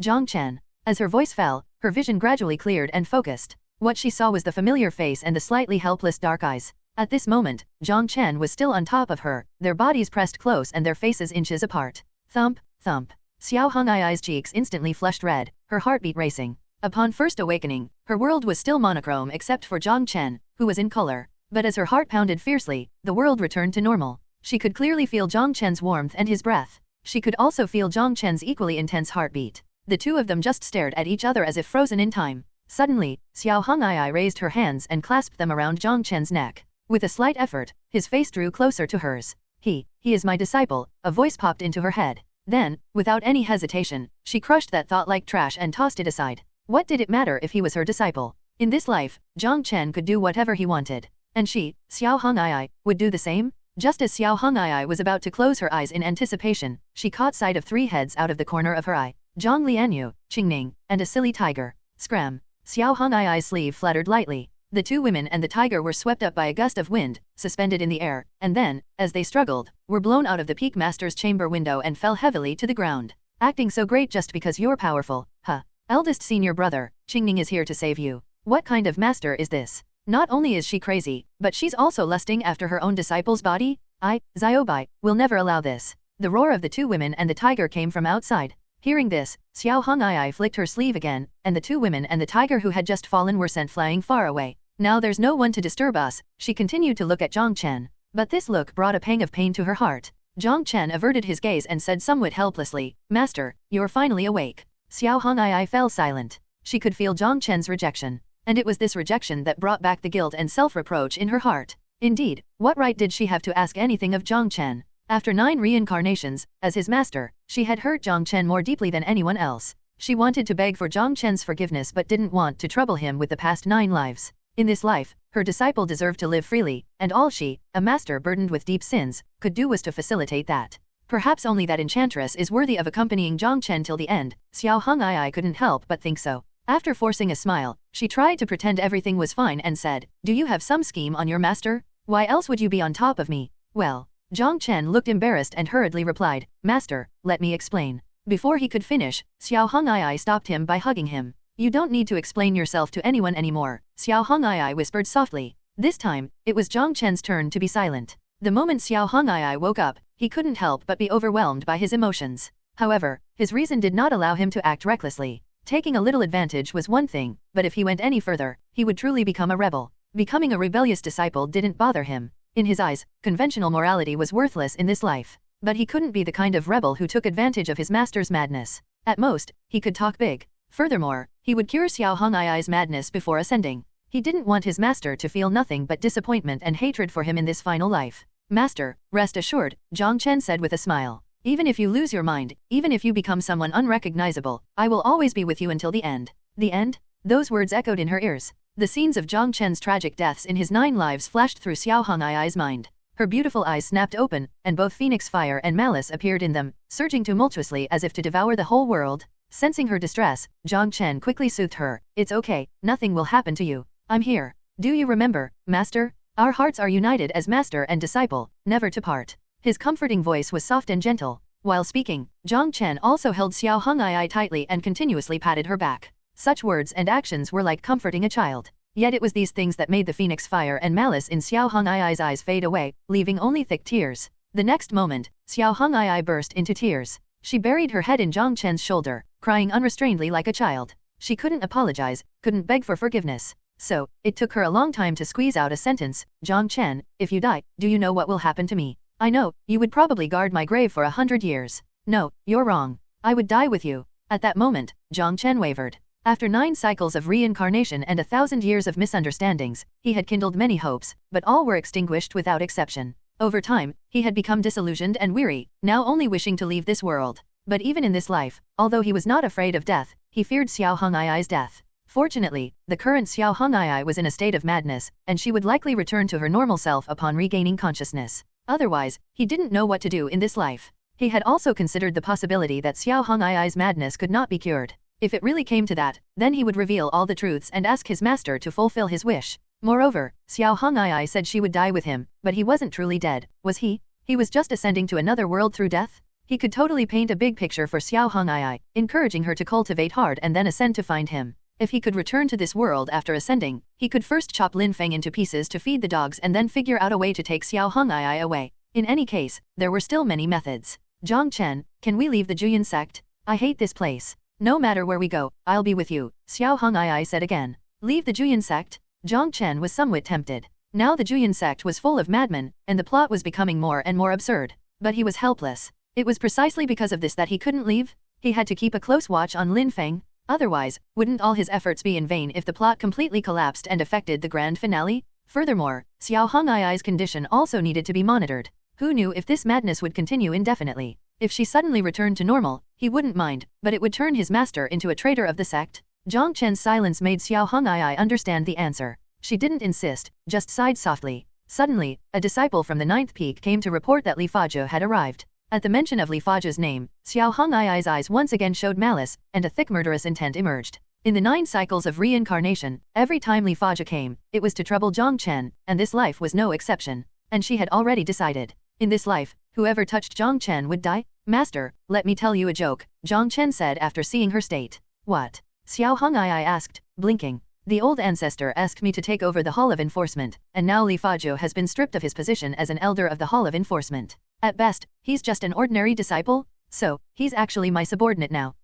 Xiao Hong'ai looked incredulous and asked, has the old ancestor gone mad? Who knows? Jiang Chen shrugged. But it's true that the people of the Juyan sect are almost all mad. With that statement, Xiao Hong'ai was once again full of question marks. Seeing Jiang Chen staring at her, she straightened her expression and said seriously, Jiang Chen, I'm not mad. In the grand hall of the cloud-soaring hall, Xiao Hong'ai sat high in the peak master's seat, her beautiful eyes half-closed, yawning from time to time. Jiang Chen stood by her side, seemingly lost in thought. And in the center of the hall, Li Fazhe stood upright, silent. It had been several moments since Li Fazhe's arrival, and although he had tried to speak several times, he had held back each time, appearing extremely conflicted. During this time, although other members of the Juyan sect had come to the cloud-soaring hall to express their concern and consolation to Jiang Chen, Li Fazhe alone had never set foot here. There were 2 reasons for this. 1. Even after a great enlightenment, the thought of Jiang Chen still involuntarily triggered his righteous heart, bringing about a strong sense of aversion. 2. His conflict with Jiang Chen was deep, and he didn't know how to reconcile for a while. But the matter of the visitors from the ancient pill tower awakened him. He had to take action. Any further delay would only cause pain to loved ones and joy to enemies, a path led by demons. Jiang Chen. Taking a deep breath, Li Fazhe finally spoke up. Call me Hallmaster. Jiang Chen interrupted sharply. Li Fazhe's mouth twitched. When he was in charge of the Hall of Enforcement, he had never dared to call himself Hallmaster, but Jiang Chen said it so confidently. Reminding himself constantly to reform him, Li Fazhe gritted his teeth and said, Hallmaster. Why don't you pay your respects when you see the Hallmaster? Jiang Chen began to put on airs again. Li Fazhe's mouth twitched again, and he almost wanted to draw his sword. Fortunately, reason restrained him, and he gritted his teeth to pay his respects. What brings the law enforcer Li here? Jiang Chen asked with a smile. Law enforcer? What kind of tacky title is this? He's already of age. Li Fazhe couldn't hold back his anger, which rushed to his forehead. You'd better keep that anger in check, Xiao Hong'ai, who had been looking lazy, said with a sudden chill in her voice. Her words were like a bucket of cold water, instantly waking Li Fazhe up. Just now, he had almost lost control again.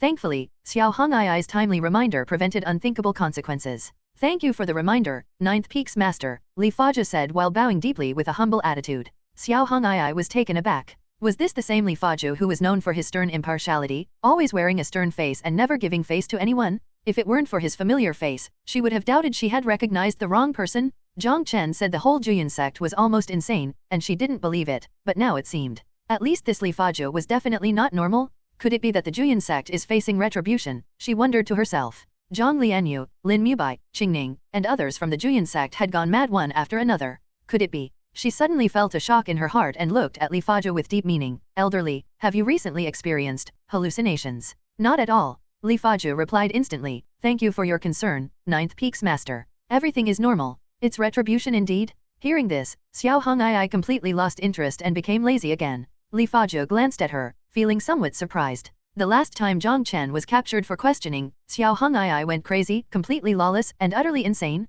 But looking at her today, aside from the earlier impulse to kill him, her speech and logic seemed relatively normal. But then he thought about it. The mad ones like Jiang Lianyue and the others seemed to behave normally on a daily basis, so he ignored it. Jiang, Hallmaster, I have come to expose a conspiracy of the ancient pill tower. Li Fazhe stated his purpose. A conspiracy. Jiang Chen narrowed his eyes. Indeed. Li Fazhe took out the poisonous pill he had just obtained and explained, this pill comes from the ancient pill tower, named 7 Abyss Pill. If a core formation cultivator takes it, they will be devoured by 100 ghosts, consuming their heart and flesh, turning them into an idiot. Upon hearing this, Xiao Hong'ai's eyes lit up, and she straightened her posture. Jiang Chen frowned slightly, vaguely guessing something. Then, Li Fazhe took a deep breath, his expression even more serious. The ancient pill tower wants to use me to poison the Hallmaster? Such an act is despicable, and I have come to expose it. Jiang Chen was speechless. Expose? A righteous person coming to him, a villain, to expose his own ally? This Li Fazhe's madness is quite interesting. Xiao Hong'ai's eyes turned cold, and phoenix fire emerged around her, saying, the ancient pill tower?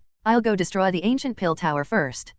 Li Fazhe was stunned. Destroy the ancient pill tower? The ancient pill tower was not something Xiao Hong'ai could destroy alone. But if Xiao Hong'ai went, could the supreme elders ignore it? What about the old ancestor who had just entered the jade coffin? A slight misstep could lead to a great war between the righteous sects. Ninth Peak's master, you must not. Li Fazhou hurriedly intervened. Although the ancient pill tower's cultivation and strength are not as great as our Juyan sect, they have good relations with other righteous sects. Any carelessness could lead to the destruction of our sect. Destruction of the sect? Xiao Hong'ai asked coldly. Indeed. Li Fazhou nodded. The Juyan sect being destroyed. Xiao Hong'ai asked again. It's not impossible. Li Fazhou nodded again. What does it have to do with me? Li Fazhou was speechless. At this moment, he was certain. Compared to Jiang Lianyue and the others, Xiao Hong'ai was even more recklessly insane. This made him sigh. Look, this is what happens when the demonic seed completely erupts. It must serve as his warning. Helplessly, Li Fazhou turned his gaze to Jiang Chen. Master, there's no need to be angry, Jiang Chen said with a sneer.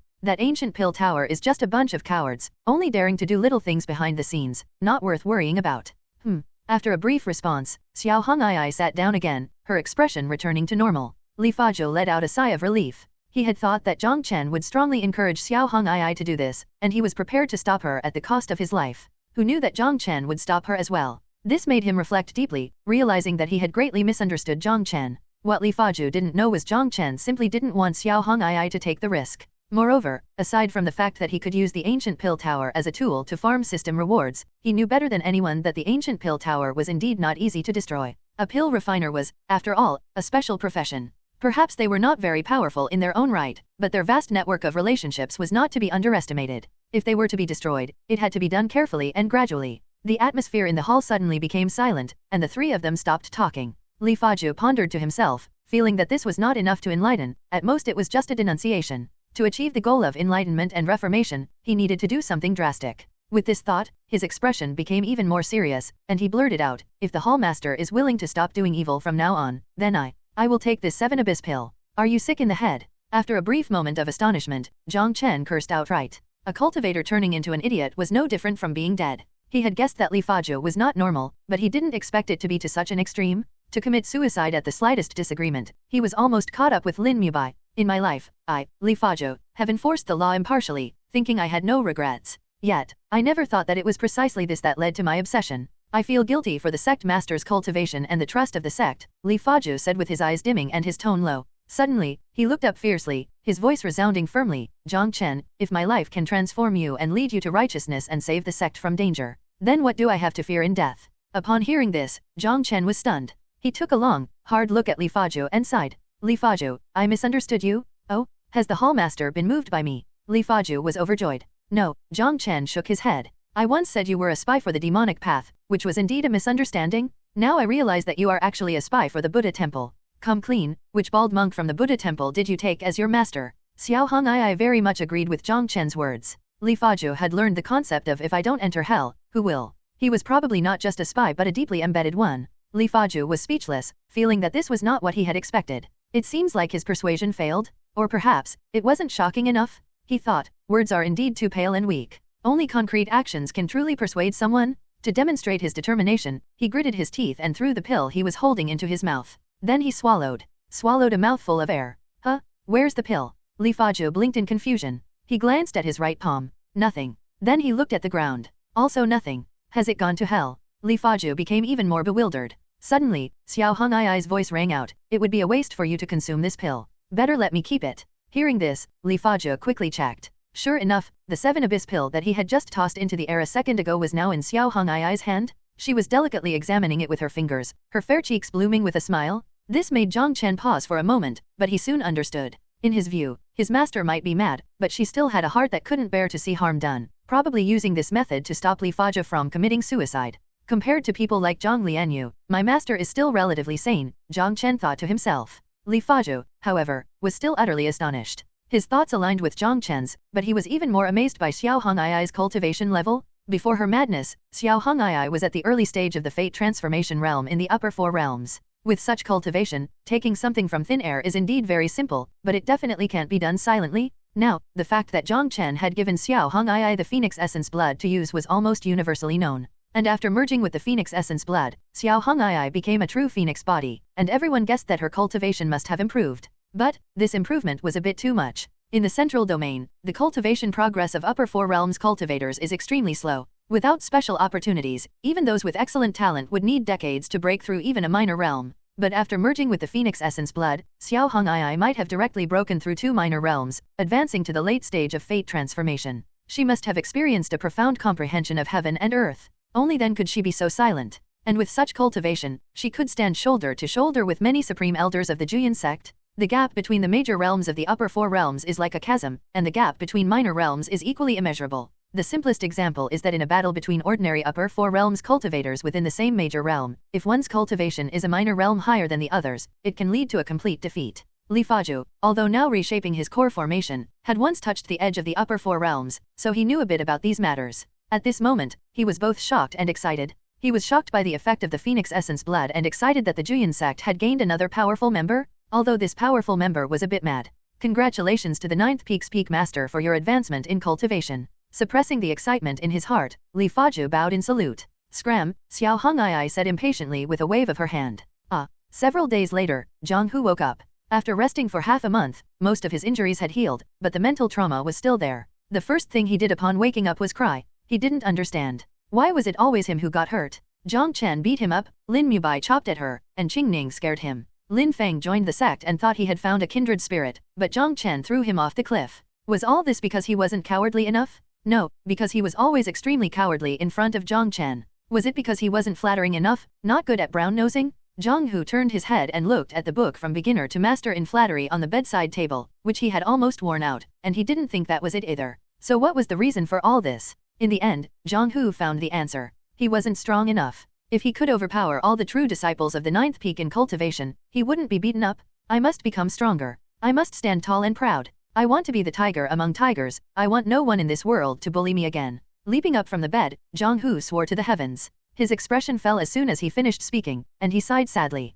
His talent was limited, and he had no fortune. Even if he practiced day and night, he couldn't catch up with Jiang Chen and the other true disciples of the 9th peak. To put it bluntly, he was just an ordinary cultivator. A cultivator who could only be trampled and bullied by the strong, with no power to resist. How unfair is this world? Jiang Hu pounded his chest and wept bitterly. Creak. The door to the room was suddenly pushed open. It was Great Elder Liu Yang's arrival. Before entering, Liu Yang had heard Jiang Hu's indignant voice, and after entering, he let out a long sigh. Master, I might go mad if this continues, Jiang Hu said with a choked voice. It's okay. Liu Yang patted his shoulder to comfort him. It doesn't matter. Several have gone mad already. One more won't make a difference. I'm used to it. Jiang Hu was full of question marks. Is this something a human would say? He was Liu Yang's eldest disciple. They had been master and disciple for more than 10 years. What about their emotional bond? Disciple, during the time you were unconscious, many big things happened in the section. Liu Yang said seriously, with a solemn expression, there are some things I can't tell you in detail. But I can remind you if you don't want to go mad, stop harboring resentment towards Jiang Chen and thinking about taking his position as a true disciple. I'm not. Jiang Hu replied instantly. He did indeed harbor grievances against Jiang Chen. But honestly, at most, he was just a bit too happy when Jiang Chen was punished. As for taking Jiang Chen's position as a true disciple, he only thought about it, didn't dare, and didn't have the ability to do it. Even the last time he discussed with Lin Feng how to deal with Jiang Chen, he just wanted to wait for Jiang Chen to make a mistake and be punished so he could laugh a bit more. The result was a fall off the cliff and nearly biting the dust. Disciple, I have a strategy that can ensure your safety, Liu Yang said again. What strategy? Master, please tell me quickly, Jiang Hu asked eagerly. How about? After a slight pause, Liu Yang made a shocking suggestion. You go and become Jiang Chen's lackey.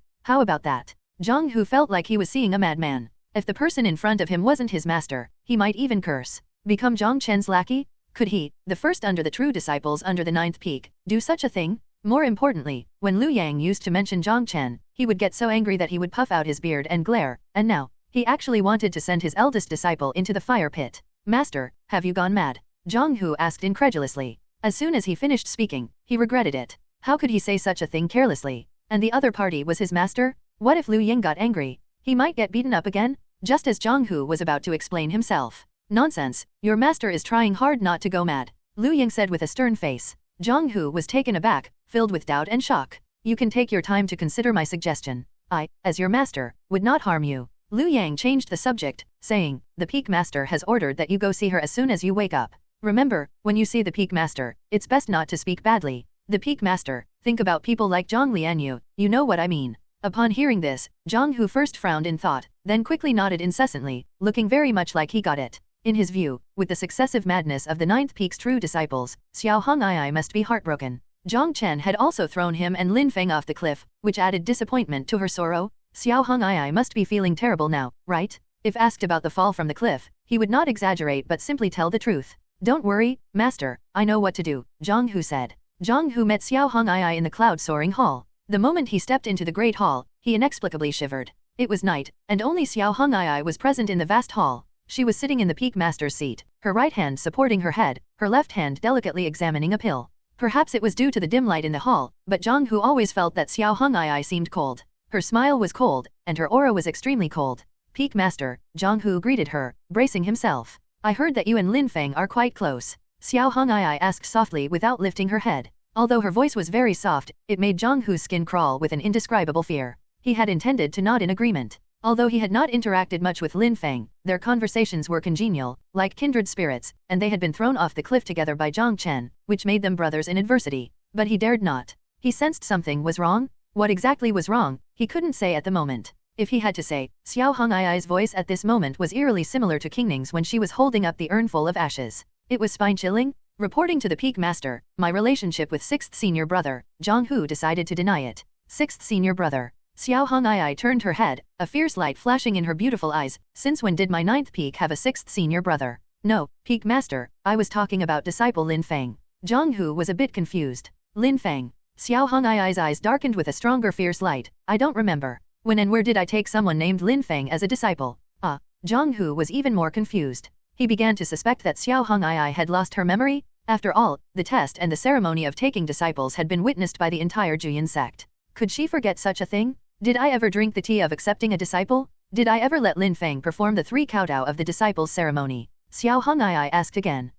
Jiang Hu thought carefully. It seemed that there really wasn't. But Lin Feng's blood is registered, Jiang Hu replied subconsciously. His blood is registered because of the old ancestors' doing. Xiao Hong'ai retracted her fierce aura and said with a smile. What does that have to do with me? Next time, I will destroy your core formation if you spread false rumors again. Jiang Hu shivered again. After understanding that Xiao Hong'ai had no intention of taking Lin Feng as a disciple, he felt like he had been shortchanged. After all, he had been calling Lin Feng 6th senior brother before. It turned out that the person was not a disciple of the 9th peak at all. I understand, Jiang Hu nodded solemnly. Good, Xiao Hong'ai said with a satisfied smile, then asked again, I heard that you and Lin Feng are quite close. Reporting to the peak master, I'm not at all familiar with Lin Feng. Jiang Hu was indignant while expressing his anger. The peak master must see clearly. This must be someone spreading rumors? To be honest, the person I hate the most in my life is Lin Feng, that kind of. He hesitated for a long time, unable to find a suitable adjective. In the end, he could only grit his teeth and blurt out, that kind of ungrateful, shameless, deceitful, sneaky, lecherous scoundrel who laughs like an idiot.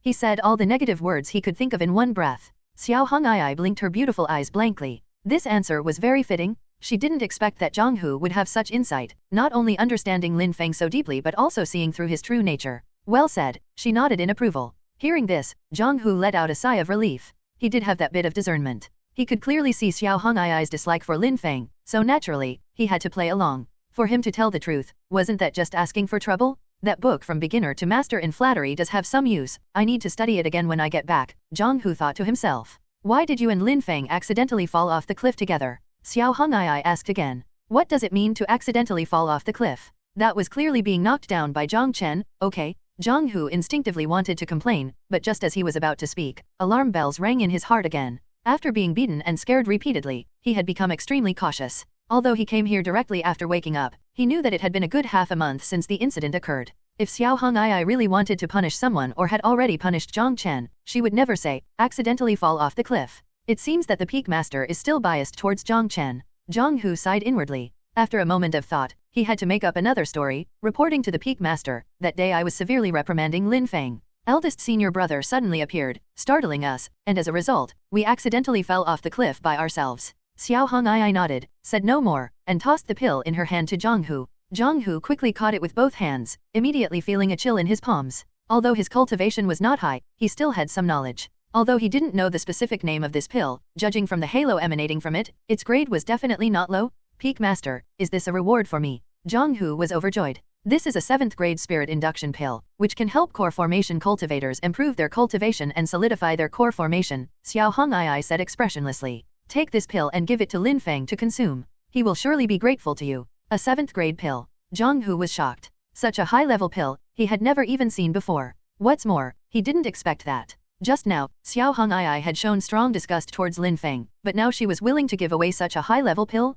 He couldn't help but feel moved. Xiao Hong'ai was truly worthy of being the ninth peak's peak master. She still had compassion even for someone she extremely disliked. Indeed, she had the demeanor of the paragon of righteousness like the old ancestor. More importantly, it was such a precious pill, yet the peak master actually trusted him to deliver it, not afraid that he would have any covetous thoughts. How could such trust not move someone? Rest assured, peak master, I will personally see to it that Lin Feng consumes this pill, Zhang Hu assured with a serious expression. After seeing that Xiao Hong'ai had no further instructions, he left the cloud-soaring hall and headed toward Lin Feng's location. Watching his departing figure, Xiao Hong'ai smiled with satisfaction. That was not any spirit induction pill, but a 7 abyss pill she had snatched from Li Faju. If Lin Feng had consumed it, he might have been saved by destiny, but he would definitely not have escaped the torment. Xiao Hong'ai was very clear that if she directly attacked Lin Feng, not only would she be unable to kill him, but it would also lead to unexpected complications. Compared to that, poisoning was a good method, not only undetectable but also hard to guard against. In this life, she wanted this son of destiny to taste what it was like to be poisoned by someone. It would be best if the poison killed him, and even if it didn't, she could keep trying to poison him until the day Lin Feng's destiny was exhausted. As for why she let Zhang Hu go instead of going herself, it was because Xiao Hong'ai was worried that if she saw Lin Feng, she would not be able to restrain her murderous intent. She did not plan to tell Jiang Chen about this. The reason was simple. Jiang Chen personally brought Lin Feng into the Juyan sect, and when Lin Feng was about to be expelled, he did not hesitate to leave the sect as well. She knew her disciple well and understood that Jiang Chen would not do this for no reason. There must be a plan. As for what that plan was, she couldn't guess. But no matter what, she would not let the outcome of the previous 9 lives repeat in this life. Lin Feng must be killed. Lin Feng woke up earlier than Zhang Hu that day. After waking up, he stayed indoors, oblivious to the outside world, focusing solely on his cultivation. The day he was knocked off the cliff by Jiang Chen made him realize something. Jiang Chen acted without any restraint. So if he didn't improve his strength, Jiang Chen would kill him sooner or later. Perhaps it was the sense of urgency that spurred him on, but lately, his cultivation had been going exceptionally smoothly, frequently reaching moments of enlightenment.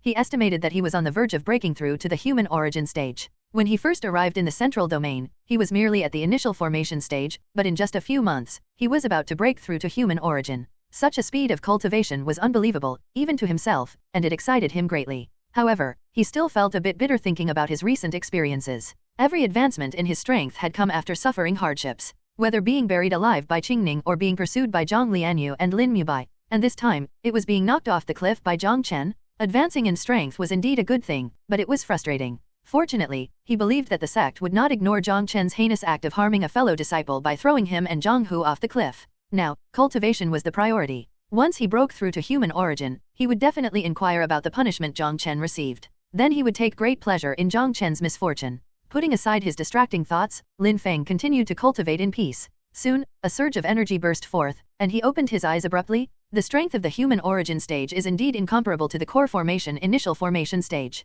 Clenching his fists, Lin Feng smiled with satisfaction. With his current strength, he could match that wild man Lin Mubai without old man Tianji's help, even if he went all out. Although Lin Mubai was at the earthly origin stage, one realm higher than him, Lin Feng's cultivation of ancient techniques meant that fighting across a major realm was not a big problem. Haha. Lin Feng laughed heartily. The frustrations of the past were merely paving the way for today's rise. At this rate of cultivation, it wouldn't be long before he surpassed Jiang Lianyue, and it was only a matter of time before he could confront Jiang Chen. After the laughter, Lin Feng stood up, ready to seek out Xiao Hong'ai. Besides wanting to find out about Jiang Chen's punishment, he also wanted Xiao Hong'ai to see his talent. As long as he could catch the attention of this beautiful master, he would no longer fear Jiang Chen, and he might even obtain the 9 abyss soul embryo to awaken old man Tianji from his slumber. Squeak. The door to the room was suddenly pushed open, and the person who entered was Zhang Hu. Zhang Hu was not surprised by Lin Feng's awakening. After all, the commotion from Lin Feng's breakthrough was quite loud, and many disciples of the Juyan sect must have noticed it.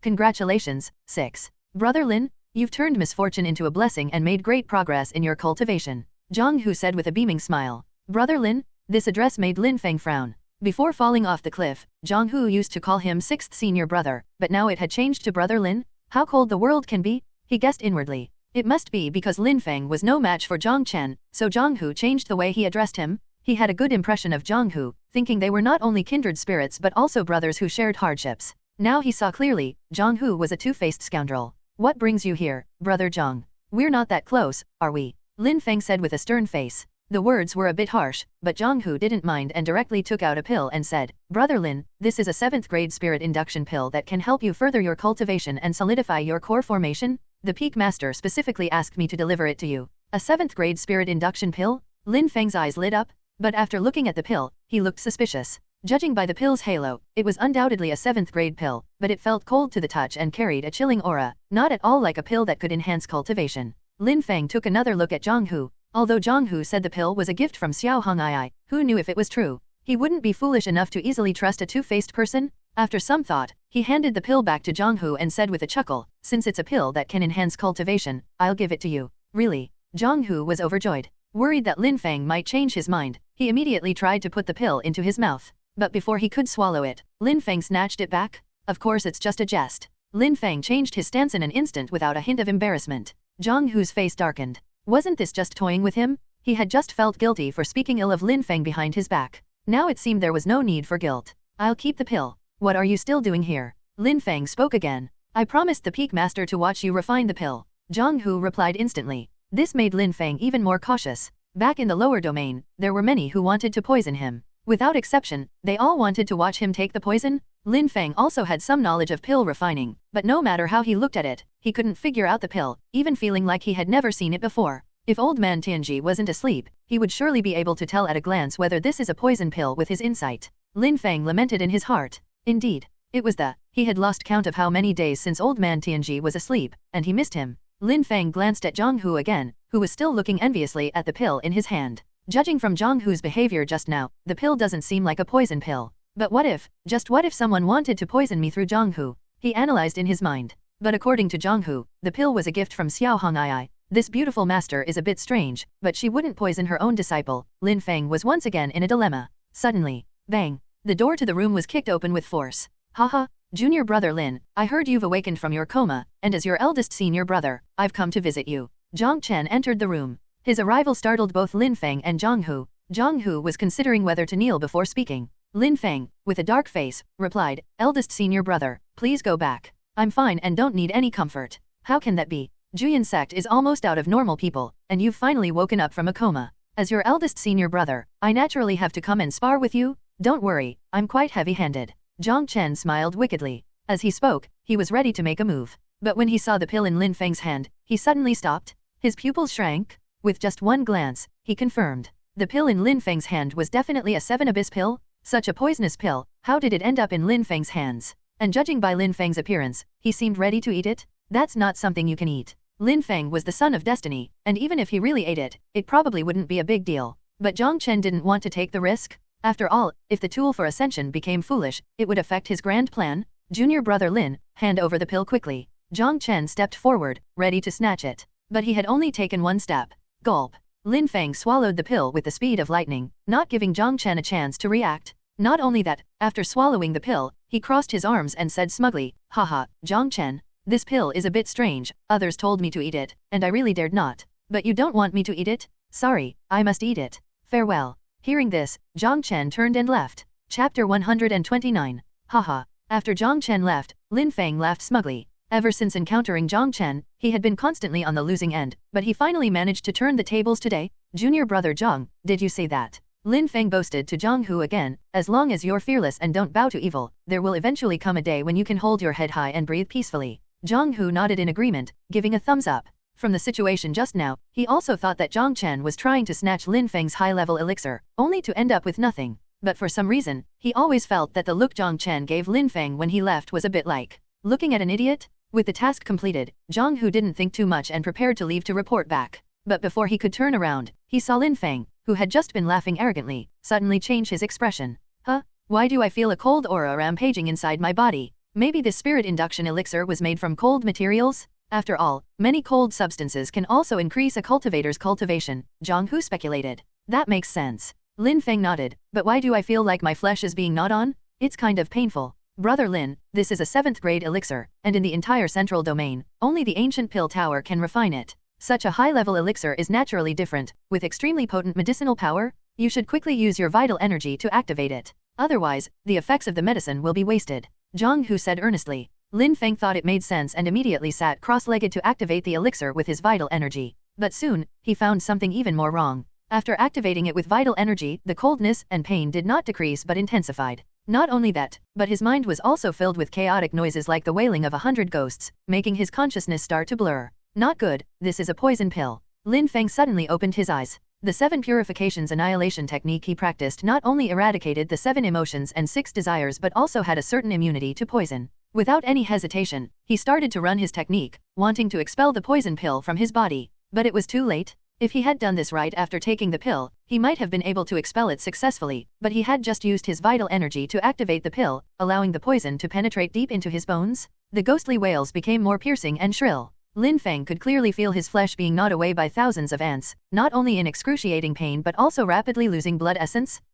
He clutched his head and screamed. The intense pain made it impossible for him to sit cross-legged. Instead, he curled up on the ground while writhing. Soon, his eyes lost their luster, his flesh visibly disappeared at a rapid pace, his cheeks hollowed out, and his body like a bag of bones. And it didn't stop there. He began to foam at the mouth, his limbs trembling rapidly as if in a seizure. Despite what should have been extreme pain, his face bore a strange, silly smile. And as his consciousness began to blur, Lin Feng used his last bit of strength to shout, "Jiang Hu, how dare you harm me?" At this moment, Jiang Hu was completely dumbfounded. He couldn't believe it. The Peak Master had clearly said it was a pill that could improve a cultivator's cultivation, so how did it become a poison pill? The point is, judging by the effects of this poison pill, it's probably not just any ordinary poison. Brother Lin, this has nothing to do with me. The elixir you took was indeed a gift from the Peak Master. Jiang Hu quickly explained. How could the master harm me? Where is there a reason for a master to harm their disciple? It must be you. It must be you, a double-dealing, conscienceless beast jealous of my talent. Lin Feng struggled to maintain his consciousness and cursed vehemently. Brother Lin, there's something I think I need to tell you, Jiang Hu said after a moment's hesitation.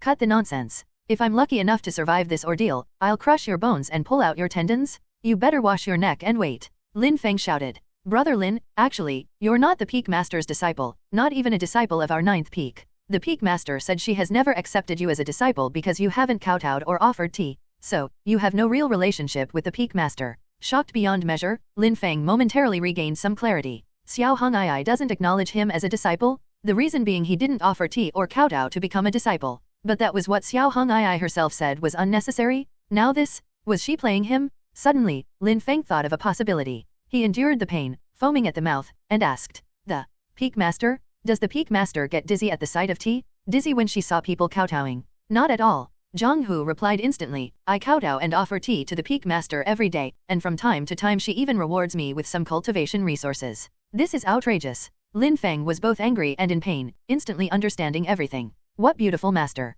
This was clearly another madwoman, and one who played her role even more convincingly than Qingning, enjoying toying with and poisoning people. Realizing that his consciousness was being devoured and that he was at risk of becoming an idiot at any moment, Lin Feng hurriedly shouted again, "Brother Jiang, we are brothers, sharing weal and woe. You go quickly and ask for help from the sect master or the supreme elder. Let them save me." "Okay." Jiang Hu readily agreed, "I'll go find the Peak Master. It must be that the Peak Master got the wrong elixir. She can save you." With that, he immediately rushed out the door. Don't go to that madwoman," Lin Feng urgently tried to stop him. But by this time, he was almost fainting, his voice as faint as a mosquito's, and Jiang Hu didn't hear it at all. Jiang Hu had just left when he found a figure in red not far from Lin Feng's residence. Xiao Hong'ai was smiling. Her phoenix-like eyes sparkled with anticipation, her red clothes as before, yet with phoenix fire fluttering about her. Seeing this, Jiang Hu breathed a sigh of relief and hurried forward. In fact, at the moment Lin Feng collapsed from the poison, he had also suspected that Xiao Hong'ai had gone mad. But this thought was instantly dismissed.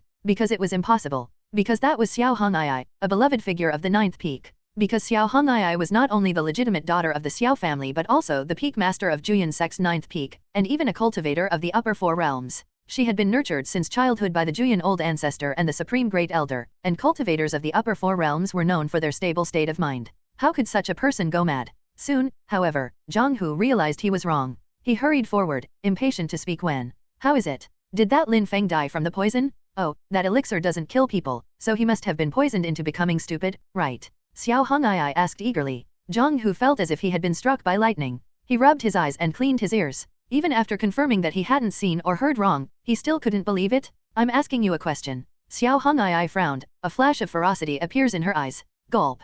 Jiang Hu swallowed hard, his legs trembling. "Remember, when you see the Peak Master, it's best not to speak badly. The Peak Master, think about people like Jiang Lianyue, you know what I mean." The words of Great Elder Liu Yang echoed in his mind. He thought Liu Yang was referring to Jiang Lianyue and others going mad, causing Xiao Hong'ai distress. Only now did he understand. It was Xiao Hong'ai who had gone mad. The peak master of Juyan Sect's 9th peak, the legitimate daughter of the Xiao family, Xiao Hong'ai, had truly gone mad. And to think he had said he know what to do, Zhang Hu wanted to slap himself at this moment. Just now, Xiao Hong'ai was using his hand to try to poison Lin Feng into becoming stupid. Master, couldn't you have been more straightforward? Zhang Hu questioned in his heart, almost in tears. In reality, he knew. When it came to the 9th peak's master going mad, as a subordinate, Liu Yang naturally had to be somewhat diplomatic and couldn't be too blunt. But it was too frightening. Driven by instinct, Zhang Hu wanted to run, but he didn't dare. Being scared by madmen over and over again, he had developed some immunity and courage. With determination, he gritted his teeth and greeted her, Peak Master, rest assured, I personally saw Lin Feng take the elixir, then he was in so much pain, his flesh being devoured.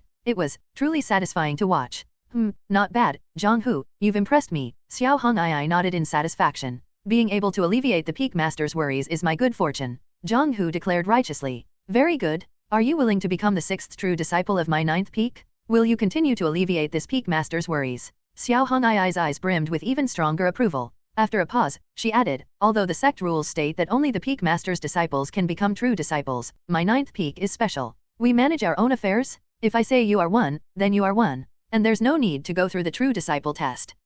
Zhang Hu was stunned. Happiness had come so suddenly. He, it seemed, was on the rise. But from what Xiao Hong'ai said, this so-called alleviating worries seemed to mean she wanted to continue using him to poison Lin Feng. If you refuse, I will poison you to death first, Xiao Hong'ai threatened directly. Zhang Hu was startled once again. Peak Master, I'll be frank with no more pretense. To be honest, my life goal is to become a Grand Master of Poison, he proclaimed with a resonant voice. Zhang Hu had not returned for a long time, and Lin Feng was beginning to despair. His consciousness couldn't hold on much longer, and the agony from the 100 ghosts devouring his heart grew stronger. Despite the pain that made him wish for death, the silly smile on his face became more pronounced. He must save himself? A strong will to survive surged in Lin Feng's heart. Although he was the son of destiny, no one would dare to gamble with fate in such a situation. His eyes glanced at the ancient spirit ring on his right finger. After hesitating, he bit the tip of his tongue and sprayed a mouthful of dark essence blood directly onto the spirit ring. Old man Tianji liked to keep a backup plan. Even if he was truly asleep, he should have left something behind.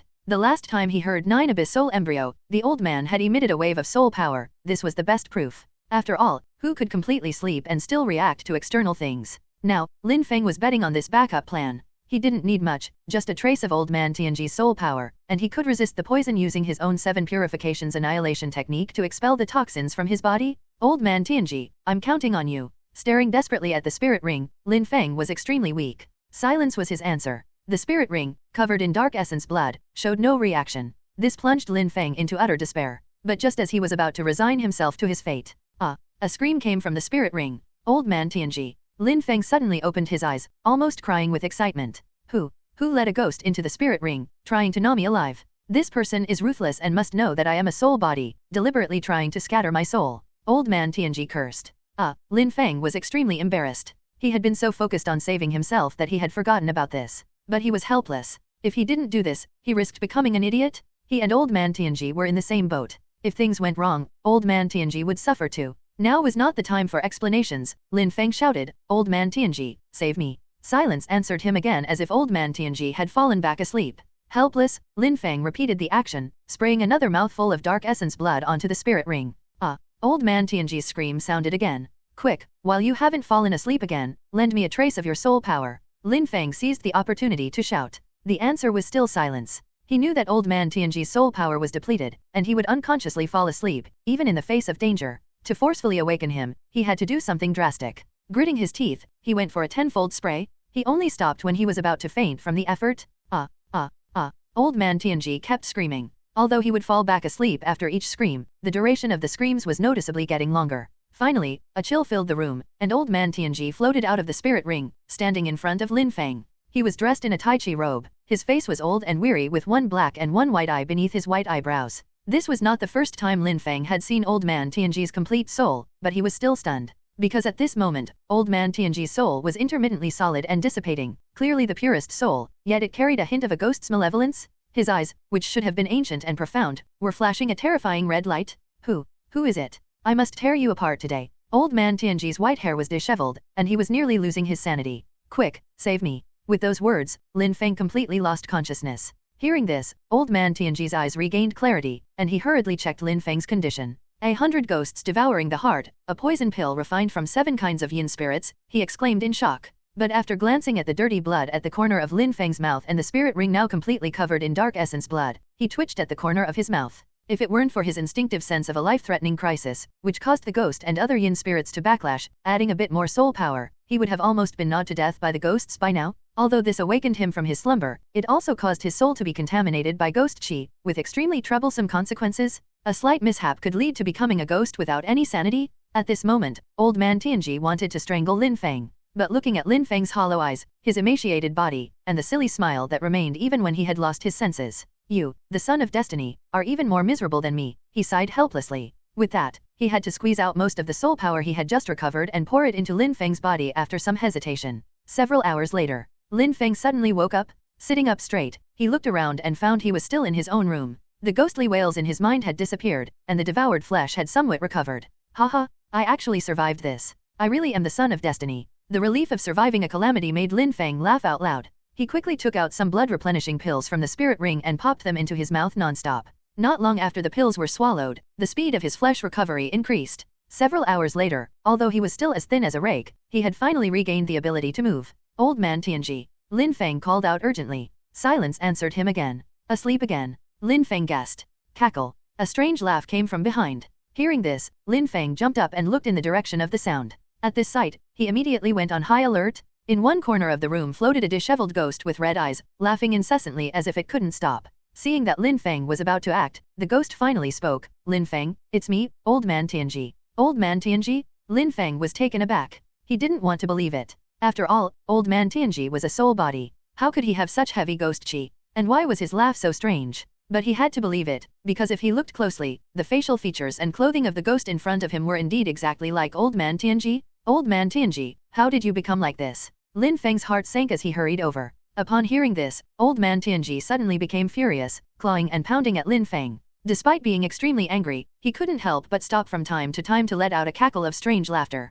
Knowing he was at fault, Lin Feng didn't dare to fight back, only trying to escape in all directions. The two of them chased and fled for about half an hour. Finally, Old Man Tianji grew tired and curled up in the corner, beginning to question his life. What exactly happened? Lin Feng asked seriously. I, the great Tianji, who knows destiny and understands the past and the future, have had nearly 20% of my soul tainted by ghost qi just to save you. Tears filled Old Man Tianji's eyes as he looked up at the ceiling at a 45-degree angle. My soul is no longer pure, making it even harder to rebuild my body. One false step, and I will no longer be Tianji the sage, but Tianji the ghost. Lin Feng fell silent. It wasn't that he had nothing to say, but he had a premonition of what came next. No matter what he said, he was sure to get beaten up again. After Old Man Tianji calmed down, Lin Feng began to recount the recent events that had transpired. Upon hearing that Lin Feng had revealed his identity as the son of destiny, Old Man Tianji couldn't help but laugh hysterically in anger. And when he learned of Lin Feng's current predicament, Old Man Tianji felt a pang of sympathy. He thought to himself that ever since arriving in the central domain, Lin Feng, the son of destiny, had been truly miserable.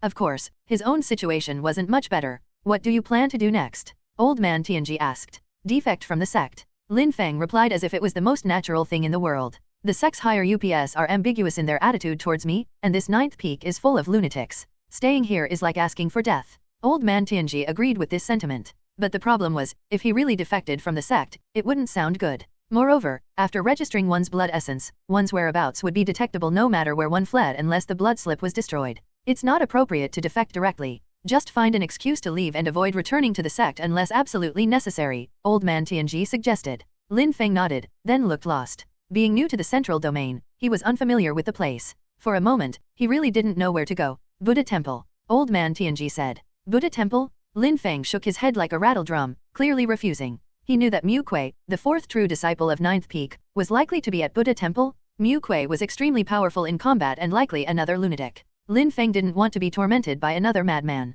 You must go to Buddha Temple, Old Man Tianji sighed. There you will find Buddhist relics, and these relics are the best items to remove the ghost qi from my body. Moreover, when I came to the central domain, I calculated that there is a fortune there that belongs to you. Fortune. Lin Feng looked skeptical. Originally, Old Man Tianji had said that Juyan sect was also where his fortune lay, but what was the result? The place was full of lunatics. The workings of fate are unpredictable, even to gods and spirits. This Juyan sect is precisely where changes are occurring. Until I fully recover my soul power and can glimpse more into fate, you must not set foot here again. And the farther away you are, the better, old man Tianji explained. How much has your soul power recovered? Lin Feng asked further. Only 20%. Although the poison pill contained the essence of 100 ghosts, it also carried a heavy ghost qi, which is why my soul was contaminated with it. Then, could you lend me a helping hand in a critical moment? Of course. As long as you don't mind being contaminated by the ghost qi and having your heart devoured by ghostly spirits. Lin Feng was speechless. Before he could even be happy, a bucket of cold water had been poured over him.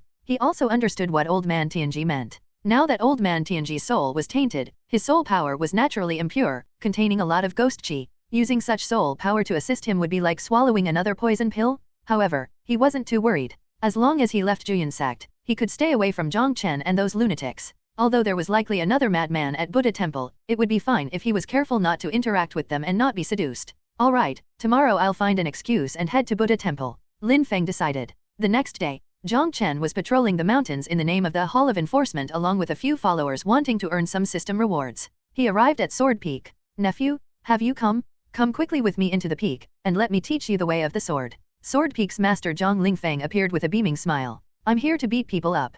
Jiang Chen flatly refused. No rush, no rush. Zhang Lingfeng's smile grew even wider. After you advance in the way of the sword, beating people up will feel even more satisfying. Jiang Chen turned immediately and left. He went to Weapon Peak and had just reached the foot of the peak. Nephew, these are two high-quality spirit swords that I've forged personally for you. I've named them Sensing and Reformation. Take a look, take a good look. Weapon Peak's master Niu Wu laughed heartily. Jiang Chen's mouth twitched, and he immediately left once again. He then went to Beast Taming Peak. The master of Beast Taming Peak was named Jinro, and she was known in Juyin sect for her explosive temper. Jiang Chen thought that even if everyone in Juyin sect was mad, this woman should be somewhat normal. After all, although her appearance was normal, she was muscular and extremely burly, clearly a tough person. But he was wrong again. Jiang Chen, observing your actions, you must detest pomp and circumstance. I've long noticed that your gaze towards me is full of meaning. I used to be extremely repulsed, but now I've come to understand. If you dare to marry, I dare to wed. The iron Barbie in front of him said so. Despite being taller than Jiang Chen, she was coy, putting on a demure girl's demeanor.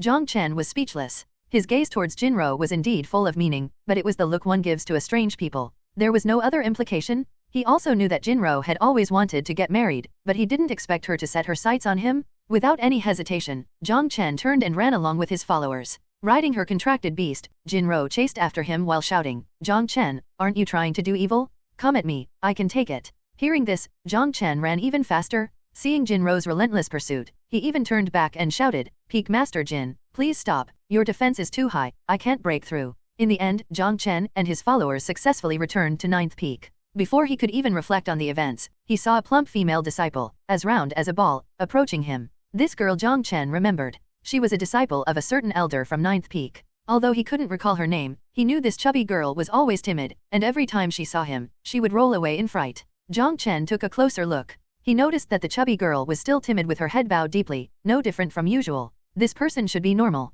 Jiang Chen guessed, nodding his head. Haha, chubby junior sister. He quickly approached her. Junior sister, you better not run around, lest you'll shake 9th Peak to its foundations. As soon as he finished speaking, Lu Wen, Lu Wu, and the rest of the followers burst into laughter. When it came to coordination, Jiang Chen and his followers were still very in sync. And as the mocking and laughter reached her ears, the chubby girl indeed trembled with her fat jiggling, her face reddening, and she instinctively wanted to roll away. Seeing this, Jiang Chen stepped in front of her. Having finally met someone normal, how could he let her go? Today, he was determined to earn some system rewards from this chubby girl. Junior sister, don't be in such a hurry to leave. Jiang Chen said sternly, you've come all this way, yet you don't speak. Did you not take this eldest senior brother seriously? The chubby girl still didn't respond. Just as Jiang Chen was about to get tougher, eldest senior brother, I have a gift for you, your favorite item. The chubby girl finally lifted her buried head while speaking softly and blushing. A gift? And his favorite item? Jiang Chen was startled. Before he could react, he felt something in his hand, and the chubby girl had already run off while covering her face. Jiang Chen looked down. It turned out to be an oversized belly band. Who is spreading rumors about me? Throwing the belly band on the ground, Jiang Chen was furious. At the same time, sex prison. Achoo. Lin Mubai, still locked up in the prison, sneezed. Eldest senior brother must be thinking of me. I really can't stay in this Juyin sect anymore. After returning to the attic, Jiang Chen had a headache. He wanted to be a villain, but why was it so hard? Not to mention the plot collapsing, or even senior brother's sister and the master going mad. Now even the protagonist Lin Feng, after taking the 7 Abyss pill, had become unrecognizable. What's more outrageous is, There's not a single normal person in this Juyin sect. Trying to earn system rewards has become extremely difficult. Of course, if Jiang Chen insists on doing bad things, he can still achieve some effects. But the problem is, the other party not only doesn't get angry but even looks at him with a smile when the villain is doing evil deeds. How can that feel right? The fun of being a villain lies in enjoying the sight of those who clearly dislike you but are helpless against you? Not having someone smilingly offer the other cheek after you slap them? So tasteless, Jiang Chen sighed. He thought of Xiao Hong'ai again while frowning slightly. He knew Xiao Hong'ai was mad, but he didn't expect the madness to be so severe. Not only did he want to poison Lin Feng, but he also denied Lin Feng's status as a true disciple and promoted Zhang Hu to be the 6th true disciple of the 9th peak. What was she trying to do? The key point was he couldn't stop it. He could tie up Jiang Lianyue and others when they went mad. But Xiao Hong'ai, even if he had the strength to tie her up, he couldn't bear to do it. Fortunately, Lin Feng is the son of destiny, with a destiny as solid as a 100-foot-tall golden pillar, so he shouldn't be so easily poisoned to death. Alas, Jiang Chen sighed again. What's wrong? A pleasant voice sounded beside him. Jiang Chen was startled and quickly turned his head. What caught his eye were Xiao Hong'ai's lightly fluttering phoenix eyes and skin as smooth as cream. Master, can you not be like old ancestor, appearing and disappearing out of nowhere to scare people? Jiang Chen said helplessly. I didn't appear out of nowhere. Xiao Hong'ai shook her head and said, I've been hiding under this bed the whole time. You just didn't notice. Oh, I see. What? Jiang Chen was dumbfounded. Hiding under the bed? What kind of behavior was that? A peeping Tom? Seeing the strange look in Jiang Chen's eyes, Xiao Hong'ai quickly clarified, I have to protect you? To surprise our enemies and killing them? By the way, I just went and beat up Jinro, and that Zhou Feng has also been punished. Jiang Chen was full of question marks. So Xiao Hong'ai was not only hiding under the bed but also following him all the way? That's stalking? And, who is Zhou Feng? That's the disciple of the 6th elder, the one you call Chubby Junior sister, Xiao Hong'ai explained. Jiang Chen was speechless. He silently mourned for the poor Chubby Junior sister for a second. Remembering the situation when Chubby Junior sister gave him the belly band, he seriously explained, Master, I have no interest in belly bands or anything like that. You must not believe the rumors. Is that so? Xiao Hong'ai asked back. Of course. Then those 2 belly bands you're holding should probably be thrown away by now, right? Jiang Chen was embarrassed again. Heaven and earth be my witness, he had no weird preferences. The reason he carried the junior sister's belly bands was just to earn system rewards. After all, that villainous halo would occasionally create coincidences, causing belly bands to fall from his arms and be seen by others. Jiang Chen felt it was necessary to explain. He didn't care about being misunderstood by others, but he couldn't let Xiao Hong'ai get the wrong idea. Master, don't believe the rumors, Jiang Chen said with a serious expression. You don't need to say any more. I understand, Xiao Hong'ai interrupted, raising her hand. Really understand. Of course, I am your master. That's good. That's good. Besides belly bands, you also like stockings, right? Jiang Chen was at a loss for words. The misunderstanding seemed to be getting deeper and deeper. The point was that he couldn't even explain it, because indeed, there was a pair of black stockings in his arms. Here, this is for you. A slender red jade box appeared out of thin air in her hand, and Xiao Hong'ai handed it over. Master, may I ask? Inside this, it wouldn't happen to be your silkworm eye silk, would it? Jiang Chen said with a twitching corner of his mouth. How did you know? Xiao Hong'ai was surprised. The red jade box may prevent prying eyes, but judging by its appearance and seeing how red your face is, how could I not know? Jiang Chen thought to himself. The silkworm eye silk was originally a system reward, which Xiao Hong'ai confiscated after discovering it. Unexpectedly, it ended up back in his hands. Master, I cannot accept this. Jiang Chen averted his gaze and firmly refused. He was tempted, but he really couldn't accept it, because once he did, his reputation as a pervert would be confirmed in Xiao Hong'ai's eyes. This concerned his own reputation, so he had to be cautious. Hearing this, Xiao Hong'ai's expression stiffened. She raised her delicate hand, her eyes brimming with tears, and covered her mouth, saying, Disciple, are you despising your master?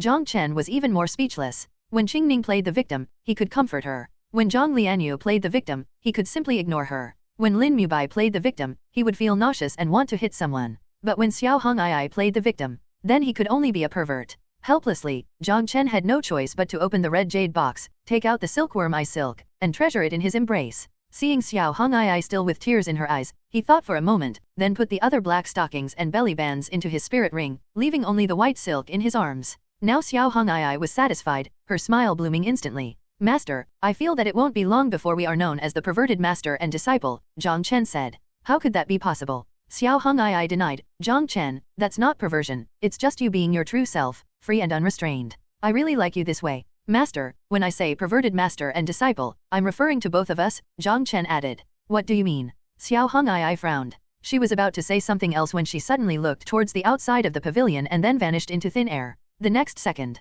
She popped her head out from under the bed and said, Jiang Chen, your master is neither crazy nor a pervert. You mustn't listen to others' gossip. With that, she withdrew back under the bed. Master, your red sleeve is showing, Jiang Chen reminded her, his mouth twitching uncontrollably. Oh. After a light acknowledgement, the red sleeve that had been peeking out was indeed pulled back in. This made Jiang Chen slap his forehead and start to question his life. Shortly after, there was a knock on the door. With Jiang Chen's permission, the brothers Lu Wen and Lu Wu entered together. Eldest senior brother, that Lin Feng has run away. Lin Feng just casually took on a mission and left the sect an hour ago. He was incredibly fast as if he was running for his life, the two said in unison. Run away? Lin Feng? Jiang Chen was shocked. He had guessed that Lin Feng wouldn't be stupefied by the 7 Abyss pill, but he didn't expect him to recover so quickly. Even more unexpected. This son of destiny just run away so decisively? Was he that afraid of death? Wasn't it just being buried alive by Qingning, stabbed by Jiang Lianyue, chopped by Lin Mubai, beaten by him, and poisoned by Xiao Hong'ai?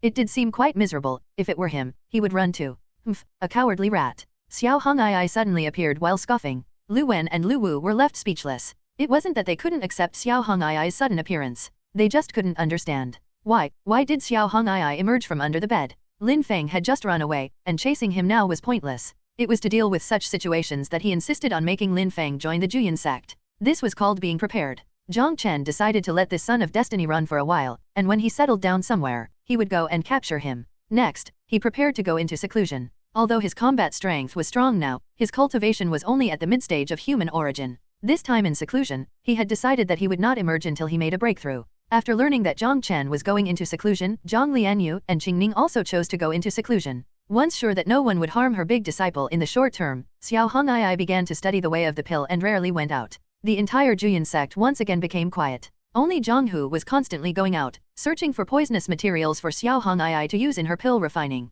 Every time he returned, he was poisoned. Time flew like a shuttle, and in the blink of an eye, several months had passed. Jiang Chen opened his eyes and clicked his tongue. He had failed his goal. Several months of seclusion and his cultivation had not advanced in the slightest. Having been reincarnated 9 times, although suppressed by the heavens, his cultivation had once reached the heavenly origin realm before he was expelled from the sect. But now, at the early stage of human origin, he already felt the suppression? Without a doubt, it must be that the heavens sensed the collapse of the plot and the weakness of Lin Feng, the son of destiny, so they strengthened the suppression on him, trying by all means to turn him into a stepping stone for Lin Feng. System, give me some strength. The heavens are underestimating you. Jiang Chen muttered helplessly. Of course, the system's silence was the only response he got. To this, Jiang Chen was accustomed. After all, it had never spoken to him since he obtained the system. He got up and left the pavilion, stretching lazily in the open space outside. In front of the pavilion was a grove of towering ancient trees, occasionally inhabited by the figures of spiritual birds. Today was no different. The spiritual birds played, shuttling through the ancient forest, chirping non-stop. Having achieved nothing after months of seclusion, Jiang Chen was already irritated, so he picked up a piece of broken stone and threw it casually at one of the colorful feathered spiritual birds that were foraging on a branch. Chirp. Although he missed, the stone startled the bird, causing it to let out a sharp cry. Haha, Jiang Chen laughed, feeling refreshed. Everyone in the Juyin sect was crazy, and bullying spiritual birds was also a kind of fun. But after the laughter, he felt an unprecedented emptiness. He, a mighty villain, had stooped to bullying birds? Sigh. Jiang Chen shook his head and sighed, preparing to quickly go find Lin Feng. Otherwise, his villain persona might collapse if this continued. But just as he turned around, host's actions conform to the villain's character setting, reward, epiphany critical hit. This works too. Jiang Chen was astonished. Bullying birds also fits the villain's persona? He wanted to ask the system if there was some misunderstanding about his persona. After a brief shock, Jiang Chen quickly realized. This must be an unruly and uncontrollable system? Surely the system also sensed that it was being underestimated by the heavens, which is why it triggered the reward so easily this time. As soon as the thought crossed his mind, Jiang Chen stood still, immersed in epiphany. The next second, Xiao Hong'ai descended from the sky while holding a pill cauldron. Although she was refining pills, she still spared a trace of her spiritual sense to protect Jiang Chen at all times. Seeing Jiang Chen lost in epiphany and unaware of his surroundings, she naturally hurried over. With nothing else to do, she placed the pill cauldron on the ground, multitasking as she shouted towards the ancient forest, Zhang Hu, where's the 100-year-old vine? Coming. Zhang Hu's voice indeed rang out. He rushed out of the ancient forest, his left hand covering his head, his right hand holding a black-gray withered vine. After receiving the vine and throwing it into the pill cauldron, Xiao Hong'ai flicked her delicate fingers, and a phoenix fire emerged from her fingertips, igniting the contents of the cauldron. Soon, the phoenix fire extinguished, and several blackish-gray pills flew out, landing in the palm of her hand. Peak Master's talent in pill cultivation is truly beyond my reach, Zhang Hu said with admiration on his face. This dry bone pill is a 6th grade pill, and yet you've managed to refine it in just a few months? Looking at its quality, it's superior. Peak Master, you've become a 6th grade pill refiner. Don't make a fuss over nothing. Xiao Hong'ai put away the pills with an expressionless face. The Phoenix Fire is an innate fire of the highest quality, reaching the 9th grade. Using the Phoenix Fire for pill refining after observing those secret pill scriptures at the ancient pill tower in 9 cycles of reincarnation naturally allowed Xiao Hong'ai to advance by leaps and bounds. With a flick of her sleeve, the pill cauldron vanished into thin air. After glancing at Jiang Hu, she asked in puzzlement, "What happened to your head?" Mentioning this made Jiang Hu furious. Century-old vines are often used by spiritual birds to build nests, and he had just managed to climb an ancient tree. But as soon as he got hold of the vine, a stone suddenly flew towards him and hit him on the head. Blood gushed out instantly. If he hadn't quickly stabilized himself with his vital energy in a moment of urgency, he might have fallen from the tree. After telling Xiao Hong'ai about this, Jiang Hu indignantly said, "That person has no public morals?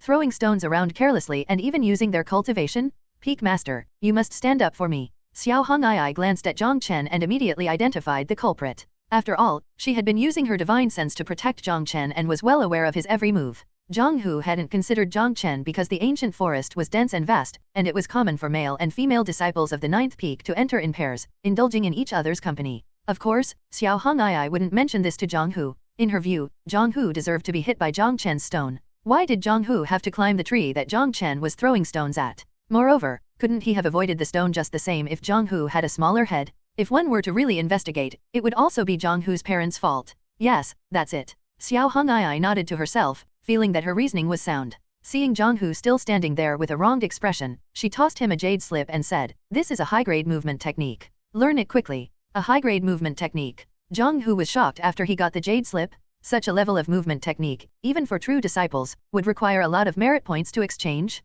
It was not in vain that he had been poisoned several times recently while searching for poisons for Xiao Hong'ai. He was indeed on the rise. Peak Master, with your support, I will serve you with even greater dedication and share your burdens. Jiang Hu's eyes brimmed with tears, deeply moved. Very good. Xiao Hong'ai nodded in satisfaction, and the freshly refined dry bone pill reappeared in her hand. She placed the pill in Jiang Hu's hand and said unequivocally, "The great elder of the ancient pill tower's first disciple is named Xiao Shan. Don't misunderstand, although he shares my surname, I have no relation to him. Go to the ancient pill tower and find a way to poison this person for me." Ah, Jiang Hu was stunned. To poison the first true disciple of the ancient pill tower? And the target was a pill refiner? The difficulty of this task was too great. He didn't even know this person? At this moment, he finally understood. No wonder Xiao Hong'ai had given him so many good things recently, including this high-grade movement technique. All these items were not rewards but meant to increase his chances of successfully poisoning someone. In short, he had become a tool for poisoning. "Peak Master, can I not go?" Jiang Hu asked with a downcast face.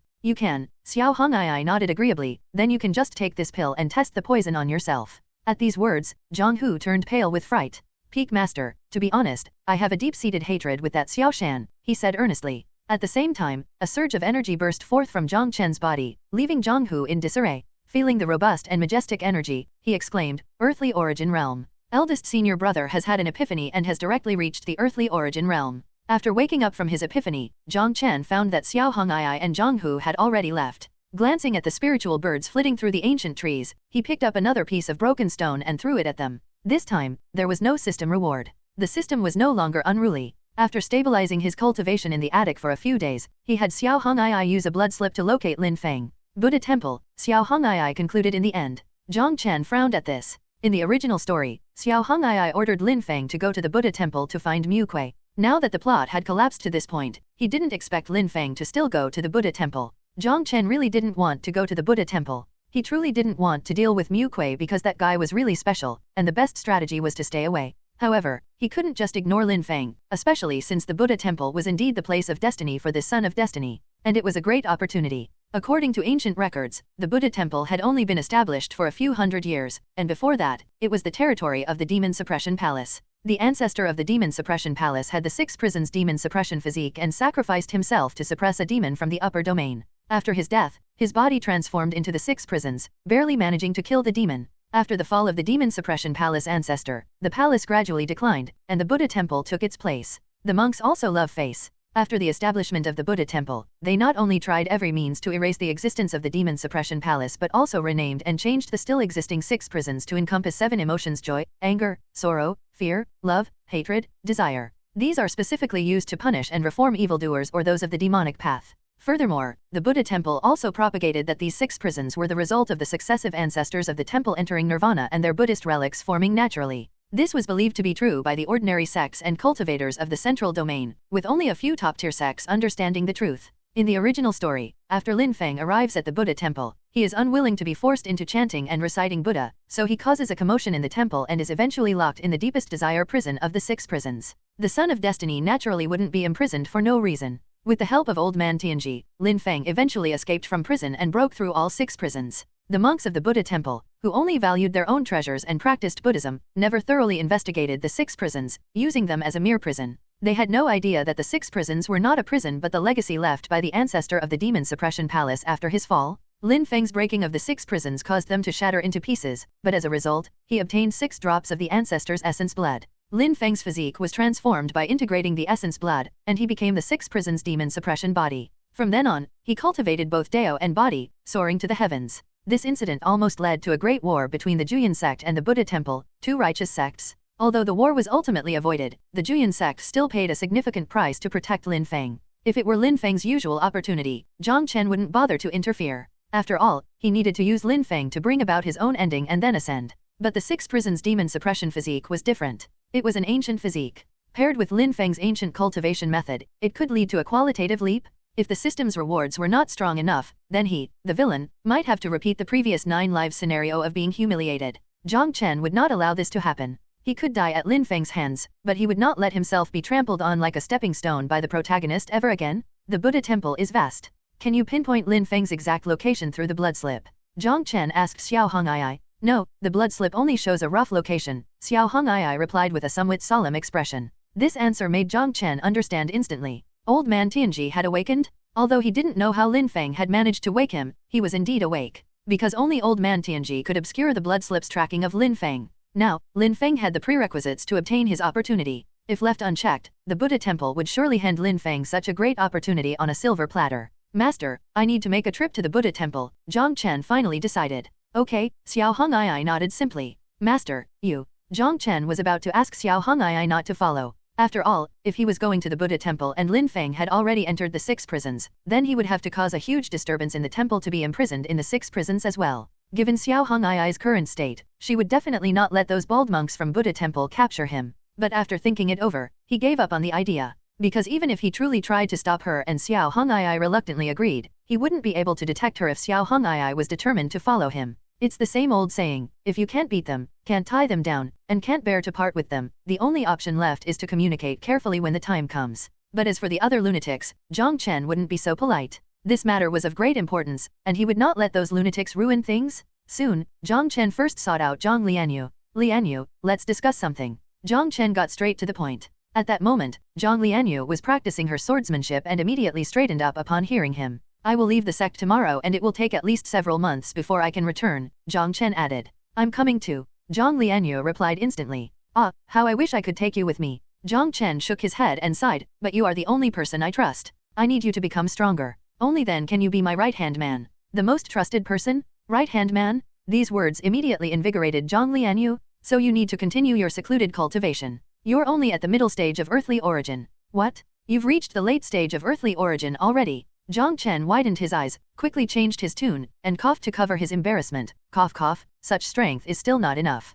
The task eldest senior brother gives you is to break through to heavenly origin before I return. Heavenly origin realm. Jiang Lianyue frowned slightly. Even with her talent and the memories of 9 cycles of reincarnation, breaking through to heavenly origin in just a few months would be extremely difficult. Lianyue, think about the last time I was captured and taken to the sect master's hall for questioning. What happened to you? Jiang Chen coaxed gently. These words made Jiang Lianyue bite her red lips, her beautiful eyes dimming. That time, she had gone to the rescue. But before she could self-detonate her imperial essence, she was knocked unconscious by Gu Changqing. Indeed, as Jiang Chen said, her strength was far from sufficient. She needed to become stronger. Especially the incident in the Peak Master's Pavilion, where Xiao Hong'ai easily dismissed her upon awakening, had always gnawed at her. Only when one's cultivation reaches the heavens can one be truly remarkable and do as one pleases. Jiang Lianyue murmured. Jiang Chen didn't understand but still praised her. Lianyue, your words are very insightful. They resonate deeply with me. Eldest senior brother has always been looking forward to the day when your cultivation reaches the heavens and you can do as you please.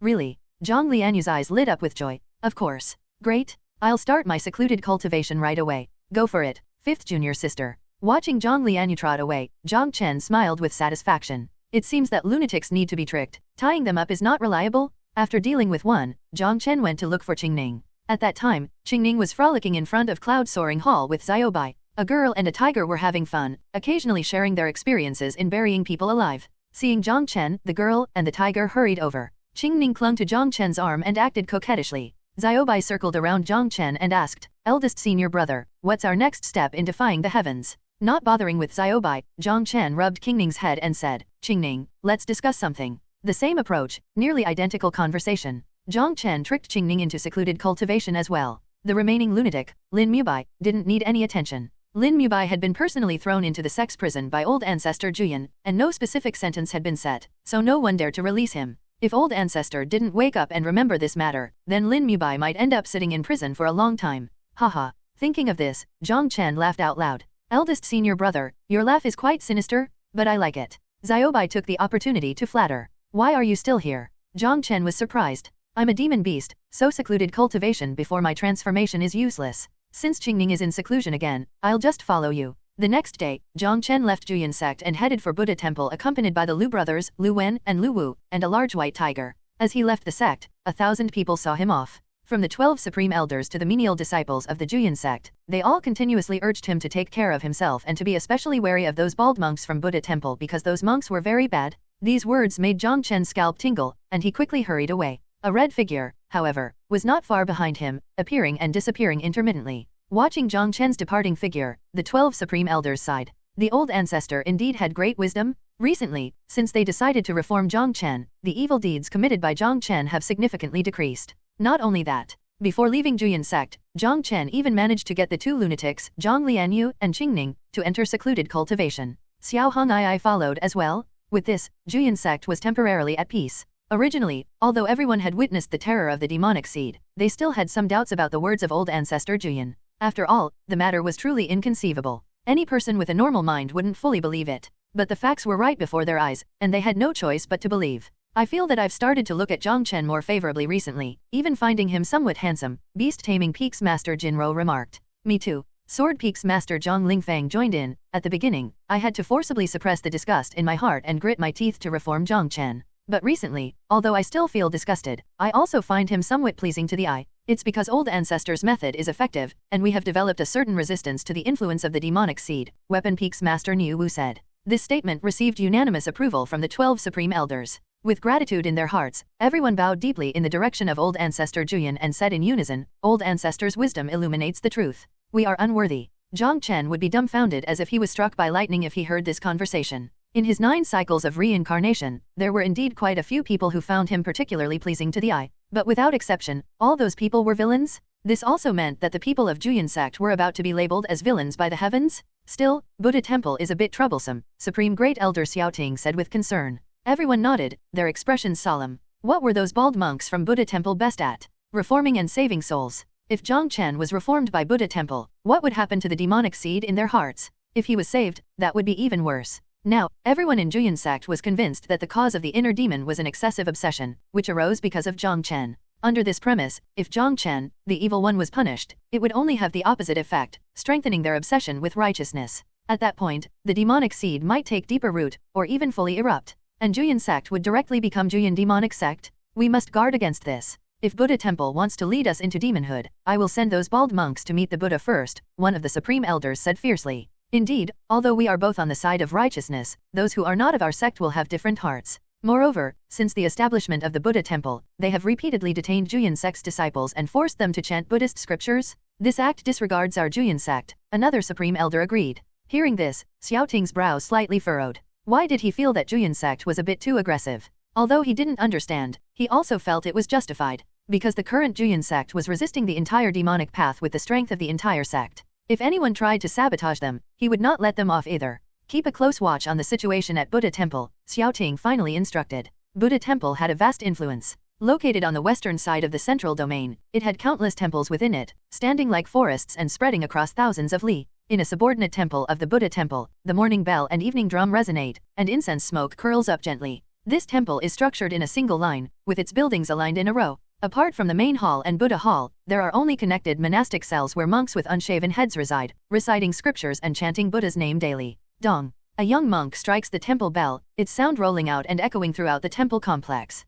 In no time, a diverse group of monks, both men and women, quickly leave their cells with solemn expressions and enter the Buddha hall. They sit cross-legged on their own meditation cushions and pick up the wooden fish in front of them. Under the radiant golden statue of the Buddha, another monk sits cross-legged, with a shaved head marked with ritual scars and wearing a keizaya. This person is the preaching monk of the temple, whose true identity is one of the 1,000 elders of the Buddha temple. The elders of the Buddha temple are numerous and vary in their cultivation levels, but they are proficient in Buddhist teachings. The monk lights incense, closes his eyes, and gently taps his wooden fish. Guanyin Bodhisattva, when practicing the profound prajnaparamita, perceives that all 5 aggregates are empty and thus relieves all suffering. He recites softly. Hearing this, the other monks follow suit, striking their wooden fish, their sounds overlapping with the monk. Shariputra, form is no different from emptiness, emptiness no different from form. Form is emptiness, emptiness is form. Sensation, perception, volition, and consciousness are also thus. In an instant, the hall is shrouded in incense smoke, filled only with the sounds of wooden fish and chanting.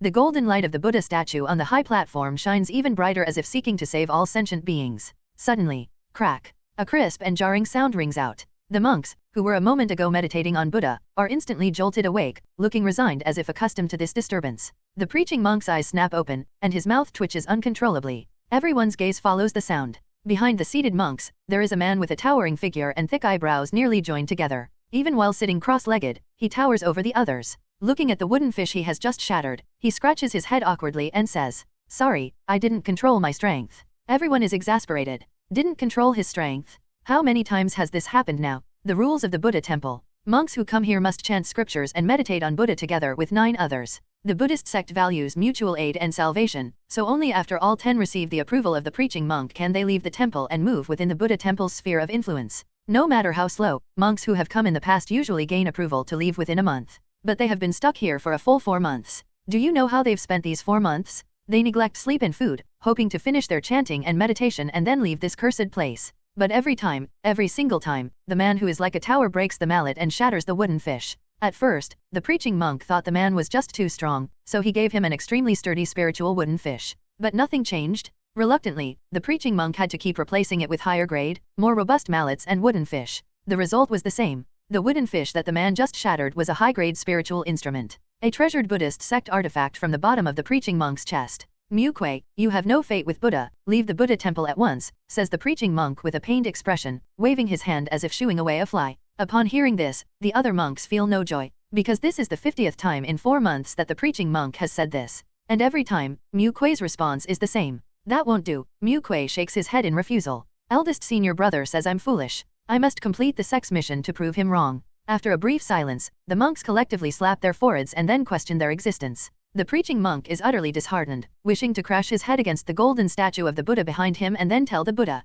even Buddha cannot save this person. At night, candlelight flickers in the Buddha hall. The preaching monk sits cross-legged on his cushion, facing the golden statue of the Buddha, hands clasped, a string of prayer beads hanging between his thumbs and index fingers. He is softly reciting scriptures, repenting. The rules of the Buddha temple are clear. The Buddhist sect is open to all monks who aspire to follow Buddha. The rules of the Buddha temple state that when preaching to other monks, one must not despise them for their nature, hate them for their evil, or drive them away for their foolishness. Buddha saves all beings, universally delivering sentient life. All sentient beings have spirits and are thus connected to Buddha. He wants to expel Mu Kuei because of his foolishness and has grown to despise him, which is against the precepts. And this is his 50th repentance. The preaching monk, whose Dharma name is Hui Kong, has a cultivation level of only human origin, but because he is well versed in Buddhist teachings, he has become one of the 1,000 elders of the Buddha temple. He has converted many murderous evildoers and also those who have fallen into demonic paths. But that Mu Kuei, he really can't handle him? Breaking the wooden fish is just one of the issues. Hui Kong once told Mu Kuei to abandon the wooden fish and recite from the scriptures instead.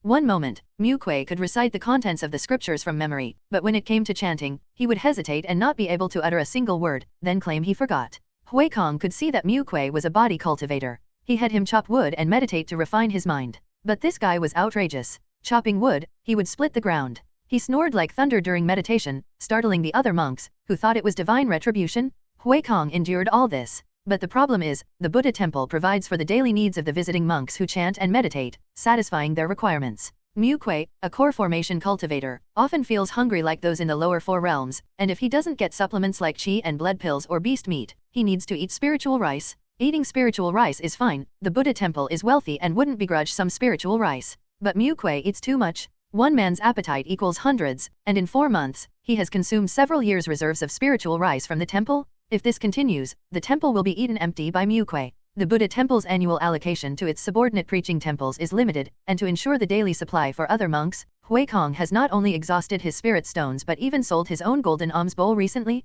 Now, without his treasured high-grade wooden fish and the golden alms bowl awarded by the Buddha temple when he became a preaching monk, he is undoubtedly the poorest elder in the history of the Buddha temple. There's none poorer. Poverty is just a material concern. Hui Kong still has that realization. But, Buddha, when will this ever end? Hui Kong is on the verge of madness. Mu Kuei refuses to leave, and according to the rules of the Buddha temple, those who do not qualify in chanting and meditation cannot be expelled unless they wish to leave themselves. As an elder well-versed in Buddhist teachings, he cannot lie or deceive by saying Mu Kuei qualifies. This is a dead end with no way out. Mu Kuei, staying here, is like a vampire, bound to drain him dry eventually. At first, Hui Kong thought that sacrificing himself to save others would be a meritorious deed. But Buddha, that Mu Kuei is truly beyond salvation. He's an idiot. Hui Kong cries out. After saying this, he suddenly wakes up while drenched in cold sweat. As a high monk, he actually used vulgar language to insult others, committing the sin of anger. He had to begin repenting again and chanting the scriptures aloud. The person filled with anger knows not what is good, knows not what is not good, does not contemplate sin or fortune,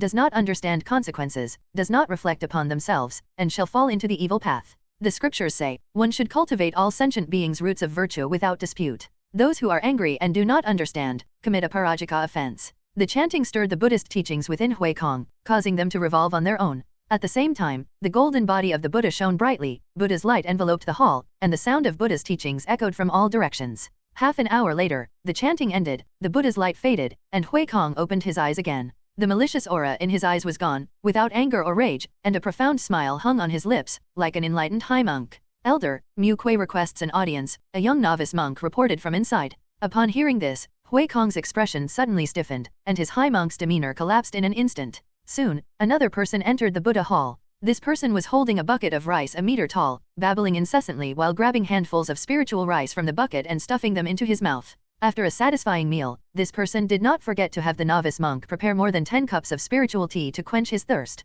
This scene unfolded before Hui Kong's eyes. Although still seated on his meditation cushion with his eyes slightly closed, the corners of his mouth twitched uncontrollably, as if he were having a seizure. The person filled with anger knows not what is good, knows not what is not good. He began chanting again. Suddenly, burp. Mu Kuei, full from his meal, let out a loud belch. The burp was deep and resonant, even stirring up a strong breeze that left Hui Kong in disarray. Now, he could no longer continue his chanting. Why do you? Taking a deep breath, Hui Kong tried to suppress the thought of anger and asked, why must you come here to dine? To ask the high monk to interpret a dream, Mu Kuei replied instantly. Hui Kong was at a loss for words. The answer was completely unrelated. He asked about dining, yet Mu Kuei spoke of interpreting a dream. Could they even have a proper conversation today? What dream? Pressing hard on his temples, Hui Kong asked again. Mu Kuei straightened his expression, about to speak, but then furrowed his thick brows. After a long moment of careful recollection, he scratched his head in embarrassment and said, I forgot. Hui Kong was on the verge of madness. But there's another dream I do remember clearly, Mu Kuei added. Hui Kong did not respond and closed his eyes again. In the dream, someone told me that I am the reincarnation of a martial emperor, who once tried to break through the heaven with force and ascend beyond the heavens, but was suppressed by the heavens. Mu Kuei declared. What? Hui Kong's eyes snapped open. Cultivators rarely dream, and if they do, there must be a reason. It could be a warning, a matter from a past life, or the emergence of inner demons, so it must be taken seriously. If what Mu Kuei said was true, there were only 2 possibilities. He was either truly the reincarnation of a great emperor, or he had developed an obsession with one, creating inner demons. Every time you break through the heaven, do you witness any heavenly phenomena? Hui Kong asked seriously. No, Mu Kuei shook his head. Have you experienced memories that seem unrelated to yourself? Also no. Hui Kong fell silent, giving Mu Kuei a strange look. Without the phenomena that would arise from a complete imperial essence and without memories, it was impossible for him to be the reincarnation of a great emperor. So, was it an inner demon? But Mu Kuei was simple-minded, honest, and even a bit dull. Logically, a cultivator with such a temperament should be the least likely to be affected by inner demons. Stretch your head over here, and I will use the Buddhist teachings to probe your sea of consciousness, Hui Kong said. Mu Kuei had no objections and immediately leaned his head forward. This made Hui Kong shake his head helplessly. The sea of consciousness is a vital place for a cultivator, and any damage could reduce one to idiocy. He didn't expect Mu Kuei to trust him completely without any guard. Well then, today I shall explore your inner demon, and guide you once more. Hui Kong said solemnly, reminding him, the Buddhist teachings are gentle and will not harm your sea of consciousness. However, having your sea of consciousness probed will cause intense pain, so you will need to endure it. Okay, Mu Kuei replied instantly. Hui Kong nodded and placed his right hand together in a palm shape over Mu Kuei's head. He murmured the sound of Buddha, and the Buddhist teachings within him began to circulate. Soon, his right hand emitted Buddha's light, which entered Mu Kuei's brain and his consciousness. The Buddha's light instantly invaded Mu Kuei's sea of consciousness. The sea of consciousness of an ordinary cultivator is like a world, where all memories appear in succession like a lantern show. But for Mu Kuei, aside from the blood-red figure with its back to Hui Kong at the forefront, there was nothing else. A complete blank? Such a bizarre situation was something Hui Kong had never seen before. He cautiously approached, wanting to glimpse the true face of that blood figure. But just as he took a step forward, the blood-red figure suddenly turned around. Looking directly at that person, Hui Kong's eyes widened in shock and horror. He saw an emperor. An emperor is standing on the fragments of an imperial throne, bathed in blood, with eyes full of madness and unwillingness, disheveled hair, and bare-chested, like a madman. And this emperor's facial features were exactly like Mu Kuei's. Get out, the blood-soaked emperor suddenly spoke. A simple word, but it instantly shook Hui Kong out of Mu Kuei's sea of consciousness and back to reality. Ah! Hui Kong clutched his head and screamed in shock. The emperor's words and gaze still surfaced in his mind incessantly. No matter what he do, he couldn't dispel them. That gaze, like thousands of sharp knives, pierced through his soul in an instant, and those words, like thunder shaking the earth, shattered his sea of consciousness in a moment. After the screaming stopped, Hui Kong was left with a vacant look in his eyes. High monk. Mu Kuei blinked and leaned in to ask, why did the high monk scream? Madman. Pointing at Mu Kuei's nose, Hui Kong screamed again. Having said that, he turned and dashed away, breaking through 3 walls in succession before fleeing in a frenzy. Mu Kuei watched with a face full of question marks. Wasn't it said that if someone's sea of consciousness was probed, they would feel pain? He didn't react at all, but instead, it was Hui Kong who was in unbearable pain. Wasn't he supposed to be guided? They hadn't even started, and Hui Kong had already run off. It looks like I'll have to switch to another temple to chant and pray. Why it's so hard to get a Dharma name, Mu Kuei sighed. As a form of recognition, only monks who are qualified in chanting and praying are granted a secular Dharma name by the preaching monks. In plain terms, this is a method of brainwashing. It is said that many disciples from other sects, after incessant chanting and praying and receiving a secular Dharma name, truly believe they are fated with Buddha and directly defect to join the Buddha temple. This is also why the relationship between the Buddha temple and other righteous sects is not as harmonious as it appears on the surface. It's just that everyone is from a righteous sect, so they haven't torn their faces apart. This time, before leaving his sect to go to the Buddha temple, Jiang Chen decided not to take a spiritual boat but chose to walk instead. He had to keep a low profile. Being too high profile would allow those bald monks at the Buddha temple to recognize his identity as the young master of the Jiang family. If Lin Feng had already entered the 6 prisons, no matter how much he caused a commotion, those bald monks would probably be wary of taking action against him. To successfully achieve his goal, Jiang Chen even chose not to let the elder Chen Sheng follow him. Of course, knowing Chen Sheng, he would not truly ignore him and was probably closely monitoring his situation from 100 li away.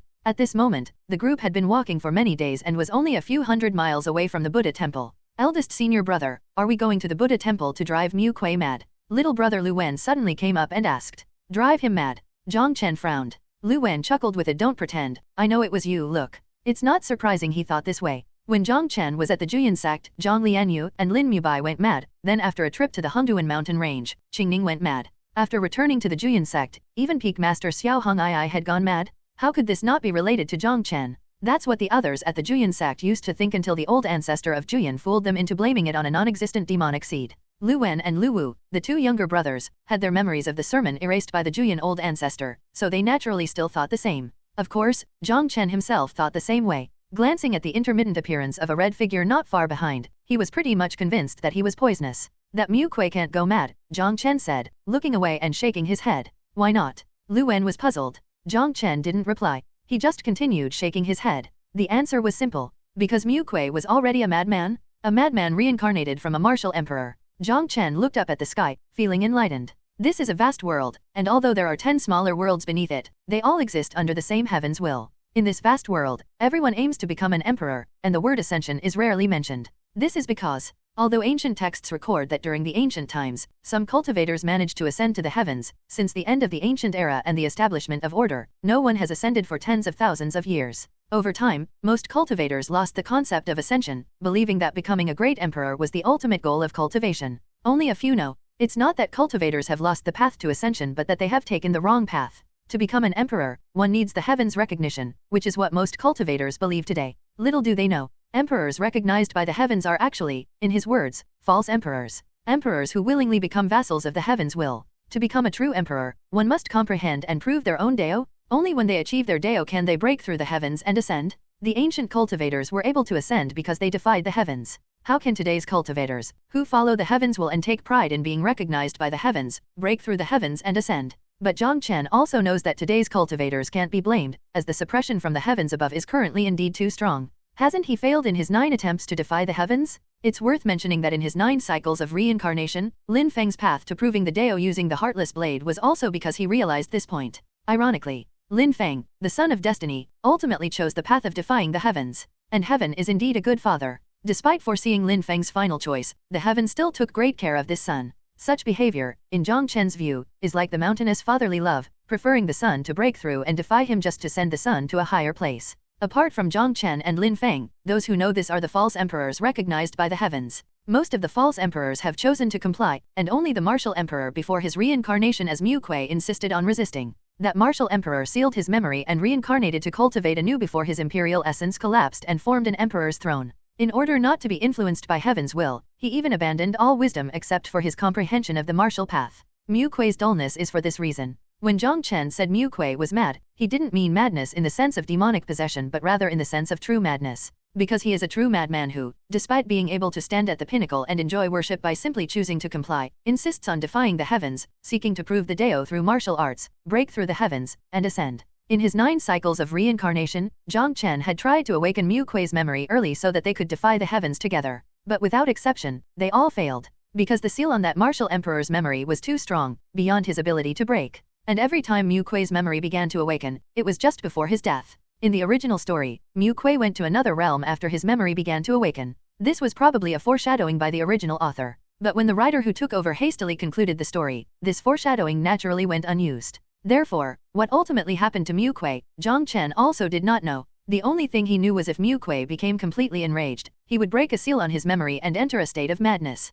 Although he would return to normal soon after, his combat power would skyrocket during that period. Even if Jiang Chen wanted to play the villain in this life, he didn't want to mess with Mu Kuei. That time he publicly mocked Mu Kuei was because he was certain that doing so would not completely enrage Mu Kuei. Remember, stay away from Mu Kuei. If you anger him, I might not be able to save you, Jiang Chen sternly warned. Hearing this, the brothers Lu Wen and Lu Wu quickly nodded in agreement. The big white tiger following behind also nodded, but it was clearly not enthusiastic, looking dejected. Jiang Chen, why don't you ride me? I can run really fast. Xiaobai finally voiced its doubt. Along the way, Xiaobai had suggested many times that Jiang Chen should ride it. If so, they would definitely be able to greatly reduce the time to reach the Buddha temple. But every time, Jiang Chen just gave him a cold look. This made Xiaobai feel like he might be disliked. Xiaobai, wait a bit longer. Jiang Chen said seriously while patting Xiaobai's tiger head, such matters should wait until after you've transformed. Xiaobai didn't understand at all. Several days later, Jiang Chen and his companions arrived within the territory of the Buddha temple. In front of the group stood a majestic Buddhist hall with red walls and grey tiles, basking in the sun's radiant glow. This was one of the 48 guidance halls of the Buddha temple, specifically set up to guide cultivators. Guiding, in practice, meant categorizing the cultivators who came to the Buddha temple and facilitating their scripture recitation and management. If a cultivator came to join the Buddha temple, they would be taken to the main temple by the guidance hall. Others would receive a Buddha amulet and be assigned to one of the subordinate temples to recite scriptures until they were deemed qualified to move freely. The influence of the Buddha temple was vast, and the 48 guidance halls could not cover the entire perimeter. As a result, there were always cultivators trying to bypass the guidance halls and enter the territory of the Buddha temple directly. Little did they know that the Buddha temple had 2 major formations. One was the Great Defense Formation of the Buddha temple, which would only be activated during a sect war. The other was the Salvation Formation. Using incense as a medium, the Buddha temple and its countless subordinate temples were tightly interconnected, forming a Salvation Formation that could cover the entire territory of the Buddha temple. Without a Buddha amulet, any foreign cultivator below the upper 4 realms who entered would be instantly enlightened by the descending Buddhist law. According to those bald monks of the Buddha temple, this was to confess one's sins before the Buddha. Jiang Chen shook his head, thinking that the cultivators who had tried to bypass the guidance hall were quite talented. The Buddha temple had a rule that all cultivators entering its domain must recite scriptures, so how could they allow anyone to exploit a simple loophole? Anyone with a brain wouldn't think like that. Even Xiaobai, this foolish tiger, surely wouldn't be so foolish? Eldest senior brother, this Buddha temple is really stupid. Can't we just bypass this guidance hall and directly enter the Buddha temple to avoid the need to recite scriptures? Xiaobai's eyes lit up, thinking it was very clever move. Jiang Chen was speechless. Taking a deep breath, He looked straight at Xiaobai and said earnestly, Xiaobai, I must admit my mistake frankly. I truly underestimated you. Well, I'm not that amazing. I'm still a bit inferior compared to you, eldest senior brother. Before Xiaobai could finish speaking, he received a kick from Jiang Chen. Jiang Chen did not want to waste time with this foolish tiger, so he quickly led the others into the guidance hall. In fact, he could bypass the guidance hall with his trump cards alone. But for Xiaobai and the others, there was only one path left to meet the Buddha. Moreover, his goal this time was to first find Lin Feng. If Lin Feng had entered the 6 prisons, he would also need to go there. And the cultivators who trespassed into the Buddha temple only had one path: enlightenment. Even if they had avoided the salvation formation, they would have faced endless pursuit and had no right to enter the 6 prisons for reformation. Even in the original story, although Lin Feng was reluctant to recite scriptures, he only caused a big stir after receiving a Buddha amulet from this guidance hall. Upon entering the hall, Jiang Chen immediately frowned. As far as he knew, the Buddha temple was always bustling with cultivators, and this guidance hall should be crowded. But now, aside from a few young monks sweeping the floor, there were hardly any other foreign cultivators. Then, a fat, shiny-headed monk with his robes open revealing a greasy belly approached from a distance. After sizing up Jiang Chen and his companions, the monk seemed to recognize at a glance that Jiang Chen was the leader and squinted his eyes to ask, May I ask, donor, what brings you to the Buddha temple? Defying the heavens. Xiaobai answered first, with a resounding voice and a pair of tiger eyes full of sparkles. Hearing this, the monk shuddered in fright. But soon, he leaned close to Jiang Chen and whispered, Donor, is your beast pet a bit simple-minded? Hi monk, your insight is as bright as a lamp. Jiang Chen praised. Modesty, modesty, the monk waved his hand, quickly downplaying the praise. I don't deserve the title of a high monk. My Dharma name is Huixing, one of the 48 elders of the Buddha temple's guidance hall, studying the Dharma for just over 100 years, deeply trusted by our temple. I do have some insight. Is this modesty? More like boasting. Jiang Chen immediately rolled his eyes. Indeed, even those bald monks who preach all is emptiness still like to gild themselves. Especially that Buddha covered in gold. Perhaps this is what they call, if the upper beam is not straight, the lower beam will be crooked? Jiang Chen thought to himself. Monk Huixing, may I ask why there are no foreign cultivators in this guidance hall? He inquired. Monk? This title made Huixing frown immediately. He had just been modest, and his title had changed from high monk to monk. It should be known that all monks can be addressed as monks, but very few can be called high monks. Although annoyed, he couldn't say it outright, and his tone became lukewarm. Recently, 2 foreign cultivators have been wreaking havoc within the Buddha temple. One drove 3 preaching monks mad, and the other, unwilling to recite scriptures, caused disturbances everywhere. Soon, the Buddha's disciples will personally capture them. Jiang Chen immediately understood. The one causing disturbances must be Lin Feng. But as for the other person, he had no idea. After all, whether in the original story or through the 9 cycles of reincarnation, since Mu Kuei never experienced dreams that were forgotten at a glance, he never sought clarification from a preaching monk and, naturally, did not drive several people mad. Huixing, what does this have to do with the decrease in cultivators in the guidance hall? Jiang Chen asked again. Upon this question, Huixing's smile faded once more. Now, he was being called by his Dharma name, without even the respectful title of monk? Huixing wanted to leave directly, but he could tell that Jiang Chen and his companions were not ordinary, especially that foolish tiger, which clearly was a great demon capable of human speech, must have an ancient bloodline. They say that the Buddha sees all beings as equal, but he was not yet a Buddha and naturally couldn't reach such a state. After a moment of contemplation, Huixing answered, those 2 are from the Juyan sect, and our temple received news that the 9th peak eldest senior brother of the Juyan sect, the sole son of the Jiang family from the upper domain, Jiang Chen, is on his way to the Buddha temple. Our temple's Buddha has said that this Jiang Chen is a calamity. Wherever he goes, evil spreads, therefore the temple is temporarily closed to keep him out. After speaking, he sized up Jiang Chen again and asked, may I ask the donor's name is? Jiang Hu. Jiang Chen replied instantly. His real name naturally couldn't be revealed. Otherwise, even if he could enter the Buddha temple, he would be driven away by those bald monks, and then he wouldn't be able to disrupt Lin Feng's opportunity.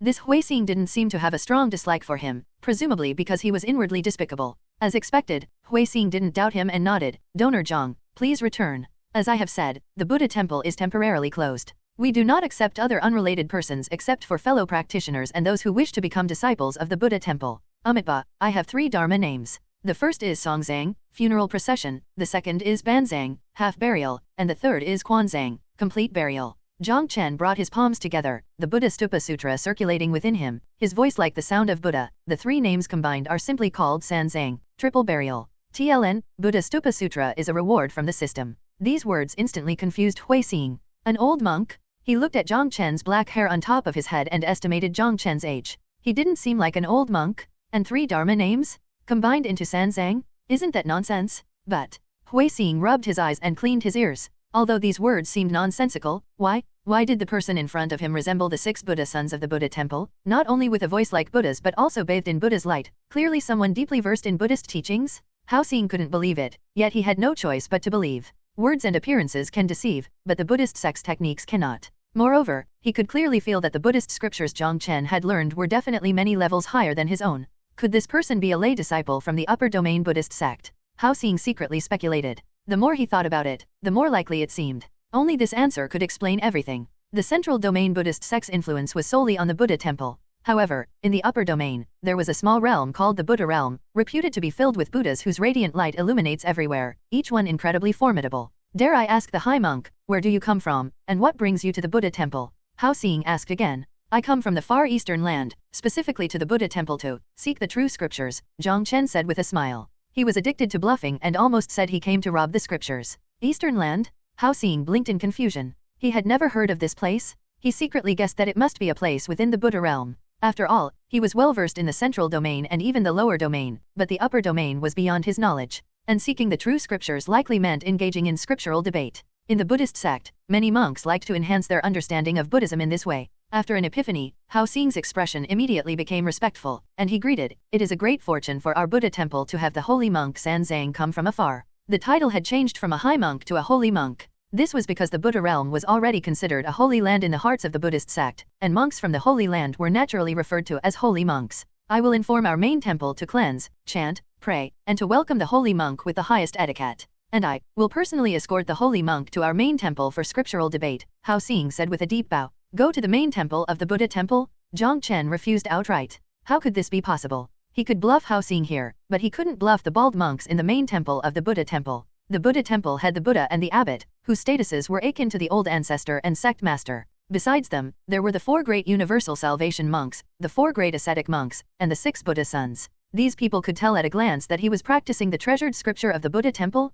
By then, his holy monk image would collapse instantly, for how could a lay disciple from the upper domain Buddhist sect learn the central domain Buddhism, especially the secret treasures of the Buddha temple? Without a doubt, what awaited Jiang Chen would be an immediate enlightenment. This was a matter of a sex face and secrets, and even if he was the sole heir of the Jiang family, the Buddha temple would fight to the death. Therefore, he could not possibly go to the main temple of the Buddha temple. No need to trouble yourself, Jiang Chen refused. How can that be? Hao Xing sternly refused, adamant, if the people of our temple knew I neglected a holy monk from the upper domain, they would punish me severely. No matter what, I must invite the holy monk to our temple. No matter what. Jiang Chen narrowed his eyes. Yes. Hao Xing replied instantly. Baldy, don't push your luck. Jiang Chen was done pretending and directly threatened, if you stop me again, I will send you to meet the Buddha today. The sudden change caught Hao Xing completely off guard. The man in front of him, who had just appeared to be a holy monk a second ago, now seemed like a villain here to cause trouble. The point was, he hadn't obstructed anything. Wasn't it about seeking scriptures and debating? He was ready to personally escort him, and that was called obstruction?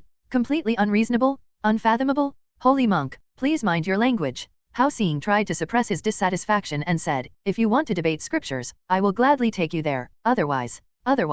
Jiang Chen raised an eyebrow. Otherwise, please leave, holy monk. The Buddha temple only welcomes fellow practitioners, not evil monks. Hao Xing laid his cards on the table. After speaking, he inwardly sneered, if it were really a holy monk who had taken monastic vows, I wouldn't dare to do this. But this Jiang Hu is just a lay disciple, and although he is well versed in Buddhism, his status in the Buddha realm must be very low. The Buddha temple is not afraid. To this, Jiang Chen chuckled coldly and then gave Xiaobai a look. Xiaobai instantly understood and immediately transformed into an ancient beast that spat black thunder. It wanted to swallow Hao Xing whole but then hesitated and said, eldest senior brother, I don't want to eat him. He looks greasy. Hao Xing, who had already been frightened by Xiaobai's profound and violent beastly aura, trembled. But upon hearing Xiaobai's words, all he wanted to say was, isn't that not polite? Even Buddha has a temper? Hao Xing was immediately enraged, activated the Buddhist power within him, transformed into a golden body several jang tall, and prepared to fight Xiaobai for 300 rounds. Then, before he could act, Xiaobai pressed him to the ground like swatting a fly. Unable to move? As if crushed by a mountain, Hao Xing blinked in bewilderment. He didn't expect to be so weak. To be defeated by a white tiger in an instant? Soon, he realized. It wasn't that he was weak. After all, he was at least at the earthly origin level, but he was blinded by the stupidity of this great white tiger. Thinking the other party was foolish, he thought he could fight him. But how could he not understand in his heart? A great demon like Xiaobai, with ancient bloodlines, had strength comparable to the heavenly origin realm. White tiger, I wasn't ready just now. Let me go, and we'll start over, Hao Xing said. Do you think I'm stupid? Xiaobai rolled its eyes. This made Hao Xing's mouth twitch. Watching his frustrated and helpless expression, Jiang Chen laughed heartily. He had come a long way, not only to disrupt Lin Feng's opportunity but also to enjoy the long-lost villain's satisfaction. And then to collect some system rewards? After waiting a moment and seeing no response from the system, he decided to be more ruthless and directly ordered Xiaobai, whip him. Whip. How? Xiaobai blinked in confusion. However you want to whip, just do it. All right. Xiaobai, in a great mood, lifted its huge tiger paw and started slapping Hao Xing like swatting a fly. Each of its hits was as heavy as a mountain. Boom. One slap scattered the golden body Hao Xing had condensed with his Buddhist power. Boom. After 2 slaps, Hao Xing was already buried deep in the ground while spitting blood. The third slap was just raised and hadn't fallen yet. What on earth do you want to do? Hao Xing was about to cry. Didn't I say? Jiang Chen was taken aback. No. Hao Xing spat out blood and said, I said I would personally take you to our temple. You said I was obstructing you? Then you let this white tiger attack directly, and I still don't know what you want to do. He looked pitiful and helpless and then said, even if you want to kill me, let me die with a clear understanding. Just beating me up, can that solve the problem? No? Can't we have a proper conversation? Jiang Chen felt a bit embarrassed. Thinking about it carefully, he realized he indeed hadn't stated his purpose. Xiaobai, continue whipping him. Jiang Chen ordered again. Okay. Xiaobai didn't hesitate, and the huge paw struck down again. Boom. This slap was even more forceful than the previous ones, almost shattering Hao Xing's bones. Why hit me again? Hao Xing couldn't believe it. Because you make me feel somewhat embarrassed, Jiang Chen replied instantly. Pfft. Upon hearing this, Hao Xing spat out a mouthful of blood, nearly fainting on the spot. At the same time, the system's prompt finally appeared. Host's actions conform to the villain's character setting. Reward, superior grade Buddhist sect secret scripture, 6-syllable mantra. In the end, Jiang Chen successfully moved Hao Xing to tears through the method of beating, after which Hao Xing obediently handed over a few Buddhist amulets, respectfully sending Jiang Chen and his companions into the territory of the Buddha temple. It's worth mentioning that, even in such a moved state, Hao Xing still made sure to confirm whether Jiang Chen wanted to discuss the scriptures and debate the doctrine. If so, even if it killed him from being moved, he must send Jiang Chen to the main Buddha temple. Otherwise, he would be severely punished. If not, then he couldn't be bothered. Naturally, Jiang Chen's answer was negative. This made Hao Xing heave a sigh of relief and feel extremely helpless. Why not say earlier that you don't want to debate scriptures? If he had known earlier, would he have almost been slapped to death by that big white tiger? This person is definitely an evil monk from the upper domain. So unreasonable. Hao Xing concluded as he watched Jiang Chen and the others leave. After speaking, he called over a young monk, planning to report the incident. No matter what, the main Buddha temple had to be informed of an upper domain monk's arrival. Even if the main temple didn't wish to punish him, fearing it might offend the Buddha domain, he would have fulfilled his duty as the elder of the guidance hall. Zhang Hu, I'll remember this name. Hao Xing murmured again. He didn't plan on seeking revenge. Mainly because if the Buddha temple didn't take action itself, he couldn't seek revenge. Moreover, he was a monk and couldn't commit the sin of anger, so Hao Xing decided. If he encountered another evil person with Hu, tiger, in their name, he would make sure to liberate them on the spot. He couldn't afford to offend this Zhang Hu, but the next Hu, tiger, surely he could afford to offend, right? I'm not breaking my precepts. I just dislike tigers. Whether it's a demonic beast tiger or an evil person with Hu, tiger, in their name, they're not worth converting. They need liberation. Hao Xing found an excuse for himself.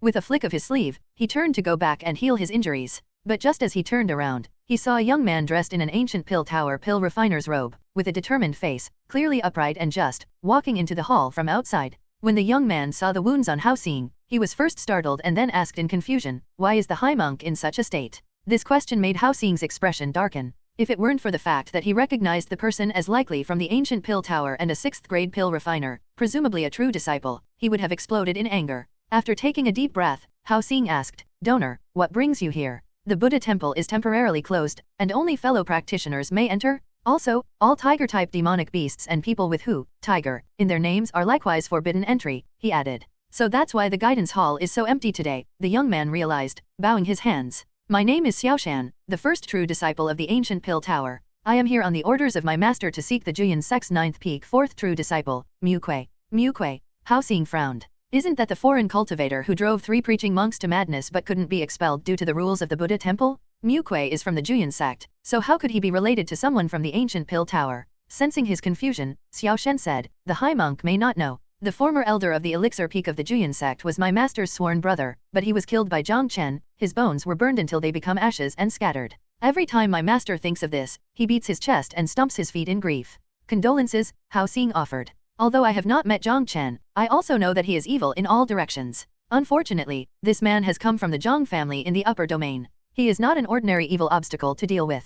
That's right, Xiao Shen sighed. To eliminate this scourge is not easy. My master heard that Jiang Chen wanted to come to the Buddha temple, so he sent me to rush here overnight, hoping to use Mu Kui's hand to remove Jiang Chen. Oh, Hao Xing was puzzled and asked, will that Mu Kui really kill his own eldest senior brother? Maybe he will, maybe he won't, but we have to try. After all, we as righteous people cannot sit idly by and watch Jiang Chen do evil. Xiao Shan declared righteously. Hao Xing nodded and said no more. May I ask the high monk if Jiang Chen has arrived? Xiao Shan inquired further. No. Hao Xing shook his head, explaining, to be honest, the reason the Buddha temple is closed this time is actually to keep Jiang Chen out. Refusing all non-Buddhist sect cultivators is also for safety. After all, we have not seen Jiang Chen either. Xiao Shan very much agreed with this. It is better to be safe than sorry. This is indeed the safest approach. I wonder if the high monk could make an exception and let me enter, he asked again.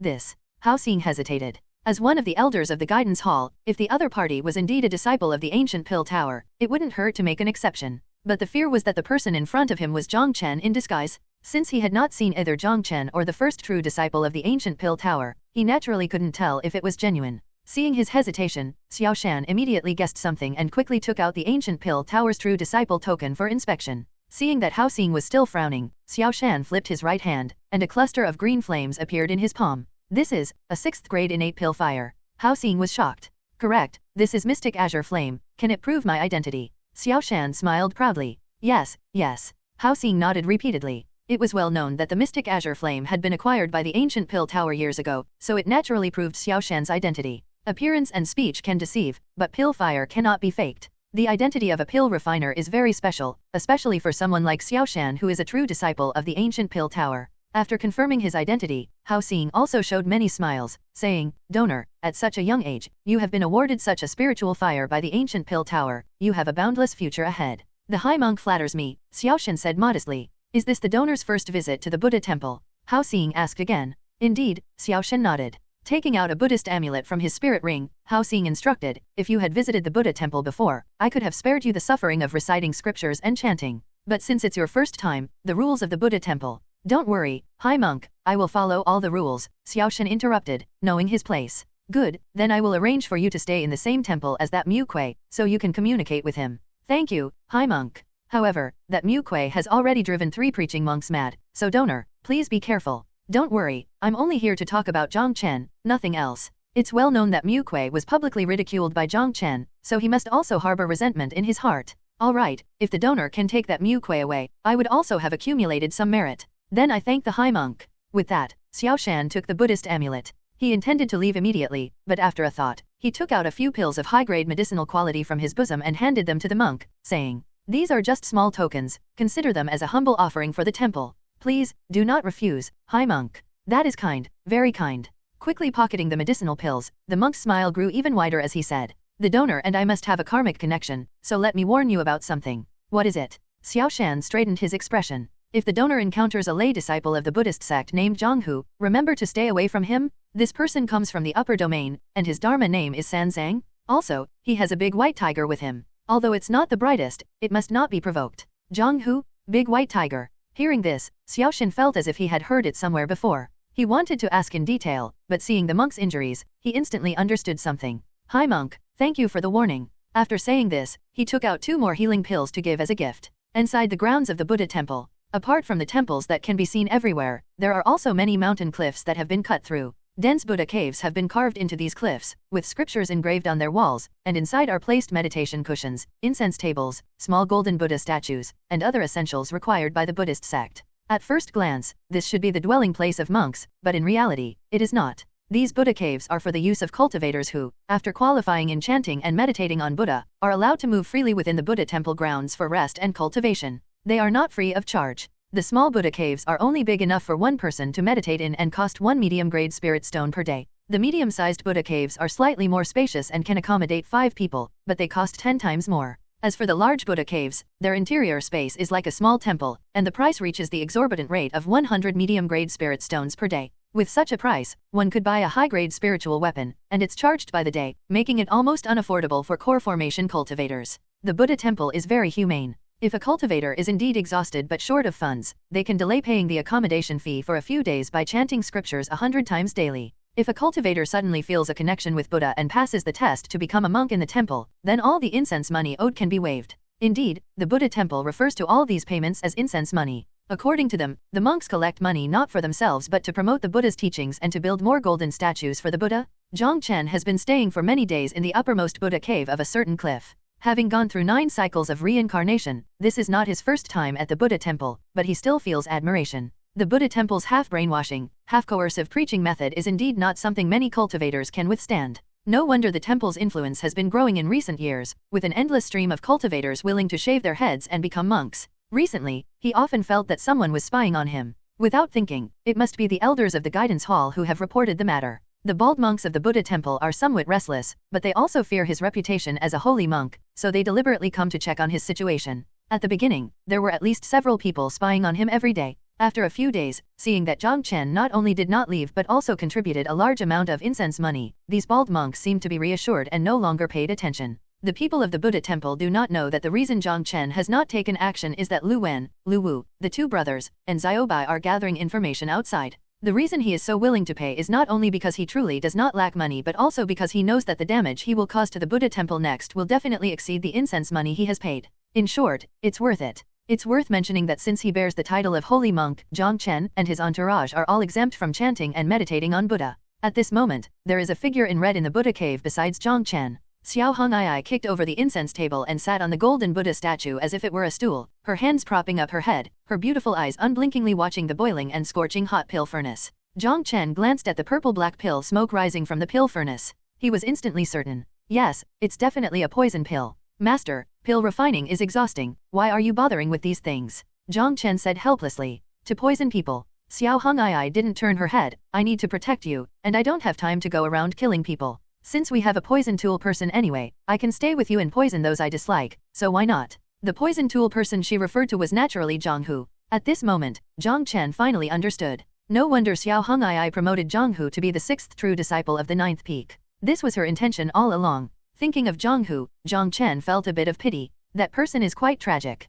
Not only was he beaten by him and chopped by Lin Mubai, but rumors also say that Zhang Hu was scared half to death by Qingning. Now, he has become Xiao Hong'ai's poison tool person. This tragedy is almost comparable to Lin Feng. Well, I won't beat him anymore in the future. It's already quite pitiful. Jiang Chen felt a rare sense of compassion. However, he could only guarantee his own actions. As for what Xiao Hong'ai and others might do to Zhang Hu, that was not within his consideration. Master, in the past few days, many high-ranking members of the Buddha temple have come to spy on us. Haven't they discovered you? Jiang Chen asked again.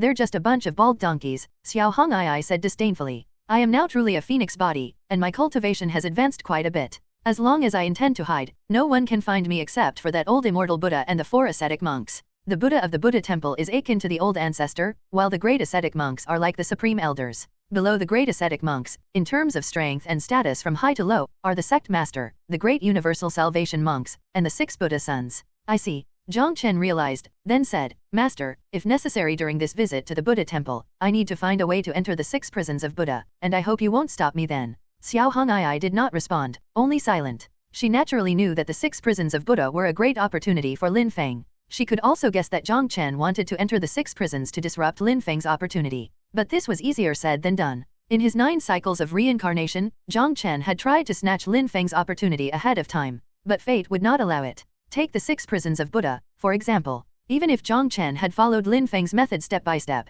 he still could not have broken into the 6 prisons. Even if he kept trying and successfully broke into the 6 prisons and obtained the 6 drops of essence blood from the old ancestor of the demon suppression palace, he could not assimilate them. This is suppression. Otherwise, how could Jiang Chen still be unable to defy fate after 9 cycles of reincarnation? The son of destiny is prepared by fate with many opportunities from birth. And fate will not allow a villain to pluck its peaches. Seeing Xiao Hong'ai silent, Jiang Chen straightened his expression. Master, this matter is very important to me. All right, Xiao Hong'ai finally expressed her stance. Although she stated she would not obstruct him, her thoughtful eyes clearly had other ideas. Suddenly, the brothers Lu Wen and Lu Wu returned. Upon seeing Xiao Hong'ai, the 2 brothers were first startled, then unsurprised. After all, since leaving the Juyan sect, Xiao Hong'ai had always been appearing and disappearing unpredictably like a stalker. The 2 brothers vividly remembered. When everyone rested under a tree, Xiao Hong'ai would leap down from the top of the tree and casually hand Jiang Chen a freshly peeled spiritual fruit. When everyone camped by the river, Xiao Hong'ai would leap out of the water, bringing a shower of water droplets while holding a plump spiritual fish in her right hand. And one time, Xiao Hong'ai appeared out of nowhere, and in front of everyone, she started to undress Jiang Chen. The reason was to help Jiang Chen bathe. With such incidents, Lu Wen, Lu Wu, and even Xiaobai were convinced that Xiao Hong'ai's madness was different from others. She was not only mad but also somewhat perverted. Peak Master, eldest senior brother, we have news about Lin Feng and Mu Kui, Lu Wen greeted. At these words, both Jiang Chen and Xiao Hong'ai narrowed their eyes. Mu Kui is chanting and meditating in a temple about 10 li away from here, and it is said that he has driven 4 preaching monks mad. As for Lin Feng, he was captured by the 6 Buddha sons of the Buddha temple yesterday and thrown into the 6 prisons of Buddha, Lu Wu continued. The news about Lin Feng did not surprise Jiang Chen, as the elder of the guidance hall had mentioned that the Buddha son would personally capture Lin Feng when they arrived at the Buddha temple. But the person who drove the preaching monk insane was Mu Kui, and just a few days ago, there were 3 of them. How come another one has gone mad in just a few days? This plot twist isn't even in the original story. But when the plot keeps collapsing time and time again, Jiang Chen has somewhat gotten used to it. After advising Lu Wen and Lu Wu to stay away from Mu Kui, Jiang Chen wanted to say something else but suddenly paused. Where's that silly tiger? Jiang Chen asked. About that, Lu Wen scratched his head, looking somewhat embarrassed. Lu Wu gritted his teeth and said, Sister Bai has been listening to scriptures in a temple every day for the past few days. It says it has a predestined connection with Buddha and wants to become a monk. Jiang Chen was speechless. TLN, I didn't know it was a female tiger, so I didn't use she/her before. We'll use them from now. A silly tiger is indeed a silly tiger, even getting swayed to become a monk while gathering information. Xiaobai's foolishness was an eye-opener for Jiang Chen. At this moment, he wanted to ask Xiaobai, you're a female tiger, so what kind of monk could you possibly become? Even if you really wanted to become a monk, shouldn't you be looking for a nunnery or something? This is just ridiculous. Jiang Chen didn't want to get involved. After all, it wasn't his beast pet, and whether it became a monk or not had nothing to do with him. But he had no choice but to care. The reason was simple. Now that Lin Feng had been captured and taken to the 6 prisons, he had to cause trouble and get into the 6 prisons as well. Since he was exempt from chanting scriptures and praying due to his holy monk status, he couldn't follow Lin Feng's footsteps in not praying, so he had to find another way.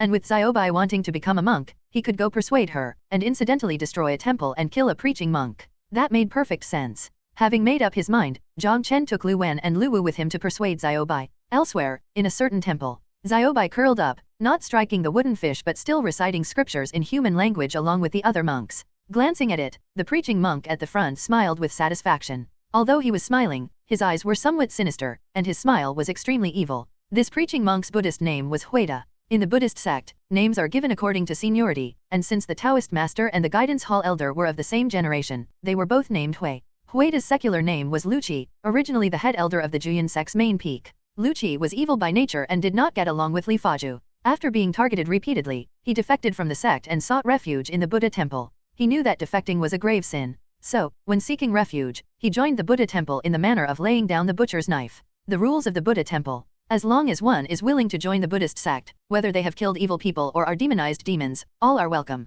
Therefore, the Buddha temple did not investigate Luqi's background in detail. Seeing his cultivation was not bad and his yearning for the Buddhist teachings was strong, they shaved his head, gave him a robe, and appointed him as a reserve preaching monk. Normally, this reserve status would last for several years. But in recent days, with Mu Kui driving several preaching monks insane and Lin Feng severely injuring several others while fleeing, Luqi was promoted from reserve to official preaching monk of the temple. The achievements of a preaching monk are closely related to the people they convert. Luqi immediately recognized that Xiaobai possessed ancient bloodlines. If he could convert it, it would add a guardian beast to the Buddha temple, which would be a great merit. When that time came, even if the Juyan sect came looking for trouble, the Buddha temple would surely protect him. After smiling with satisfaction, Luqi closed his eyes again and continued reciting the scriptures. The scriptures moved the golden body of the Buddha behind him, making it shine brightly. The monks bathed in the Buddha's light, feeling their souls redeemed, and their chanting became even more heartfelt. Several hours later, the monks left, and Luqi asked Xiaobai to stay. Hi monk. Xiaobai approached and sat down, clasping her paws together.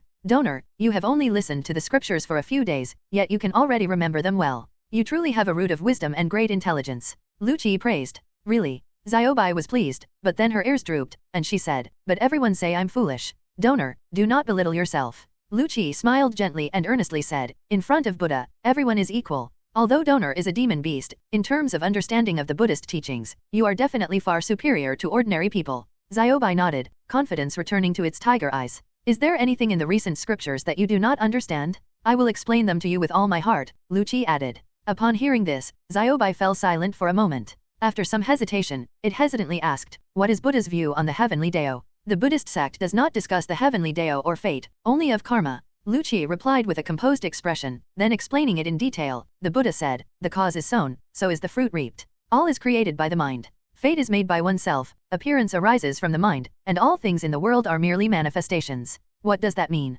Xiaobai didn't understand. It means that planting a cause will yield an effect. The cause of a past life brings the fruit of this life, Lu Qi explained further. After understanding this, Xiaobai sighed, "Then I must have done something terrible in my past life." In her view, she indeed must have done something terrible. Otherwise, why would she be in danger of losing her life? And the person who wanted to eat her was the son of destiny? How can I break this cycle of karma? Xiaobai asked again. Do you know the story of the Buddha cutting flesh to feed the eagle? Lu Qi asked. Xiaobai nodded. In the past few days, it had read quite a few Buddhist scriptures and knew a little. The Buddha saw an eagle catching a pigeon and couldn't bear it, so he intervened. But the Buddha couldn't bear the pigeon losing its life, nor could he bear the eagle going hungry, so he cut his own flesh to feed the eagle, Lu Qi said with his eyes slightly closed, looking like an enlightened monk. Seeing Xiaobai nodding continuously, he continued, "This story signifies that all beings are equal before Buddha and also that the Buddha used this method to break his own cycle of karma." I don't understand. Xiaobai shook its tiger head. Lu Qi was not in a hurry and continued to explain patiently, "Karma cannot be avoided, only obscured. If the Buddha had stopped the eagle from eating the pigeon, he would owe the eagle a karmic debt, but by cutting flesh to feed the eagle, he broke this cycle of karma. This is not obscuring karma, meaning one should clearly understand where karma lies. So, Buddha does not discuss the heavenly Dao, only karma. Even the high and mighty Buddha cannot escape karma." Xiaobai's expression changed. "Not necessarily," Lu Qi shook his head. "Whether the Buddha is affected by karma, I do not know, for the story of cutting flesh to feed the eagle happened before the Buddha attained enlightenment. But as the saying goes, the cause is sown, so is the fruit reaped. We people of the Buddhist sect should not obscure karma, but actively break it." Actively break it? Xiaobai couldn't believe it. How do we actively break it? Does it mean that she should go to Lin Feng and get eaten? And then, is it her own fault that she planted a bad cause in a past life, so she reaped bad fruit in this life? In other words, she's being told to go to its death without even knowing what she did wrong? Is this Buddhism? Is this the Buddhist sect? She wanted to become a monk because it was praised for being intelligent, and when she heard Lu Qi say one's destiny is made by oneself while gathering information, only now does she understand that this is not defying the heavens, but rather complying with fate and hoping to change the destiny through good deeds leading to good outcomes. If becoming a monk means having to taste the bitter fruits of one's actions, then why should one defy the heavens? Dare I ask the high monk, how can one defy the heavens? Suppressing the anger in her heart, Xiaobai asked again. Defy the heavens? Lu Qi was also startled. Why would you want to defy the heavens? Because the heavens do not tolerate me? I'll die if I do not defy the heavens. Xiaobai was bristling with murderous intent. Benefactor, calm down. Calm down. The chilling murderous intent made Lu Qi panic as well, and he hastily said, "You want to defy the heavens? You should have said so earlier. To defy the heavens is. He trailed off, unable to finish his sentence. How would he know how to defy the heavens? Even the words he had just spoken were nothing more than a last-minute grasp at straws, his own interpretation of some Buddhist sect scriptures. Defying the heavens, he truly did not know how? You dare deceive me. Xiaobai was furious. She suddenly transformed, its huge tiger body bursting through the temple, with black thunder appearing in her mouth, looking ferocious and ready to devour someone. Evil beast, do you know where you are? Seeing this, Lu Qi was trembling with fear, but still said, "This is the Buddha's temple? I am one of the preaching monk of the Buddha's temple. If I die, the Buddha lamp that belongs to me will be extinguished? Then, you will surely be caught by the law-enforcing monks of the Buddha's temple." Hearing this, Xiaobai sobered up quite a bit but was still seething with residual anger. Just then, Jiang Chen arrived with his group. Looking at Xiaobai's enlarged body and other monks fleeing in all directions within the broken temple, he rubbed his eyes. "Stupid tiger, didn't you want to become a monk? Why did you tear down their temple?" Jiang Chen exclaimed in disbelief. Hearing this, Xiaobai immediately reverted to its original form and ran towards Jiang Chen. As it ran, she also cried out, "Eldest senior brother, they deceived me. I don't want to become a monk anymore." Not becoming a monk again? How could this be? If Xiaobai didn't become a monk, how could he take the opportunity to cause trouble? "Why don't you reconsider?" Jiang Chen replied. After reaching Jiang Chen's side, Xiaobai shook its tiger head like a rattledrum. "I won't consider it anymore. That bald donkey deceived me. He doesn't know how to defy the heavens at all," she said with determination. "You actually realized you were deceived." Jiang Chen was astonished. Xiaobai felt underestimated and instinctively wanted to retort, but she lacked the confidence to do so.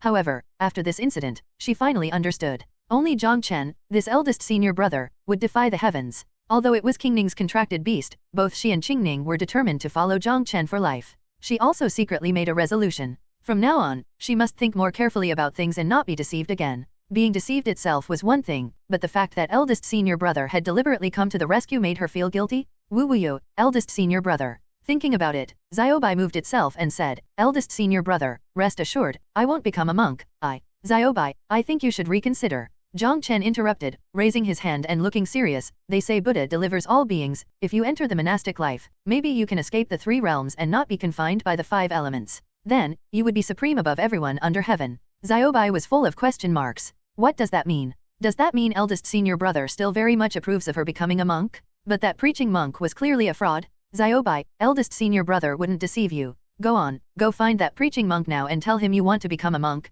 Jiang Chen continued to persuade earnestly. But that preaching monk doesn't know how to defy the heavens. Xiaobai was puzzled. Maybe he doesn't, but the Buddha does. Jiang Chen still looked serious. Eldest senior brother believes in you. As long as you persevere, you can. I can become a Buddha. Xiaobai's eyes lit up again. No, you can become Buddha's mount. Xiaobai immediately looked disgusted. Although being Buddha's mount was impressive, it was not quite what she had imagined. Seeing Jiang Chen trying to persuade her again with a sly smile on his face, Xiaobai quickly kept her distance and said, eldest senior brother, you have a sinister smile? And according to my experience, you're up to no good every time you smile like this. I'm not, I didn't, don't talk nonsense. Jiang Chen reined in his smile and quickly denied it 3 times in a row. After taking a deep look at Xiaobai, he had a feeling. This stupid tiger seemed not so easy to deceive anymore. Could it be that it had learned from its mistakes and had become wiser? Seeing that Xiaobai was unwilling to become a monk, Jiang Chen had no choice but to make desperate eye signals to Lu Wen and Lu Wu. The meaning of his eyes was simple. If Xiaobai doesn't want to become a monk, then you two go and take his place.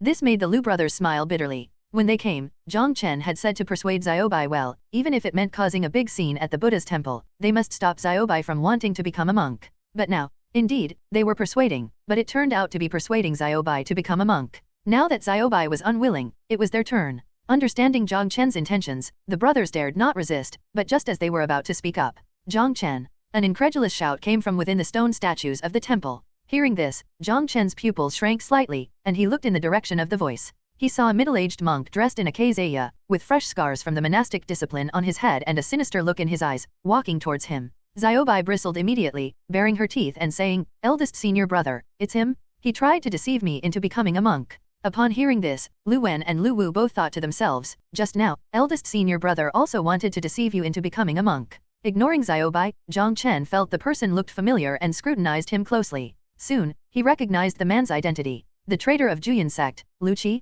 He and Lu Qi were villains of the Juyan sect and had a good personal relationship. The main reason Lu Qi betrayed the sect was because he committed evil deeds together with him, which led to a conflict with Li Faju. Through the cycles of reincarnation, Jiang Chen had always known that after betraying the sect, Lu Qi had converted to the Buddhist sect, but he had never encountered him before. Jiang Chen felt somewhat helpless. He had just been ready to go all out and kill a preaching monk. Who would have thought that this person would turn out to be Lu Qi? They were both villains, looked favorably upon each other, and had committed evil deeds together in Juyan sect, so they had a deep friendship. With such a relationship, how could he rashly kill him? He needed to find an excuse. Elder Lu, long time no see, said Jiang Chen. Yes, back in the day, you and I committed many deeds together. How fun was that? Now, things have changed. You are still you, but I have already converted to the Buddhist sect, Lu Qi said with emotion. Jiang Chen nodded. Lu Qi led him to an intact stone table, and Jiang Chen gently touched his spirit ring, taking out several jars of fine wine. Monks do not drink alcohol. Lu Qi waved his hand. Elder Lu, let's not mince words.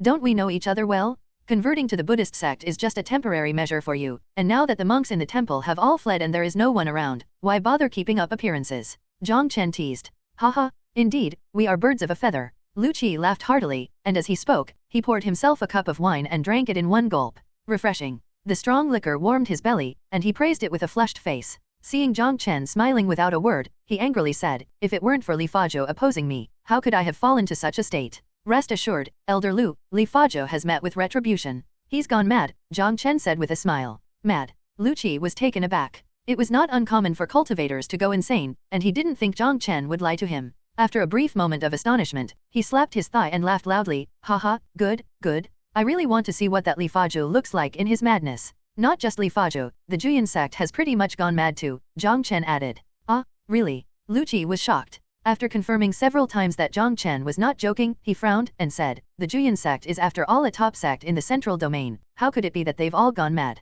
There's something strange about this. It doesn't have something to do with you, does it? He speculated. In his view, Jiang Chen naturally didn't have the strength, but the Jiang family did. Jiang Chen simply smiled faintly without responding. Although he and Lu Qi were both villains, the latter was a typical petty one. Lu Qi was not only morally corrupt, lacking in propriety, integrity, and a sense of shame, but also liked to judge others by his own standards. Jiang Chen knew that explanations were useless, so naturally, there was no need to explain. Moreover, if one were to analyze the situation seriously, it indeed had a lot to do with his poisonous actions. This made Lu Qi even more convinced of his thoughts, and he laughed. Awesome. You really do things decisively. That sect master Gu Changqing always acts so self-righteous, constantly trying to earn merit for the sect and keeping a close eye on us. He deserves to go mad. Jiang Chen nodded in agreement. The people of Ninth Peak are the same. That Jiang Lianyue, relying on her status as a potential empress, always looked down on us. Seeing her go mad is truly satisfying. Lu Qi continued. After a slight hesitation, Jiang Chen still nodded. And that Lin Mubai, having an innate Dao bone but not using it, insisting on studying sage books instead, isn't that foolish? Lu Qi added. Indeed, he's a fool, Jiang Chen agreed wholeheartedly. And Qingning is the same. Wasn't it just that you tricked her out of some heavenly and earthly treasures? There's no need to act so innocent, it's simply nauseating. Lu Qi went on. This time, Jiang Chen frowned. Unaware of his change in emotion, Lu Qi got carried away and continued to rant. And your master Xiao Hong'ai, she seems to favor you on the surface, but in reality, she punishes you over and over. Such hypocrisy is equally nauseating. Before he could finish, a flash of crimson sword light appeared. And when the sword light disappeared, Jiang Chen held a blood-red spirit sword in his hand, and a bloody mark appeared on Lu Qi's neck. The next second, spurt. Blood gushed from the mark like a fountain, the world awash with scarlet. The blood that sprayed out hadn't even splattered onto Jiang Chen's black clothes before it was incinerated by the temperature of the blood sword in his hand. Lu Qi's body swayed as he suddenly stood up. He widened his eyes, his hands clutching his neck in disbelief. He tried to use his vital energy to heal his wound, but the sword qi had penetrated deep into his marrow, disrupting all his vital energy and leaving him unable to muster any. He could only watch helplessly as his life force slipped away. Why did you kill me? Lu Qi asked as he fell to the ground, his life force completely fading. Because you knew too much, and you talked too much, Jiang Chen said indifferently while sipping his wine. The moment Lu Qi fell, the figure in red that appeared and disappeared intermittently above the temple trembled noticeably. Xiaobai and the others came running over, stunned. Eldest senior brother, he said he had a Buddha lamp, and if he dies, the lamp goes out. It will attract the law enforcement monks. Xiaobai hurriedly reminded. I know, Jiang Chen said, his expression unchanged. You know and still you kill him? Eldest senior brother, why don't you ride on me, and we run away quickly? Xiaobai was already panicking. To this, Jiang Chen just shook his head and stood up, saying, Xiaobai, all of this is for you? I just tested and found that this person will not defy the heavens. He lied to you so he must die. Eldest. Wu. Eldest senior brother. Top ads dash. Xiaobai was moved to tears, standing up straight, her tiger paws hugging Jiang Chen and crying bitterly. For her sake, Jiang Chen disregarded the danger and killed the preaching monk of the Buddha temple? This was, indeed, too moving for the tiger? Xiaobai, don't cry. Since you call me eldest senior brother like Qingning does, then I will protect you. Jiang Chen continued to coax Xiaobai. Sure enough. Upon hearing this, Xiaobai cried even harder. How can I ever repay you for treating me so well, eldest senior brother? It seems there's no change, still a foolish tiger. Jiang Chen nodded to himself, certain in his heart. Eldest senior brother, Sister Bai is right. This matter will surely alarm the law enforcement monks, so we should leave quickly. Lu Wen, the junior brother, also advised. Leave? Leaving was out of the question. He killed to cause a disturbance and incidentally to shift the blame onto Xiaobai. How could he possibly leave? And just as he was thinking of letting Xiaobai and the others leave first, more than 10 pale yellow figures approached from a distance. In just a few moments, they had arrived and surrounded Jiang Chen and the others. Jiang Chen counted that there were 18 monks holding demon-subduing staffs, all from the core formation realm, especially the leading monk, whose aura was profound, likely of the heavenly origin realm. Amitba. The leading monk stepped forward, his eyes wide with anger, and asked, who destroyed this temple?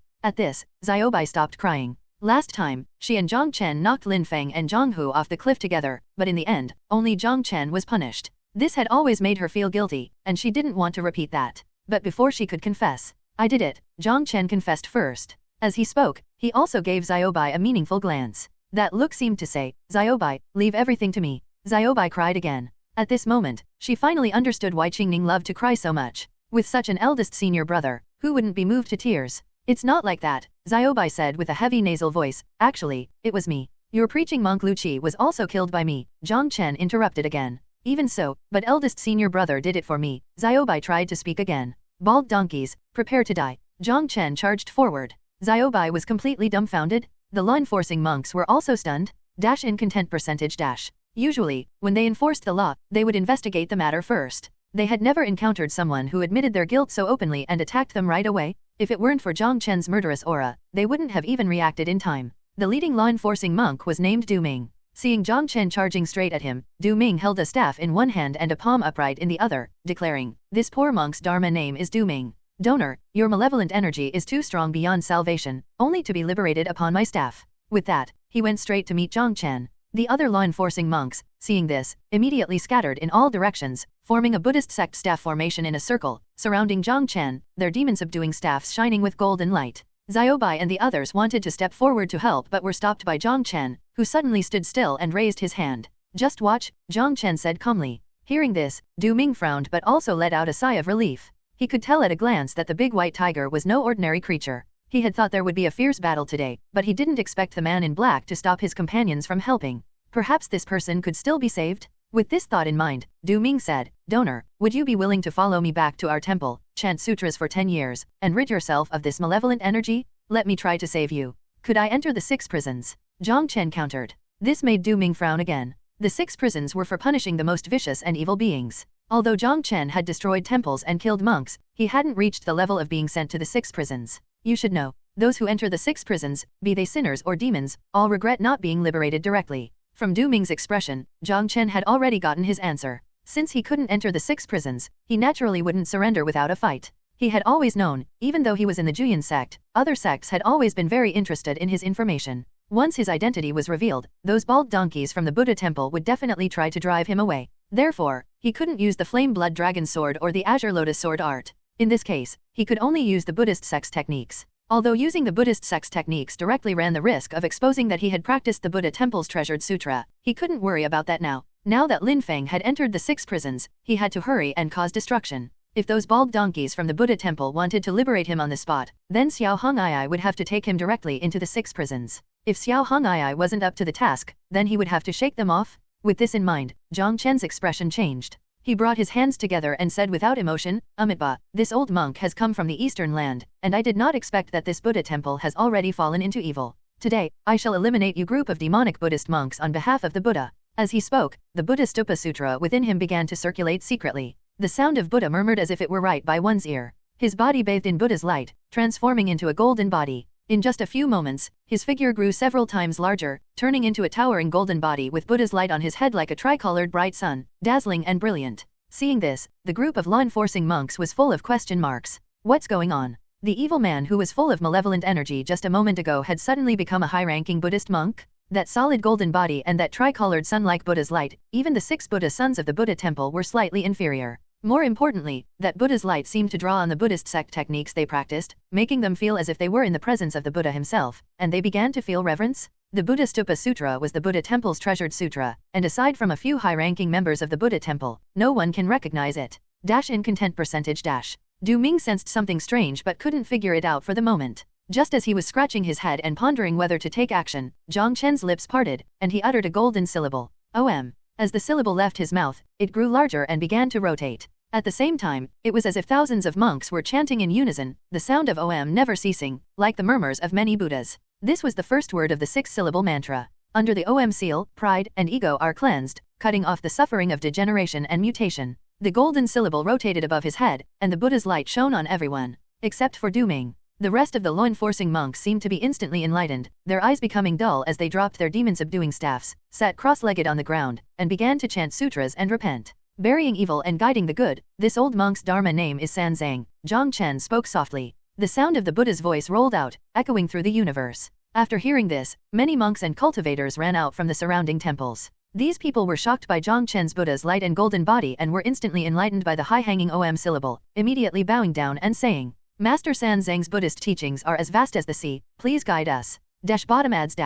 More and more people knelt down to seek enlightenment. In just a short time, over 100 people had gathered, kneeling in front of Jiang Chen. Seeing this scene, Du Ming was shocked. He swung his demon-subduing staff, striking those sitting cross-legged on the ground. His companions were instantly awakened and glared angrily at Jiang Chen. "Demonic monk!" More than a dozen law-enforcing monks shouted in unison. "What is a demonic monk?" Top ads.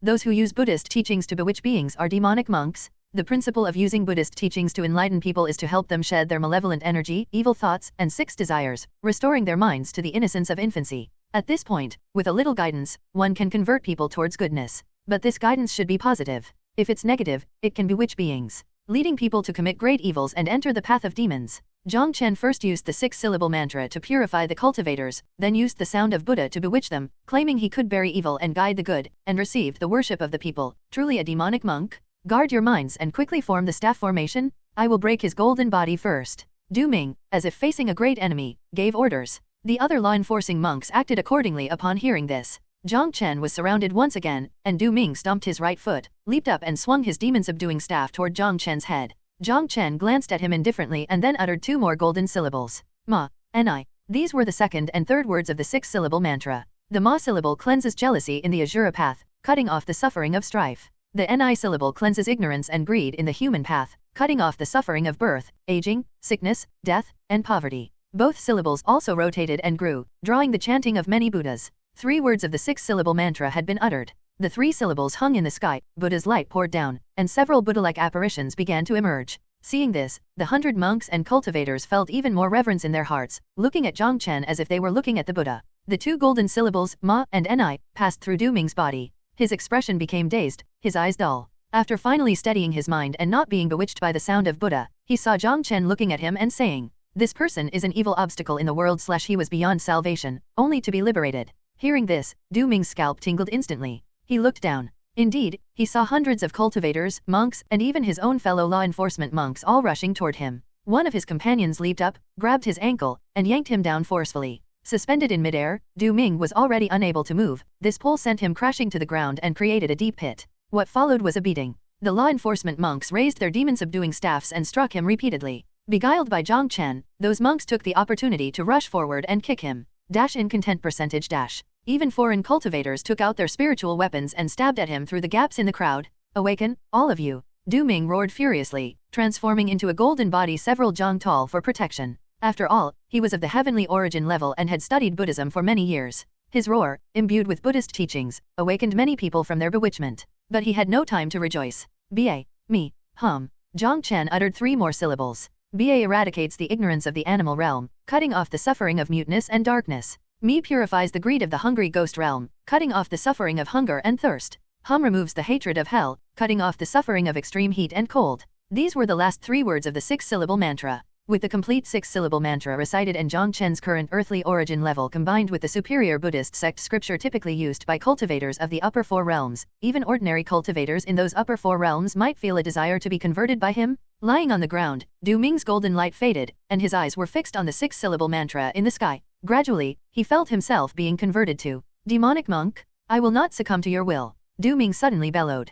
And at the moment his words fell, his body convulsed, followed by a trickle of fresh blood from the corner of his mouth, and his life force abruptly vanished. This was death by severing his own heart meridian? To this, Jiang Chen merely shook his head. People of the righteous path are like this, slightly suppressed by a villain like him, and they contemplate suicide. Through 9 cycles of reincarnation, he had been blamed for many things. The only difference was that this time he was actively suppressing them, whereas in the 9 cycles of reincarnation, those people were the ones seeking trouble with him. With Du Ming's death, no one else could remain conscious under Jiang Chen's Buddhist teachings. At this moment, within a radius of several li, the Buddha's light emitted by the 6-syllable mantra shone brightly, covering countless temples in a golden hue filled with the resonance of Buddhism. Great monk, how does one see the Buddha? Asked a cultivator who knelt in worship. The Buddha is in the heart, Jiang Chen replied, glancing into the distance as he played his part. And where is the heart? The heart is before you, your heart is with me, I am the Buddha. Host's actions conform to the villain's character setting. Reward, superior grade Buddhist sect secret scripture, great majestic heavenly dragon. After a brief silence, the hundreds of completely brainwashed people bowed again in worship. The Buddha is before us, yet we were unaware. We have sinned. Jiang Chen smiled with satisfaction. He suddenly understood. Why did the monks of the Buddha temple enjoy converting people so much? It turns out that this feeling of toying with the minds of others is indeed quite pleasant. He did not stop there, nor did he dispel his golden body or hand seals, but sat down with his eyes closed and legs crossed on the ground and studied the newly acquired Buddhist sect scripture in his heart. Seeing this, the crowd did the same. Suddenly, how dare you speak such nonsense? You claim to be the Buddha? How shameless. Incontent percentage dash. Blasphemous demonic monk. Today, even if you come from the upper domain, you will be executed. Several voices of reprimand rang out one after another. Then, 6 young monks appeared in the Buddha's light, wearing half-sleeved monk robes with large Buddhist beads around their necks. Jiang Chen opened his eyes to look at them. These 6 monks were all of the heavenly origin levels, and judging by the Buddha's light that almost seemed to overflow from their skin, they were undoubtedly the 6 Buddha sons of the Buddha temple. The 6 Buddha sons of the Buddha temple were equivalent to the true disciples of other sects. but in terms of combat power, they were much stronger than the true disciples of other first-rate sects. Apart from the fact that Buddhism is inherently strong and positive, the main reason is that the Buddha sons receive the blessing of Buddhist teachings and inherit the relics. The relics are the transformed remains of the bones of the high monks of the Buddha temple after they passed away, equivalent to a legacy. This is also why the 6 Buddha sons were all of the heavenly origin level despite being around the same age as Jiang Chen. Demonic monk, will you not submit to execution? One of the shorter Buddha sons said. Submit to execution. Jiang Chen sneered in response. Why should I submit to execution? I have 3 Dharma names. The first is Songzang, funeral procession, the second is Banzang, half burial, the third is Quanzang, complete burial, and you come from a certain place in the Buddha realm, known as the Eastern Land? Is that correct? Another Buddha son interjected. This statement was meant to let Jiang Chen know. They were aware of Jiang Chen's background, and they were not intimidated. Jiang Chen nodded with a defiant face. With the intention of understanding more about Jiang Chen and to avoid provoking a powerful enemy, the leading Buddha son asked, what do these 3 Dharma names mean? That's exactly the question I was waiting for. Incontent 2 Jiang Chen's eyes brightened, and he smiled. Those who recognize the situation, I will conduct their funerals. Those who do not recognize at first but do later, I will only bury half of their family, hence the half bury. As for those who do not recognize the situation at all, then you will bury their entire family, which is the full burial. The leading Buddha son finished his sentence. Exactly. Jiang Chen praised, looking at the person and saying, not bad, you're quite insightful. The leading Buddha son was speechless. Bottom adds the leading Buddha son has the Dharma name of Cin. After hearing Jiang Chen's words, Cin became even more convinced that this Jiang Hu was undoubtedly a demonic monk from the upper domain. This gave Cin a great headache. Lately, the Buddha temple had been experiencing strange events. First, the Juyan sect's Mu Kuei drove several preaching monks mad. Then Lin Fang from the Juyan sect came, causing a great disturbance in the Buddha temple with his strong combat skills and ancient techniques. Now, a demonic monk from the upper domain had arrived. Top adds Thinking of this, Cin glanced at the still suspended, rotating 6-syllable mantra and immediately understood that it must be a superior grade Buddhist sect scripture. Otherwise, its power to convert would not be so strong. He glanced again at Jiang Chen. No matter how he looked at it, Jiang Chen, who had transformed into a several jang tall golden body, was at the earthly origin realm. How could a core formation cultivator learn a superior grade technique? Are upper domain cultivators all this impressive? He couldn't understand, really couldn't understand. Jiang Chen's profound Buddhist techniques were beyond comprehension, and the fact that he could practice a superior grade secret scripture was even more baffling.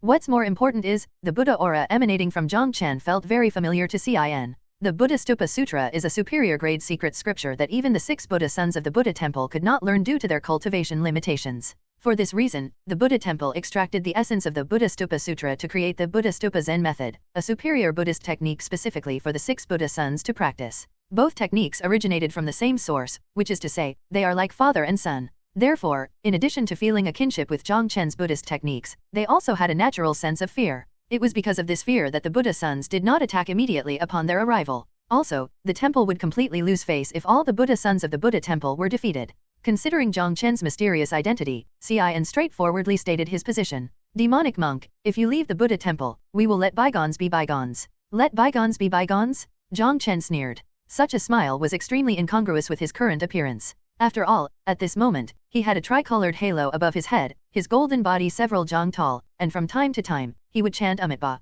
From Jiang Chen's smile, Cin received his answer. After shaking his head, Cin spoke no further. My Buddha is merciful, you have fallen into evil. He brought his hands together, closed his eyes slightly, and murmured softly. In an instant, Buddhist light emanated from his body, and with the help of the relics within him, the light shone even brighter. Bathed in the Buddhist light, his skin gradually took on a golden hue, and his body began to grow larger. In just a few breaths, he had formed a huge golden body resembling a solemn Buddha statue, with Buddhist chants whispering around him. Then, Cin opened his eyes, about to say something, when he suddenly froze. Why is my golden body shorter than this demonic monk's? Looking up, he blinked in confusion. This shouldn't be happening. Incontent percentage. He clearly remembered when he usually transformed into a golden body, he should be about the same height as Jiang Chen at this moment. What's with this sudden reduction? Others looking at him would have to look down. Wasn't this already at a disadvantage before the fight had even started? Is that it? Jiang Chen's mocking voice indeed rang out. I personally took action last time and captured the cultivator who caused trouble at the Buddha temple. It's just that I'm not in my best state right now, Cin said, trying to save face. Monks do not lie, and neither did he. Because it was indeed the case, and only this explanation could account for this bizarre phenomenon. Hearing this, Jiang Chen's eyes lit up. Since Cin personally captured Lin Fang and threw him into the 6 prisons, couldn't he also enter the 6 prisons if he surrendered without a fight? To your view, are my sins grave enough to enter the 6 prisons of Buddha? Jiang Chen asked, just to be sure. The 6 prisons of Buddha are not for those with light sins. Cian truthfully replied, you demonic monk, although you have misled others, killed several people from the Buddha temple, and your malevolent energy is too strong, you still do not qualify. You must be liberated on the spot. Tisk. Jiang Chen clicked his tongue. He was very dissatisfied with this answer. He couldn't understand. Why was it so difficult for a villain like him to enter the 6 prisons? Everyone wanted to liberate and convert him on the spot? Since they said he didn't qualify, then he would just have to qualify more. Bald donkey, don't be ungrateful. Jiang Chen's eyes turned cold, laying his cards on the table. If you want me to go to the 6 prisons of Buddha, I will gladly go. Otherwise, Cian pressed. Otherwise, I will beat you bald donkeys until you spit out your relics today. Jiang Chen's voice was like that of an evil Buddha. Arrogant. Cian shouted angrily, suddenly furious. He was the first Buddha son of the Buddha temple and had never heard such arrogant words. In his rage, the Buddhist light around him became even more dazzling, and his golden body seemed to grow taller. Seeing this, Jiang Chen fully activated the Buddha Stupa Sutra, also shouting loudly, acting so arrogantly in front of your father? What do you need such a large golden body for? Become smaller for me. Upon hearing these words, the watching Buddha sons all sneered. Is that a joke? You say smaller and it becomes smaller? Do you really think you're the Buddha? It really got smaller, one of the Buddha sons exclaimed.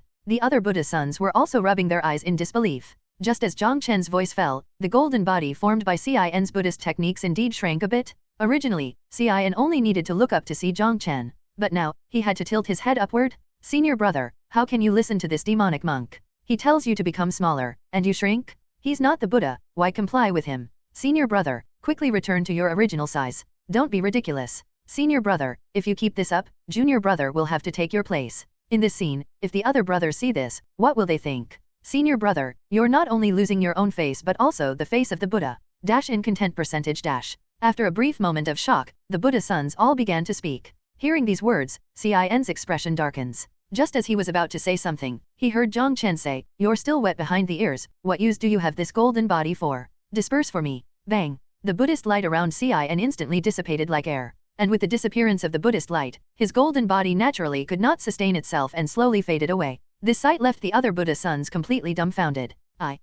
After completely returning to his original form, Cian himself couldn't believe it and was almost crying. I can't control myself. At this moment, the Buddha sons finally noticed something was amiss. Remembering Jiang Chen's familiar Buddhist techniques, an unbelievable thought emerged in everyone's minds. Impossible, absolutely impossible. Cian stood still, shaking his head repeatedly. The other Buddha sons also shook their heads, trying to dismiss the thought from their minds. But Jiang Chen did not intend to give them the chance to deceive themselves. Amitabha. With the Buddhist chant, he once again fully activated the Buddha Stupa Sutra within him. At the same time, the incense from temples within dozens of miles turned into countless serpents of smoke, converging towards him, gathering and solidifying. Blessed by the Dharma and the incense offerings, Jiang Chen's golden aura soared again, reaching over 30 feet high, and the tricolored halo above his head transformed into a 5-colored one. His gaze was lofty, overlooking all beings. This is the Buddha Stupa Sutra. He has cultivated our temple's guardian technique. Incontent 2. At this moment, all the Buddhist disciples held their breath and exclaimed in awe. Bottom adds. Jiang Chen decided not to hide his abilities any longer. Although exposing his technique meant he might be instantly liberated by the high-ranking monks of Buddha temple, there was also the possibility that those bald donkeys would want to torture him in the 6 Buddhist prisons to find out the origins of his technique. He wasn't entirely sure which choice the temple's higher UPS would make. But that wasn't important. To put it plainly, it was just a matter of whether to shake people up or not. This can't be, this is impossible. Cian and the others were still bewildered. Top adds. The scene before them had far exceeded their understanding. How could the guardian technique of the Buddha temple be cultivated by a demonic monk from the upper domain? And how could this demonic monk only be at the earthly origin realm? At the moment they recognized Jiang Chen's technique, the Buddhist disciples even thought he was one of their own. They had even considered whether to call out Uncle Master. There was no helping it. In their understanding, only the Buddha, the abbot, the great universal salvation monks, and the great ascetic monks had cultivated the Buddha Stupa Sutra. If they weren't so familiar with the Buddha temple, they would have really thought they had encountered one of their own. At this moment, the Buddhist disciples finally understood. No wonder Cian couldn't control himself. It turned out he had met the father of his technique. In front of the father, the son's technique naturally had to obediently follow his words. And because Jiang Chen's golden body was so eye-catching and the Buddhist light shone all around again, it attracted many monks and cultivators to come and worship. In just a few moments, the number of people worshipping Jiang Chen had already reached over 1,000. Such a situation made Cian feel uneasy. Not to mention the leakage of the Buddha temple's treasured sutra, it had been exposed in front of so many cultivators.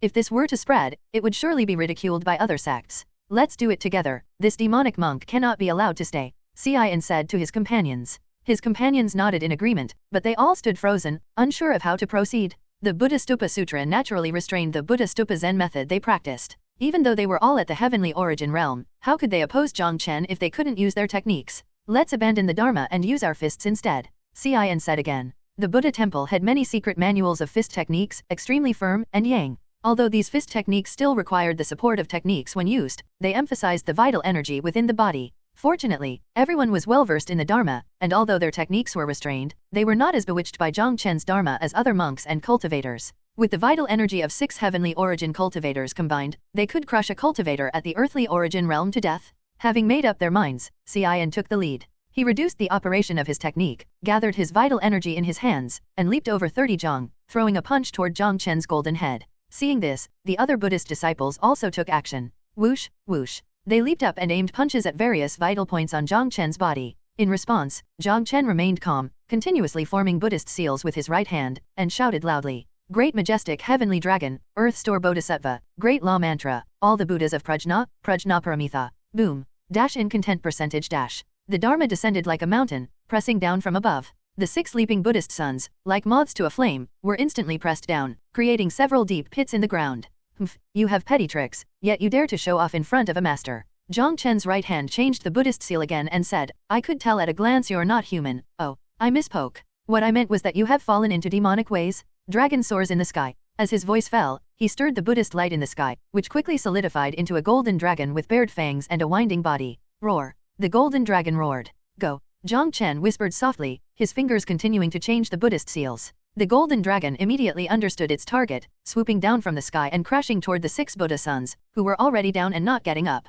The 6 Buddha sons were shocked and quickly got up. They lined up, with the latter placing their hands on the back of the one in front, forming a Buddhist formation and using the vital energy of 6 heavenly origin cultivators to form a shield, intending to confront the golden dragon. Bang! The golden dragon struck the spiritual energy shield, causing the surroundings to tremble. The powerful impact was like a tsunami, unstoppable wherever it went. With a crack, the solid and radiant vital energy shield shattered. Then the golden dragon continued forward, slamming the 6 Buddha sons together and pushing them towards the heavens with its massive head. Soon, the golden dragon disappeared, and the 6 Buddha sons fell from the sky, their breaths chaotic and their blood flowing in reverse. Pa! The Buddhist disciples covered their chests and simultaneously spat out a mouthful of blood. Within that blood shone golden light, the relics from within their bodies. At this moment, the 6 Buddha sons felt an immense shame. Their relics had really been beaten out of them by Jiang Chen, and all 6 at once? You want to take the relics of our Buddhist sect? Xian thought he had realized Jiang Chen's purpose. The stuff you spat out, even dogs wouldn't want it, Jiang Chen sneered.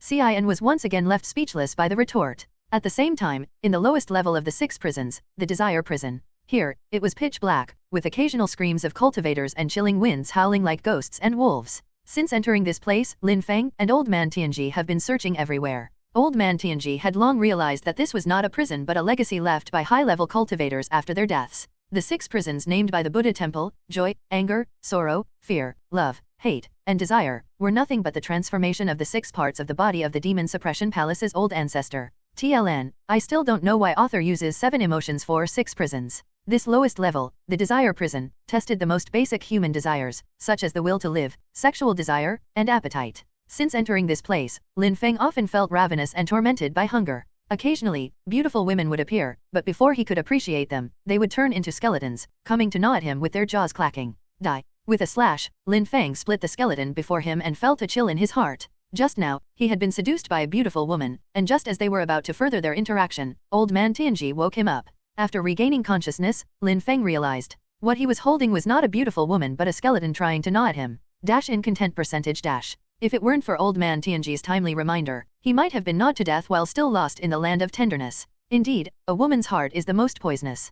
Putting away his black blade, Lin Feng patted his chest. You've come to your senses much faster than I expected, Old Man Tianji praised. To this, Lin Feng could only feel helpless. With loss comes gain. The 7 purifications annihilation technique he cultivated was specifically designed to sever the 7 emotions and 6 desires. Thanks to people like Jiang Lianyue, he had developed an instinctive fear of women, especially beautiful ones. That's why he was able to regain his senses quickly, and his cultivation had soared during this period, reaching the late stage of human origin. Indeed, leaving the Juyan sect has brought me quite a bit of luck, Lin Feng remarked with a sigh. There's a big problem with the Juyan sect. Leaving was definitely a good thing. Watch out. Old Man Tianji suddenly cautioned while speaking. Lin Feng was startled and quickly turned his head to look. He saw a crazed-looking evil monk, his tattered robes barely covering his body, clawing his way toward him. This person is a sinful monk from the Buddha temple and was once a high monk. He has a Buddhist relic within him. Old man Tianji exclaimed excitedly. The relic could purify the ghostly energy within him, and he had finally found it. How can I extract the relic?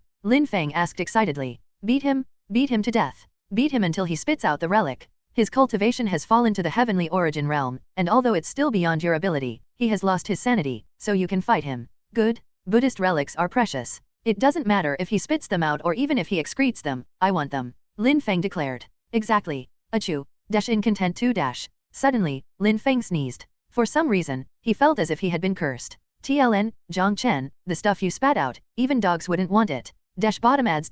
Elsewhere, in one of the 48 guidance halls of the Buddha temple, with the help of Xiaoshan's medicinal pills, Elder Hui Xing of the guidance hall had almost fully recovered from his injuries. At this moment, he was in the temple, chanting sutras. After finishing his chanting, he opened his eyes and shook his head slightly. He found himself somewhat ridiculous. Wasn't it just being beaten up by a monk named Zhang Hu and a big white tiger? The Buddhist sect preaches not to be angry or resentful, yet he had held a grudge against all tiger demons and monks with Hu in their names, which really didn't fit his image as a high monk. Top ads.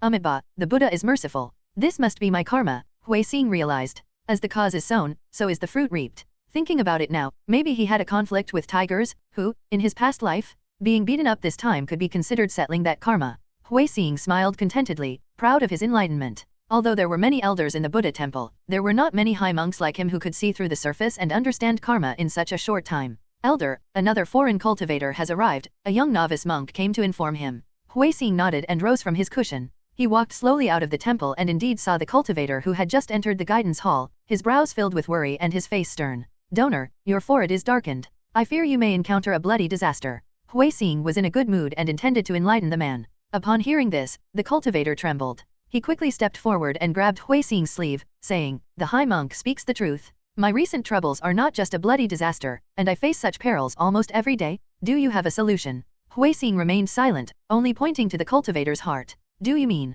After pondering for a moment, the cultivator's eyes brightened. "I should be steadfast in heart, not fear the powerful, be brave in moving forward, and never compromise." "No." Hui Xing shook his head and smiled. "What I mean is, you should be timid at heart." The cultivator was at a loss for words. "Donor, this is the poor monk's advice from experience." Hui Xing's lips curled into a faint smile, saying, "There are countless cultivators in the world. Some are born with strong physiques, and some are born to good fathers. Instead of trying to defy fate, ordinary cultivators like us should follow our hearts and at least live freely and happily." The visiting cultivator's eyes gradually lit up as he contemplated these words. To follow one's heart is not to be timid. That's why one should be timid at heart. To act according to one's heart is to seek a carefree and happy life. He had an epiphany. He thought he was already timid enough, but in reality, he was extremely resistant to being timid, which is why he was troubled every day. If he could accept his timidity, all frustrations would dissipate like smoke. "Master, your words have opened my eyes. Please accept my bow." The cultivator bowed deeply, quite grateful. The poor monk is only a monk.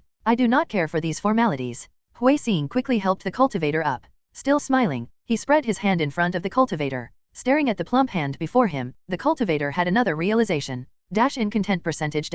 So, does this mean that monks don't care for formalities, but they do care for tangible gifts? I came in haste and did not bring anything of value. I only have some poison pills, which I can offer as a token of my sincerity." The cultivator handed over several high-grade poison pills, looking somewhat embarrassed. Hui Xing's face darkened. "Poison pills? What would a monk do with poison pills? Wait, 6th grade poison pills? Such high-level pills, even if they were poison, could be sold for a good price. Donor, you are too kind. I am just spreading the teachings of Buddha." Hui Xing chuckled as he accepted the pills. Adhering to the principle of being indebted to the giver, he still reminded, "Donor, remember to follow your heart, or your bloody disaster may be imminent." The cultivator nodded, taking the words to heart. "By the way, may I know the donor's surname and the purpose of your visit to the Buddha temple?" Hui Xing asked. "My name is Zhang Hu, and I'm a true disciple of the Juyan sect's 9th peak. I came to the Buddha temple in search of Xiaoshan, the first true disciple of the ancient Pill Tower," the cultivator replied honestly. "Oh, so you are Zhang. What was it?" Hui Xing was suddenly startled. "Zhang Hu? What Hu? Zhang Hu?" After confirming he had heard correctly, Hui Xing's expression darkened. "Zhang Hu, it's another Zhang Hu. He brought poison pills, and he claimed to be from the 9th peak of the Juyan sect." He immediately understood that this person might very well be. "Haha, I wondered why you were so generous and giving away 6th grade pills? So that's it, you must be Jiang Chen." Hui Xing thought he had uncovered the truth. "What? I am Jiang Chen. Jiang Hu pointed to his nose, confused. Jiang Chen, oh Jiang Chen, you are truly foolish. Your biggest mistake was saying you are the true disciple of the Juyan sect's 9th peak, and also, not bringing a tiger demon. Hui Xing seemed to hold the winning card, looking smug. What? What do you mean? Jiang Hu was even more confused. There's no one in the Juyan sect who can casually give out 6th grade pills except for the high-ranking members and you, the young master of the Jiang family? You pretend to be Jiang Hu and don't even bring a tiger. Do you think I'm stupid? Moreover, as far as I know, there is no one named Jiang Hu among the true disciples of the Juyan sect's 9th peak. Hui Xing analyzed carefully. Jiang Hu was completely dumbfounded. The 6th grade poison pill was a gift from Xiao Hong'ai. Worried about his low success rate in poisoning, Xiao Hong'ai recently gave him all the poison pills she had refined. As for bringing a tiger, who says that just because someone is named Jiang Hu, they must bring a tiger? If that were the case, then wouldn't a cultivator named Jiang Long have to bring a dragon? TLN, Long means dragon. Regarding his true identity, it's clear that the information from the Buddha temple is outdated. Or perhaps Xiao Hong'ai simply couldn't be bothered to announce it. Either way, this is a blatant sophistry. Jiang Hu was furious, feeling that Hui Xing was deliberately making things difficult for him. But if he left now, he wouldn't be able to complete Xiao Hong'ai's mission, and to save his own life, he would have to betray his sect and spend the rest of his life on the run. He didn't want to face such consequences. Incontent percentage. Even though Jiang Chen had beaten him and he was bullied by madmen, he always considered the Juyan sect his home. Master, please calm your anger. Taking a deep breath, Jiang Hu swore to the heavens. By the heavenly Dao above, if I am Jiang Chen, may I live like a maggot in this life, have my bones crushed and scattered after death, be reborn as livestock, and never to die a good death in countless reincarnations. Hiss. That harsh? Hui Xing took a sharp breath. Cultivators don't swear oaths lightly, especially those witnessed by the heavenly Dao. Even though the heavenly Dao isn't so idle as to pay attention to every oath a cultivator makes, if such an oath is false, it could very well plant a demon in one's heart, thus limiting their cultivation in the future. Are you really not Jiang Chen? Hui Xing asked for confirmation. I am not. Jiang Hu's expression was resolute as he declared emphatically, although Jiang Chen is my eldest senior brother, our paths of good and evil do not align, and we have never gotten along. Is that so? Hui Xing asked again. Truer than the true scriptures. After a brief silence, Hui Xing suddenly laughed. He laughed wildly and smugly, then loudly questioned, since you're not Jiang Chen, how dare you call yourself Jiang Hu? Are you not taking me seriously? Jiang Hu was completely baffled. His name was given by his parents, how could it be related to Jiang Chen? Jiang Hu, oh Jiang Hu, do you know where you went wrong? Hui Xing smiled cruelly. Gulp. Swallowing hard, Jiang Hu shook his head incessantly. Incontent 2. Firstly, you shouldn't call yourself Jiang Hu, because I've recently developed a strong dislike for that name. Secondly, had you not mentioned your enmity with Jiang Chen, I really wouldn't have dared to touch you. After all, Jiang Chen is your eldest senior brother, and if I were to harm you, I would incur the wrath of the Jiang family. But now, as he spoke, Hui Xing brought his hands together in prayer and shouted, evildoer, surrender your life. With those words, he activated his Buddhist cultivation technique, transformed it into a golden body, and hammered Jiang Hu mercilessly. Jiang Hu was no match and was instantly beaten to a bloody pulp. He had thought his bloody disaster would occur when he poisoned Xiaoshan, but he hadn't expected it to happen right now. Bald donkey, you'll pay for this. With those words, Jiang Hu used all his strength to flee, disappearing in a puff of smoke. A high-grade movement technique. Hui Xing was taken aback and then scoffed. Quite the fast runner. May Buddha's compassion be with you, just don't let me see you again. Bottom ads. At this time, Jiang Chen was unaware that Jiang Hu had been beaten up again because of him. Even if he knew, he would probably just say that's rough and then feel sorry for Jiang Hu for a moment. For now, the 6 Buddha sons had been severely injured. Seeing that Jiang Chen truly had no intention of stealing the Buddhist sect's relics, the Buddha sons, enduring their bodily pain, picked up the relics again, chanted scriptures in repentance, and then swallowed them whole. Seeing this, Jiang Chen looked on with disdain. The Buddhist sect is the Buddhist sect, with truly peculiar tastes. Faced with Jiang Chen's contempt, the Buddha sons like CI and didn't care and sat cross-legged, chanting Buddhist scriptures and using the relics to heal their injuries. Top ads. Time quietly passed. Finally, the 6 Buddha sons opened their eyes again, their eyes flashing with fighting spirit. And then, great majestic heavenly dragon? The dragon soars in the sky. Jiang Chen leaped into the air and shouted loudly. The Buddhist power pressed down like a mountain once more, and the golden dragon reappeared. Combined, the relics that had just been swallowed were all beaten out again. The 6 Buddha sons were utterly disheartened. They truly couldn't win. Not only was their Buddhist power restrained by Jiang Chen, but he had also learned several superior-grade secret techniques that only cultivators of the upper 4 realms could learn. How could they fight? They stood no chance even if they were a whole realm ahead of Jiang Chen. In the end, the 6 Buddha sons gave up and chose to wait for death in despair. Unexpectedly, Jiang Chen showed no signs of continuing the attack. The Buddha sons looked at each other and prepared to flee. Although monks are not afraid of death, no one wants to be slaughtered when it's clear they can't win. Cian took the lead, bolstering his legs with the last of his vital energy, ready to run for his life. But he had only taken one step. Great majestic heavenly dragon? The dragon soars in the sky. Jiang Chen's voice rang out again, like that of an evil Buddha. The next second, Cian was pressed to the ground by the Buddhist power, and then the golden dragon descended from the sky. Pfft! He spat out another mouthful of blood and passed out. Seeing this, the other Buddha sons shrank their necks and completely abandoned the thought of escaping. Unable to understand Jiang Chen's purpose, one of the Buddha sons asked softly, "What do you want?" The answer was, "Great majestic heavenly dragon?" The dragon soars in the sky. The scene was momentarily as silent as death. Watching their two unconscious companions, the remaining Buddha sons dared not speak further. Worried that Jiang Chen would resort to a great majestic heavenly dragon at the slightest disagreement, they even gave up the idea of healing and just sat cross-legged on the spot, silently reciting scriptures in their hearts. As for why they recited silently, it was naturally because they didn't dare to speak out loud. After all, that great majestic heavenly dragon was a bit too damaging. Time continued to pass. Jiang Chen neither left nor intended to let the 6 Buddha sons go, and he didn't even withdraw his golden body. After tossing a few high-grade pills into his mouth to restore his vital energy, he quietly waited. As for what he was waiting for, in content percentage dash. At first, the Buddha sons didn't understand. But after a bit of thought, they all had a realization. This place was the Buddha temple, and they were the Buddha sons of the Buddha temple. In full view of everyone, Jiang Chen had killed people, destroyed the temple, and left 2 of the 6 Buddha sons half-paralyzed. Without a doubt, the higher UPS of the Buddha temple would not stand idly by. They would surely come to their aid, utterly ignorant of death. "When the strong ones from our temple arrive, you will be liberated on the spot," thought one of the Buddha sons disdainfully, glancing at Jiang Chen before looking away. Great majestic heavenly dragon. Jiang Chen suddenly attacked. Another Buddha son became half-paralyzed. Before passing out, the Buddha son asked in confusion, "Why? You just gave me a strange look." Jiang Chen replied instantly. As soon as these words were spoken, a brief silence followed, and then the other Buddha's disciples quickly closed their eyes, daring not to open them again. By this time, the crowd of onlookers had grown even larger. Seeing that the 6 Buddha sons of the Buddha temple had been beaten up by Jiang Chen, the already brainwashed crowd was even more impressed, prostrating themselves in admiration.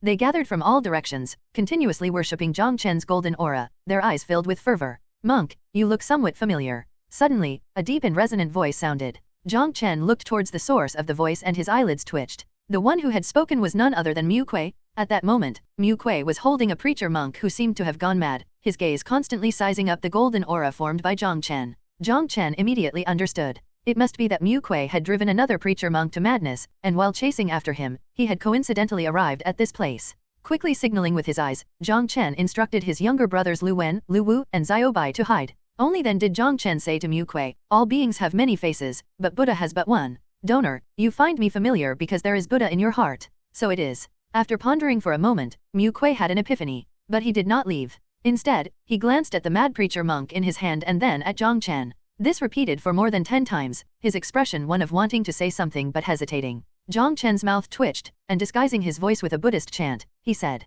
"Just spit what you want to say. Monk, the way you speak is indeed innovative and unique." Instead of getting angry, Mu Kuei praised him, not like those other preachers who speak in obscure terms and always quote Buddha, which is really boring. Jiang Chen was speechless. Feeling that talking to Mu Kuei was too exhausting, he simply shut his mouth. "I hope the monk will enlighten me and bestow upon me a Dharma name," Mu Kuei said with his hands clasped together. "Enlighten you?" Jiang Chen rolled his eyes. "I mean, who can enlighten an emperor reincarnated, especially one who has been stripped of all wisdom except for martial arts?" If Mu Kuei could truly be enlightened, then the moment he arrived here, he would have been transformed by Jiang Chen's Buddhist light, just like the other monks and cultivators, bowing in worship. However, Jiang Chen also understood Mu Kuei's thoughts.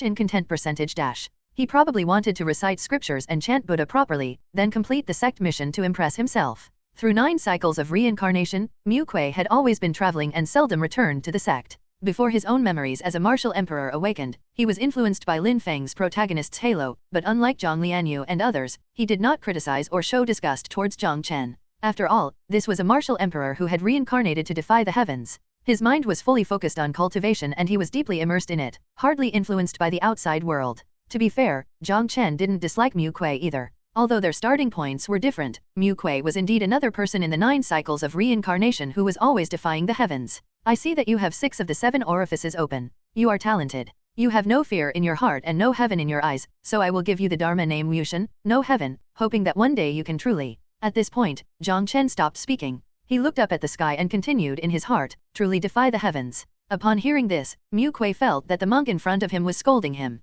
He was indeed simple-minded but not stupid. 6 of the 7 orifices open? Wasn't that blatantly saying he was clueless? However, upon hearing the Dharma name Wu Tian, Mu Kui felt the hot blood surging within him. He too looked up at the sky and asked, "Does the monk also find the sky, heaven, displeasing? Often, I feel the urge to tear it apart with my own hands." Once I did. Jiang Chen withdrew his gaze. Once? Mu Kui was puzzled. Although he didn't understand, with his intelligence, he never dwelled on anything he didn't understand. Having received a Dharma name, he considered his chanting and scripture reading to be adequate. Although the monk in front of him was clearly opposed to the Buddha temple, the Buddha temple had no rule that a Dharma name given by an outside monk couldn't count as passing. Incontent too. Hihi, Mu Kui chuckled with satisfaction, feeling it was a smart move. Next, he could go and complete the sect mission, and then with actual actions, prove to his eldest senior brother that he was no longer foolish. Thinking of Jiang Chen, Mu Kui frowned. Even the simple-minded him used to feel a sense of disgust when thinking of Jiang Chen. Lately, however, although the disgust was still there, it seemed out of place and strange for some reason.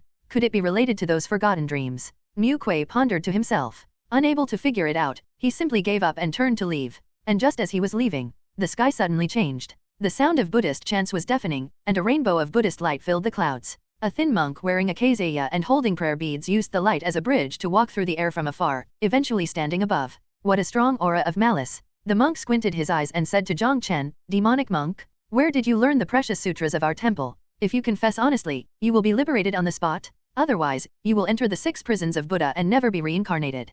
Bottom adds dash. As he spoke, the thin monk glanced at the monks and cultivators below who were still worshipping him. With a flick of his prayer beads, he uttered, "Wake up." These 2 simple words caused the Buddhist light to intensify. The rainbow light spread for Li, not only covering the 5-colored Buddhist light emitted by Jiang Chen in an instant but also shattering the 6-syllable mantra that was still spinning into golden light. After hearing the sound, the worshipping monks and cultivators all woke up suddenly, drenched in cold sweat. Jiang Chen looked at the thin monk without any change in expression. He recognized this thin monk. Top adds dash. In the 9 cycles of reincarnation, this old man appeared every time he tried to enter the 6 prisons of Buddha to snatch and destroy Lin Feng's opportunities. This made Jiang Chen's heart rejoice. If it had been any other great monk who had come, he would have had to consider the risk of being captured and liberated on the spot. But now, there was no need for that. The monk with the Dharma name Pug in front of him was a cultivator in the Fate Transformation realm and was one of the great Universal Salvation monks of the Buddha Temple, in charge of the 6 prisons of Buddha. Falling into his hands means there is only one path, into the 6 prisons of Buddha.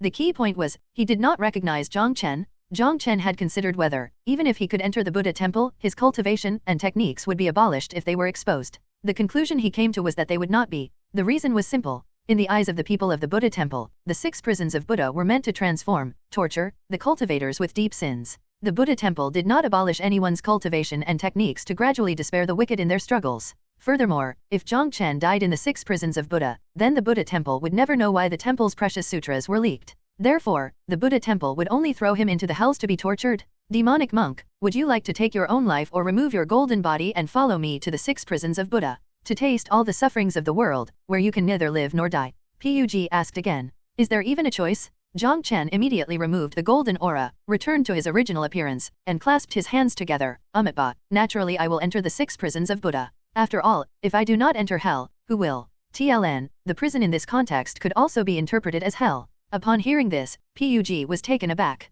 Normally, those demonic monks would show a face of horror when he mentioned the Buddha's 6 prisons, but the demonic monk before him actually wanted to be imprisoned? That would have been fine, but the words he spoke were quite zen-like. Are you sure? Those who enter the 6 prisons are bound for 100 years. If you go in, you'll need at least 100 years before you can see the light of day again? And that's assuming you're still alive and sane, Pug said while narrowing his eyes. After thinking for a moment, he added, once you're in the 6 prisons, you'll regret not choosing to be liberated by me on the spot. Jiang Chen didn't respond, just smiled and appeared ready to be captured. Humph, since that's the case, I'll see you on your way. Pug didn't hesitate and made his move. But just as he was about to restrain Jiang Chen with the Buddha's light, he sensed a strong killing intent. Looking ahead, he saw a red figure that appeared and disappeared intermittently and transmitted his voice. Xiao Hong'ai, Lin Feng caused a huge commotion in the Buddha temple, injuring and crippling many monks. If you want to save Lin Feng, come to the main Buddha temple. For now, I will throw this demonic monk into the Buddha's 6 prisons. Lin Feng? Hearing this name, Xiao Hong'ai's killing intent intensified. She didn't care about Lin Feng's life or death. It was just that, despite Jiang Chen's repeated instructions, she couldn't suppress her own killing intent after seeing Jiang Chen about to be captured. It was within reason for Pug to misunderstand. After all, in his view, Xiao Hong'ai's purpose for being here could only be to save the Juyan sect disciple Lin Feng. Incontent %. especially since there have been rumors recently that Xiao Hong'ai had taken Lin Feng as a disciple. Humph. With a cold snort, Xiao Hong'ai disappeared. This made Pug breathe a sigh of relief. He had sensed the change in Xiao Hong'ai's aura. Her cultivation was definitely above his. If a real fight broke out, he would not be her match. Come with me, he said, looking at Jiang Chen and speaking again. But just as he was about to make his move, boom, the heavens and earth roared, and the wind and clouds surged. Like that of the heavens, a majestic pressure suddenly came from 100 miles away, almost crushing Pug out of the sky. Divine Passage Realm. Pug exclaimed while looking 100 li away. Jiang Chen instantly understood that it must be his protector, Chen Sheng, who had taken action. With Chen Sheng's temperament, if Pug dared to touch him today, he might just flip the Buddha temple upside down. Helplessly, he called out to the distance, "Don't worry, I know what to do." As his voice fell, the looming heavenly might finally began to recede. Seeing Pug looking as if he was facing a great enemy, Jiang Chen said directly, "I think you should give up on capturing me. I will go with you willingly." Pug didn't respond and just swallowed hard. The aura of the Divine Passage Realm had truly frightened him. Although the Buddha Temple also had Divine Passage Realm powerhouses, a battle between cultivators of such a level could destroy half of the Buddha Temple with just the aftermath. At this moment, Pug was more convinced than ever that the demon monk named Zhang Hu before him must be from the upper domain. Otherwise, he wouldn't have such a powerful protector. Pug felt a bit uneasy, but the leakage of the temple's treasure scripture was a serious matter, and even if someone from the upper domain came, the Buddha Temple had to take a stand. This was not about face but about touching the foundation of the sect. "We can let this matter go if you are willing to reveal the origin of the treasure scripture and allow me to disable your cultivation technique," Pug said gravely. To this, Jiang Chen shook his head and said, "I'll give you two choices, send me to the Buddha's 6 prisons, or I'll break in myself." Pug was speechless, looking at Jiang Chen as if he were looking at a fool. He had never seen someone so eager to be imprisoned. With the conversation reaching this point, there was no room for further discussion. "The 6 prisons are some distance from here. I will envelop you in Buddha's light and travel through the air. Do you understand?" Pug said. Though he was speaking to Jiang Chen, the message was actually for Chen Sheng. Pug's intention was simple. "I'm not planning to harm you, so don't let your protector cause trouble." In plain terms, he was a bit scared. Understanding this, Jiang Chen nodded. "If you change your mind and want to reveal the origin of the treasure scripture, just call out to me, then I will bring you out," Pug added. Jiang Chen nodded again. "This is your own choice to enter the Buddha's 6 prisons. I didn't force you," Pug continued. Jiang Chen wanted to curse. Incontent percentage dash. Indeed, even the accomplished monks of the Buddha temple are just like ordinary people when they're scared. In the end, Jiang Chen was enveloped in Buddha's light by Pug and floated towards the direction of the Buddha temple. Seeing such a demonic monk being taken away, the monks felt as if they had been pardoned, and the gathered monks and cultivators gradually dispersed. Lu Wen, Lu Wu, and Xiaobai wanted to follow, but were stopped by Jiang Chen's gaze. Helplessly, the two men and the tiger had to temporarily return to the Buddha cave to plan for the long term. Moments later, the once bustling broken temple was left with only one burly figure. This person was Mu Kui, who had inexplicably returned after leaving. When Mu Kui returned, Jiang Chen had just shed his golden body and returned to his original form. "Eldest senior brother, has become a monk." It took him a full half-hour to exclaim in shock. This didn't make sense. That was Jiang Chen, the notorious young master of the Jiang family. How could he just become a monk? The point was that becoming a monk was one thing, but this was betraying the sect. Mu Kui was angry. He didn't understand the big principles, but he knew the basic bottom line of being a person. He could ignore Jiang Chen mocking him, bullying Lin Mubai, peeping at Jiang Lianyue, and even deceiving Qingning. But he could never tolerate a betrayal of the sect. At this moment, a strong disgust surged in his heart, and under his nearly connected thick eyebrows, his eyes were filled with blood. Soon, his aura became violent, and it seemed as if blood was seeping out of his pores. Just as he was about to fall into a frenzy, he felt a sharp pain in his sea of consciousness as if invaded by a foreign object. Incontent 2 With unbearable pain, Mu Kui clutched his head and screamed to the sky. Fortunately, the soul-tearing pain did not last long. After a few screams, Mu Kui's gaze became dull, and he stood there stupefied. His consciousness plunged into darkness. When the light drove away the darkness, he found himself standing above the Juyan sect with golden characters floating in the sky. First world. At the same time, at the base of the second peak of the Juyan sect, a dying man suddenly sat up in shock. The old ancestor of Juyan, waking up from a suspended animation state, said in disbelief, "No way, again? My lifespan isn't enough for this."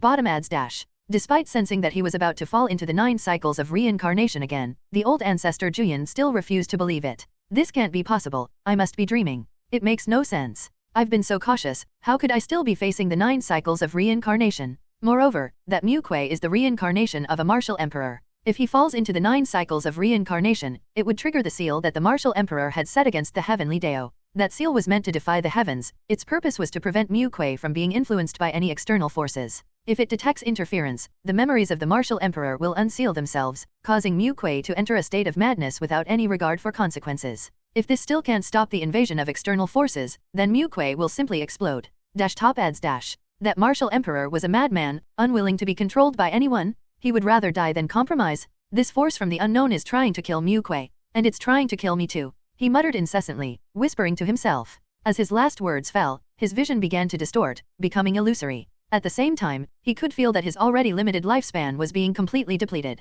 So be it. The old ancestor Juyan gave a bitter smile. This time, his lifespan was insufficient to witness the 9 cycles of reincarnation even once more. And before he completely succumbed to retrospection, he would likely vanish from life and death. He was a man already on the brink of death, merely delaying the inevitable. Although he died earlier in this life, he had done many things he wouldn't have dared to do in a lifetime and had also understood the truths of this world, so it wasn't a loss. His only regret: I won't be able to see Hong Ai get married. The old ancestor Juyan closed his eyes. As his voice faded, his heartbeat abruptly stopped, his life force completely dissipated, and he lay like a lifeless corpse devoid of any vitality. And at the moment of his fall, boom, boom, boom, the bell of the second peak tolled 9 times, its sound melodious, echoing through the universe. The bell's sound rose and fell, rippling out like a mournful tune. Upon hearing it, all the disciples of the Juyan sect became panicked. They did not know what had happened, but they knew that the bell of the second peak was special and would not be rung unless there was a major event. In the 1,000 years since the founding of the Juyan sect, even during great battles, the bell of the second peak had never tolled 9 times.